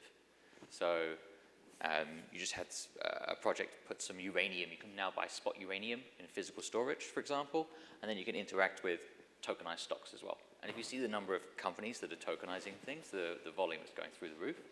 This all works once interop starts working as well. And you're just going to start to see that innovation happen as well as people build multi-asset vaults and things like this on top. So interop is really, really important for every ecosystem to win, I think. By the way, I do think that credible neutrality and interop are incredibly related because everyone can and should agree that through interoperability, we are growing the pie. And I want to acknowledge that growing the pie and being in an industry where you can deploy something and someone else who's competitive with you can actually consume that and you both benefit is an amazing thing because we can actually be friends on this panel as opposed to mortal enemies. Period. I'll just extend that. you know, it's very important. It's one of Base's values that Base is a bridge and not an island. And so interop, this is why we're, you know, drawn to superchain interop and working with Optimism and the OP stack. And this is why we're developing a Base bridge that can link any other L1. So we're starting with Solana soon, but any L1, you know, be it EVM or not, is something we want to have interoperability with. And we think actually parts of the OP stack interop are applicable and sort of able to be reused for this. So we're really excited about that. The other thing is, like, let's not stop at all the blockchains. Like, let's be interoperable with all of TradFi as well, and get, like, you know, Swift and ACH and, you know, whatever other rails plugged in into this stuff, so that we can, you know, bring the world on chain. Yeah, and I would totally agree with that, because obviously Circle, you know, since we did our first integration, we realized that the key piece of the puzzle was how do you connect all these different blockchains and make transferring, you know, starting with USDC super fast, seamless, trustworthy. And so, yeah, we've seen the success of that and the importance of that across, you know, literally like all these, you know, trillions of dollars of kind of on-chain transactions. But I think what has been noticeable as well is kind of like as we've been designing use cases for ARC with the top banks, with TradFi, Capital Markets Place, so all these old chains and kind of like all sorts of kind of like archaic things, they also want the same thing. It's literally one of the top kind of like principles and topics that's come up in every conversation. So I think we've realized that kind of like doubling down on one of these core kind of like traits that we built our entire kind of business on and the USDC network on is going to be incredibly important. And so we're actively thinking about how do we work with CCTP to expand the payload for that, the different assets that can be passed through CCTP, as well as working with top kind of like bridge partners as well to kind of facilitate different types of assets. Because, you know, I think it's a critical need for the entire ecosystem in the market, and there's a bunch of different ways to do it. And I think there's not one size fits all, but we agree, like it's a core design principle as we build out, you know, our key ecosystem as well. Yeah, this is great. I think we got everybody who's more or less an infrastructure provider up on this stage. I mean, Base is kind of full stack, I guess, but everyone here is all working toward getting this thing to scale, getting this thing out to everybody. And yeah, we're all really just trying to work on the same basic project. So it's great to have everyone here. There's enough like private blockchain examples that have that meme of do something, because it's stuck in its own little world, right? Whereas Interop unlocks this, and it'll be on a bigger scale too. I think that's fantastic. So thanks so much for your time up here. This is great. Yep, Please give a hand. Thanks. Thank you. This is awesome.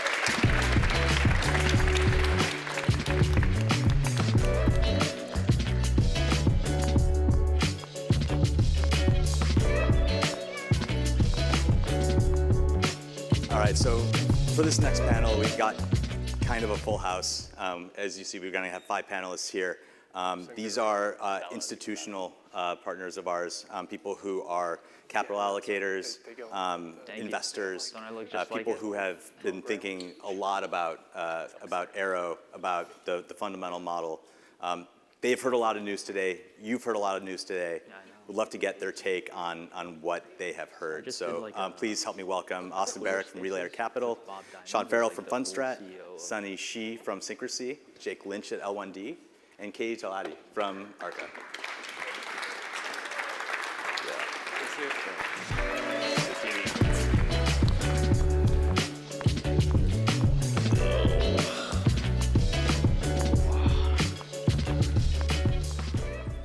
So first question is the obvious one. A lot of news. What did you all think? Really exciting. I had a lot of theories about what today could entail. And, you know, I think the expansion to all of these additional EVM networks and increasing the addressable market is really exciting, and also aligning the interest between Velo and Aero and bringing them together. But I maybe didn't think enough of about the potential upgrades to the product side, because in my mind, that's one of the most interesting things in terms of how much Aerodrome is advancing on that front as well. Yeah, I would agree. I think it was a very exciting announcement. It's you know, I've followed the team so closely for so long. Nothing surprised me greatly, but it's great to see all of this come to fruition and you know, see what I view to be, you know, the optimal tokenomics package for, you know, the 3 stakeholders within a DEX environment, you know, expand and try to win market share and improve out its model, you know, in the broader crypto market. Yeah, it's pretty clear you guys have been cooking pretty hard over here. The Dromos team seems to be really on top of it. You guys have clearly listened to a lot of what the crypto space wants. The UX improvements are interesting. I think the revenue improvements are the really valuable stuff. And so, yeah, I'm really excited to see where this goes. Yeah, I agree with everything everyone said, and not to totally copy or piggyback on that, but I do think the UX improvement is really important, because in this space, just as Louis from the foundation was showing us, like the fact that we have to go to like several different sites and click in all these different windows, no one wants to do that. And if you're actually gonna onboard retail, like users, if we're actually gonna get, you know, this super DeFi app that everybody is using worldwide, you need it to be simpler. We just can't keep going with like all these complicated things using 2 hot wallets. It's not gonna work. Yeah, I think we had a conversation, Chris or Jack, a few months ago about you know, what we want to see from the Aero story, like how we want to see it evolve. And I think the 2 biggest things we talked about was like, how do we not just tell people that the Aero model is sustainable? Like, how do we actually go out and show them it's sustainable? How do we see this happen in practice? And the second thing was, how do we evolve Aerodrome and Velodrome's story and make it larger than just being a DEX on base or a DEX on optimism? And I think you guys nailed both of those points today. I do think that there's this general question about value accrual, and it's still one that isn't adequately explored, you know, across the crypto ecosystem. How has value accrual broadly influenced your thinking about investments over the last year? And how much do you think the investor class typically currently appreciates this, or are they more interested in flows, unlocks, a lot of the things that, you know, would be historically have been associated with the crypto space? Yeah, it's a really good question, and I think it depends upon like the class of investor and you know, which investor or trader you ask in the market. Over time, as crypto has become more institutional and you've had more, I don't know if sophisticated is the right word, but investors that are focused on fundamentals, I think that becomes increasingly important, as well as the idea of token holder rights or understanding the value that token holders receive. I think in the last year, that's been a really big part of how flows have moved in terms of what are the protocols that are generating meaningful revenue, that's sticky, and there's a clear sense that that value is directed to token holders. And you know, when I first started digging deep into the Aerodrome ecosystem, this was actually at ECC in Brussels in 2024, and I was at a dinner with Alex, and we were seated at different tables, and we were just leaving at the same time, and he was telling me more about Aero as we were walking out, and it ended up being like a slow 25-minute conversation as we were like leaving little by little. But the idea that there's no investors, no private investors and unlocks from that, and the team exposure is entirely through lock tokens that can't be sold, and the incentive is from the cash flow of those tokens to both continue to grow the protocol as well as to compensate the team, is just a fundamentally different model, and something that I think is one of the most unique things about Aero. And you know, I think you guys have clearly continued to move in that direction with some of the announcements today. Yeah, I mean, look, I sit in a pretty unique seat. You know, we're, you know, by trade, a independent research shop that caters to both TradFi and crypto native, and a lot of clients that sit on the spectrum from TradFi to crypto native. And so I take a very macro first approach to investing and to advising clients. And fundamental to that is understanding flows. And so I do think flows are still paramount to investing, broadly speaking. But in TradFi, you know, there are rights that shareholders have. And while, you know, passive flows, systematic flows are, you know, more greatly influencing asset performance in TradFi over the years, there's still that, those shareholder rights and the promise of future cash flows that, you know, those flows ebb and flow around. And, you know, the assets that get the most flows in the equity market are the ones that, you know, promise the most cash to shareholders over time. And so, I think it's great to have protocols, finally focusing on token holder rights and giving folks a reason to hold the token. It's made my job a lot easier, and I'm excited to consider Aero as one of the, I would say, few investable tokens within the broader token universe because of that fact. One of the most exciting parts about today's announcement, I think, was the Momentum Fund. I know I had conversations, with yourself and the team historically about,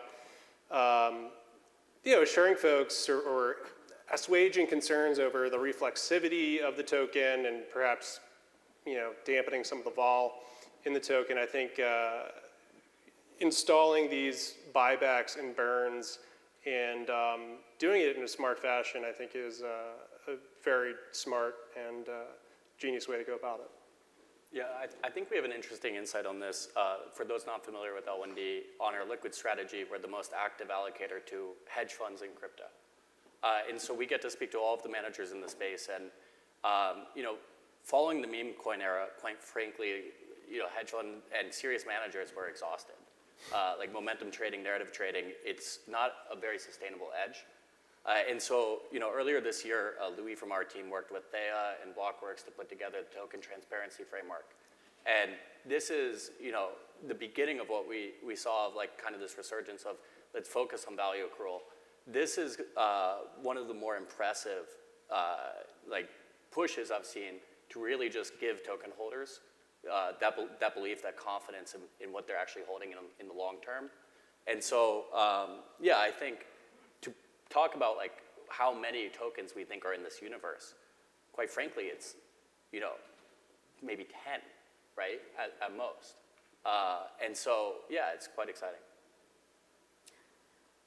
Yeah, I would just say, especially in the last 6 months, there's definitely been pressure on projects in the space to really show that there is some sort of value accrual.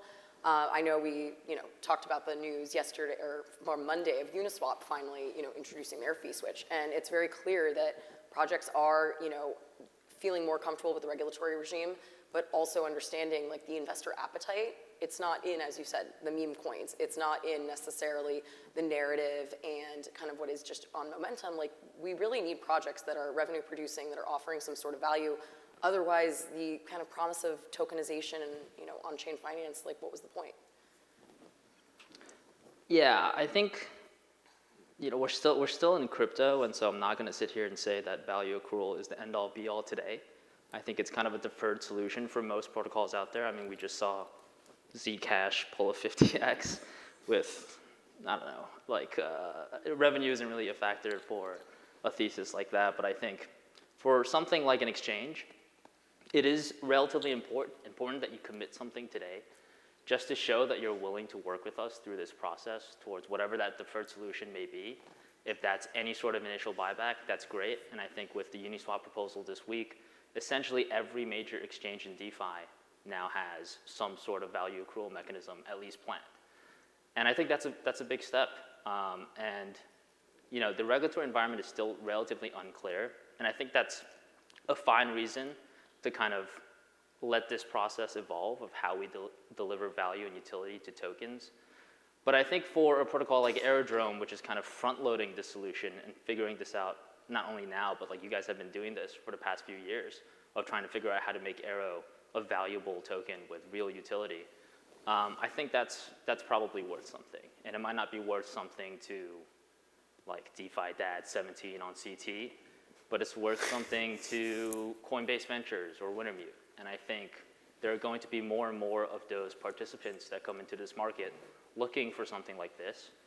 And I think it's definitely valuable that you guys have kind of put the DeFi industry, not on your back, but you've kind of been a leader in the space of pushing for real value accrual. Yeah.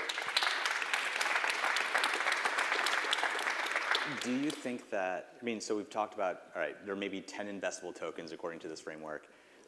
Most of the investors that we've seen in the space are people who are largely native to the industry.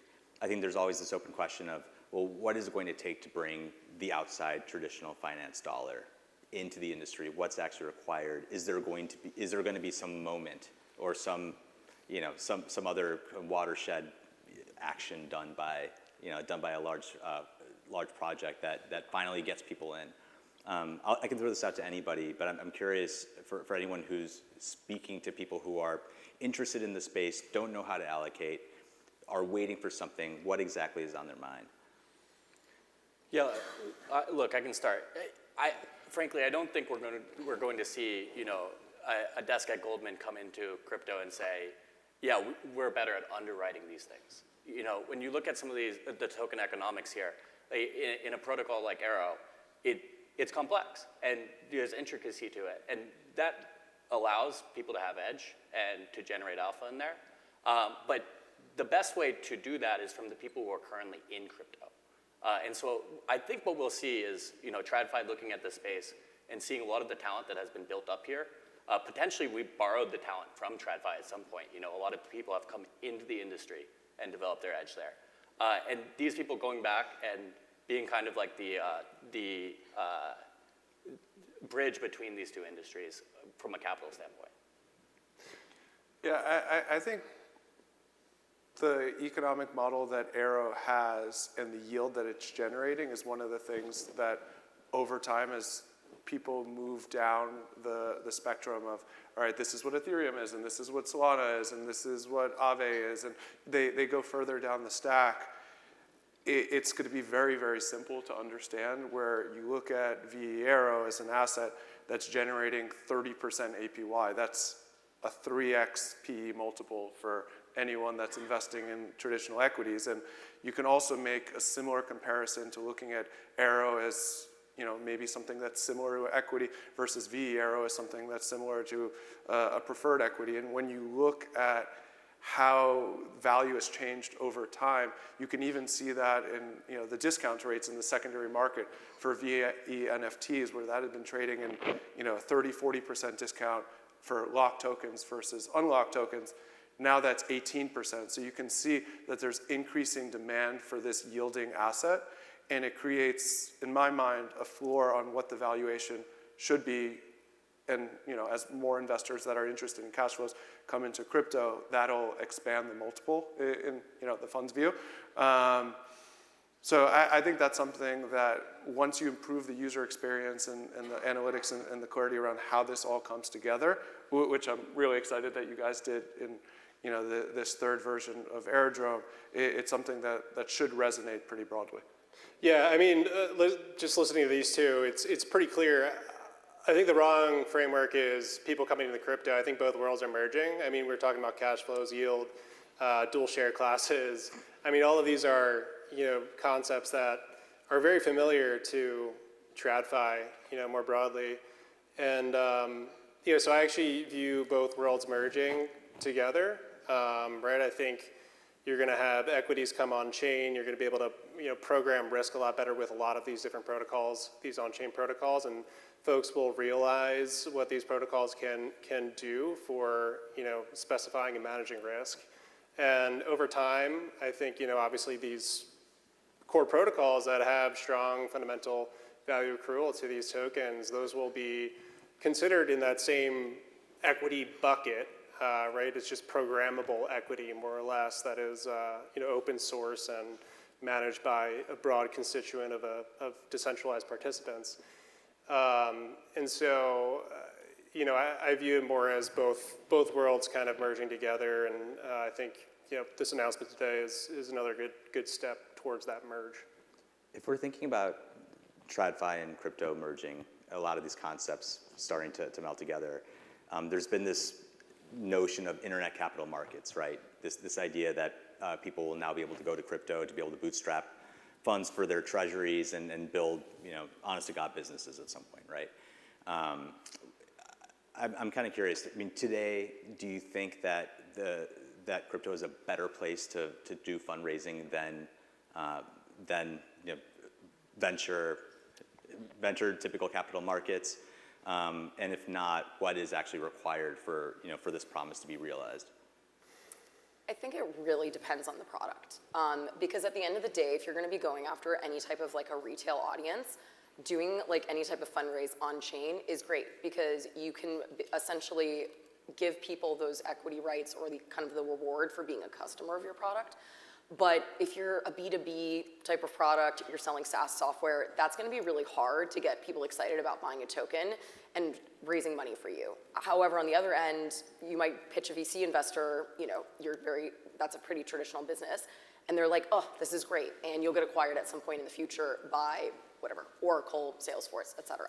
So I really think it depends just on the type of product. And generally in crypto, we have seen mostly retail-focused products or retail brands try to use tokenization, you know, to that advantage to like raise money.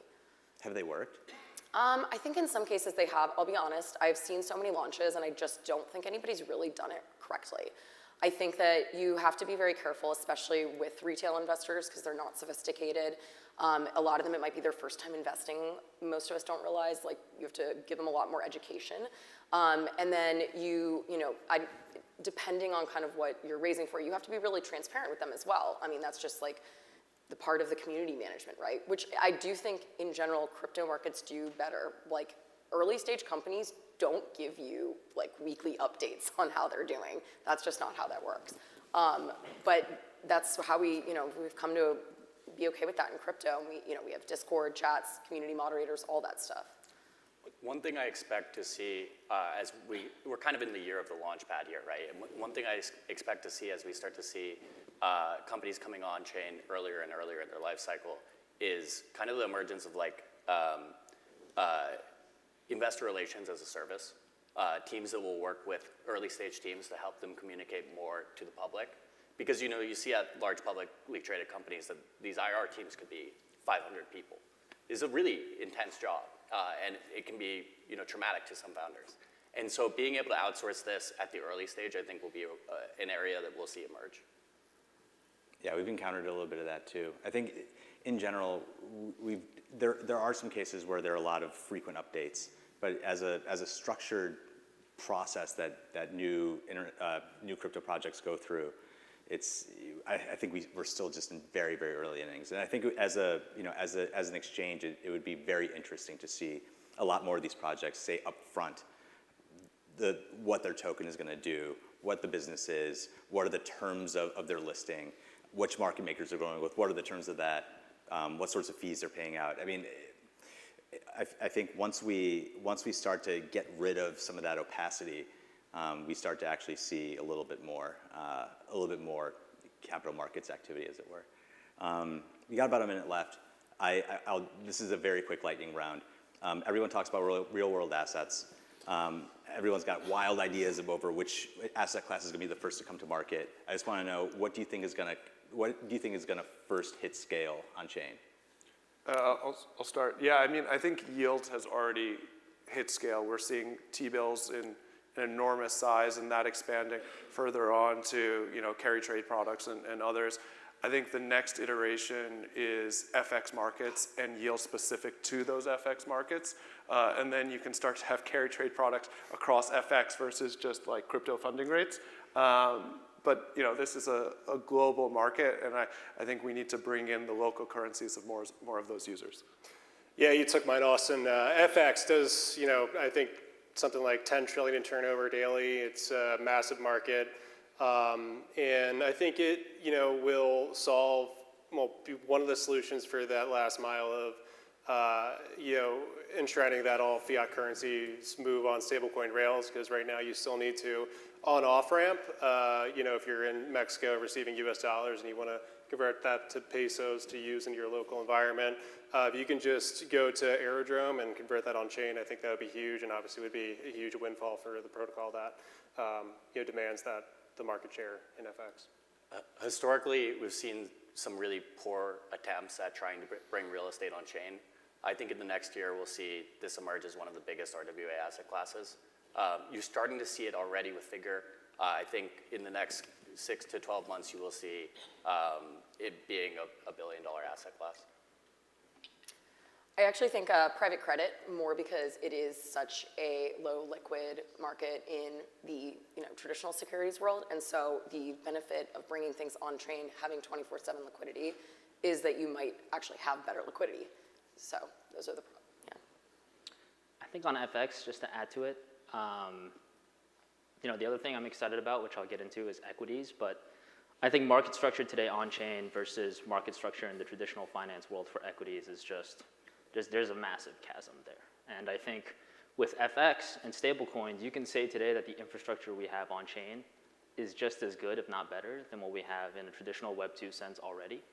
And so I think that will actually be one of the first meaningful forms of external assets that we can bring on-chain and have people actually engage with. And even today, stable swap volumes on Uniswap and Aerodrome, they're growing. And so I think that's something that we're watching closely for the near term. Equities on leverage, I think, has to happen. And I think there's no good place to get 100x exposure to the S&P or NVIDIA anywhere else. Whether or not we need that in society is another question entirely.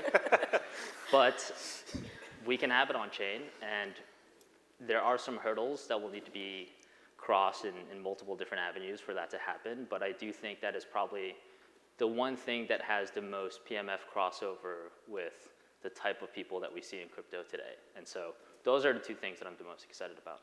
Cool. That's a surprisingly large breadth in options. So let's list all of them. Let's do it. Thanks so much. Great. Please give me a hand.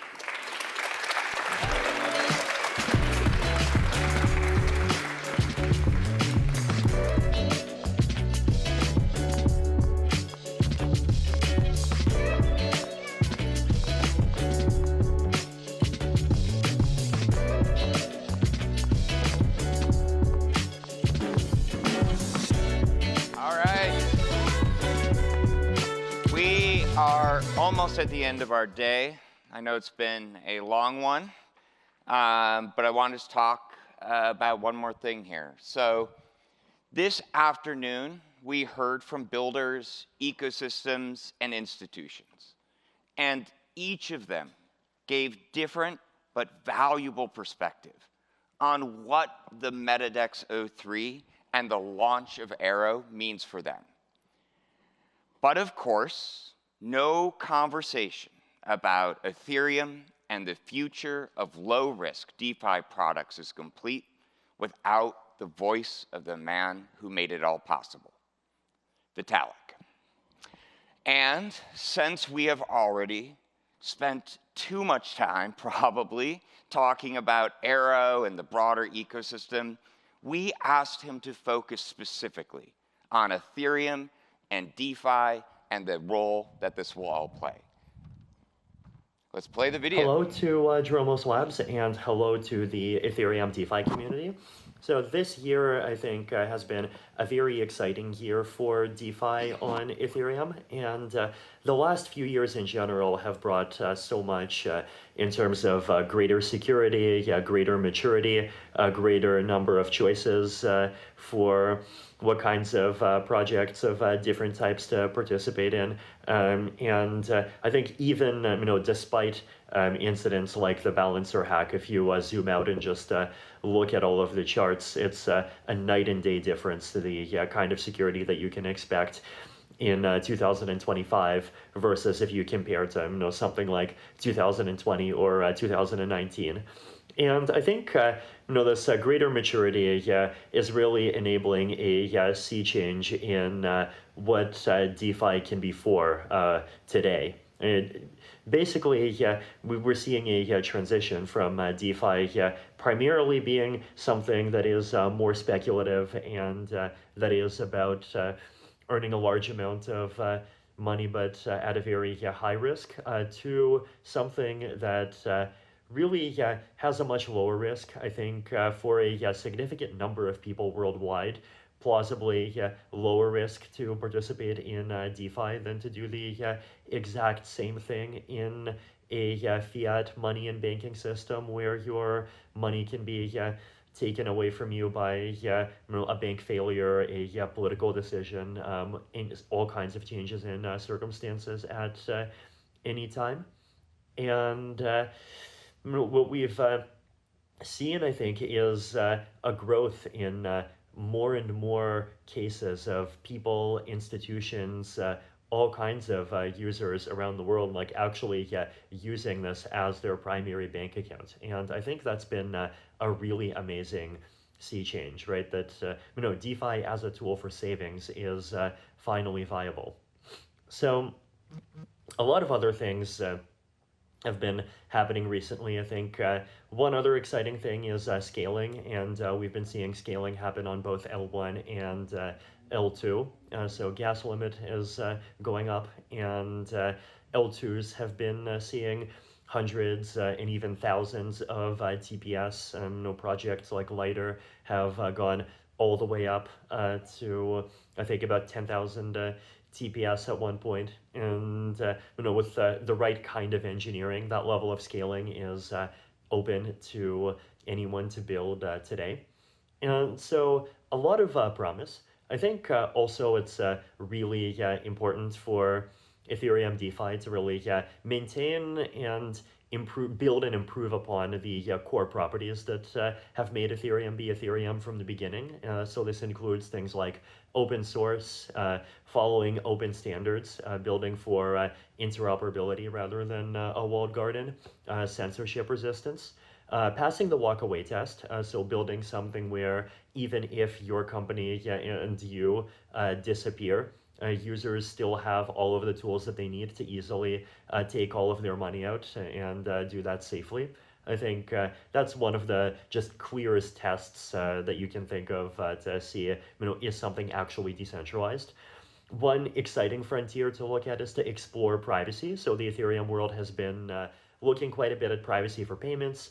A lot of success for projects like Privacy Pools, Railgun, the Hincal wallet, and a lot of projects exploring privacy for DeFi. And Railway has a DeFi, a private DeFi as well. So a lot of open space to build a lot more exciting things there.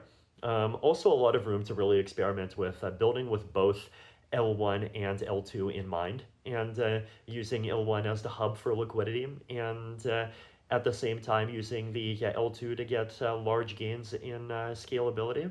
So a lot of really valuable things to work on, and just a lot of potential to really build things that bring real financial freedom and financial safety to the world. So let's go and build and do that. So thank you guys.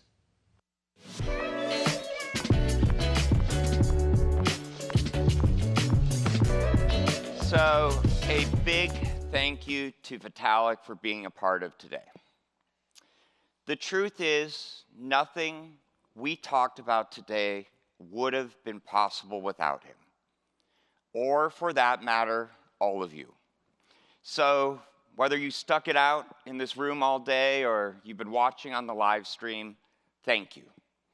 And I just want to take a few more minutes of your time and close with some very brief thoughts. Today, we have talked a lot about the promise of the space and the incredible opportunity that we have in front of us. I hope now there is no doubt that we are indeed entering a new economic era. But whether or not it is a better one is up to all of us. We are not just up against some of the most entrenched and most well-resourced interests the world has ever seen, but forces much more powerful: cynicism, doubt, and the very human bias for the familiar. This is why we as an industry must be better. It is why we must build better systems, not just because it is right, but because they win. And our very presence on this stage, and think back to that small group of anonymous people in a Discord, it is living proof of that. Now, I believe that I speak for everybody at Dromos and Aero when I say we did not enter this industry to exit it. We entered it to change it, to help bring it back to its first principles. Delivering common infrastructure that delivers uncommon value to everyone. This is the new meta we are here to create. And MetaDex 03 and the new Aero are just a part of this story. We are so honored and so grateful to be writing it alongside all of you. So finally, thank you so much for joining us today. Let's get back to work. As Jesse says, it is still indeed day one. So happy hour is now open in the auditorium, and we'll see you guys soon. Thank you.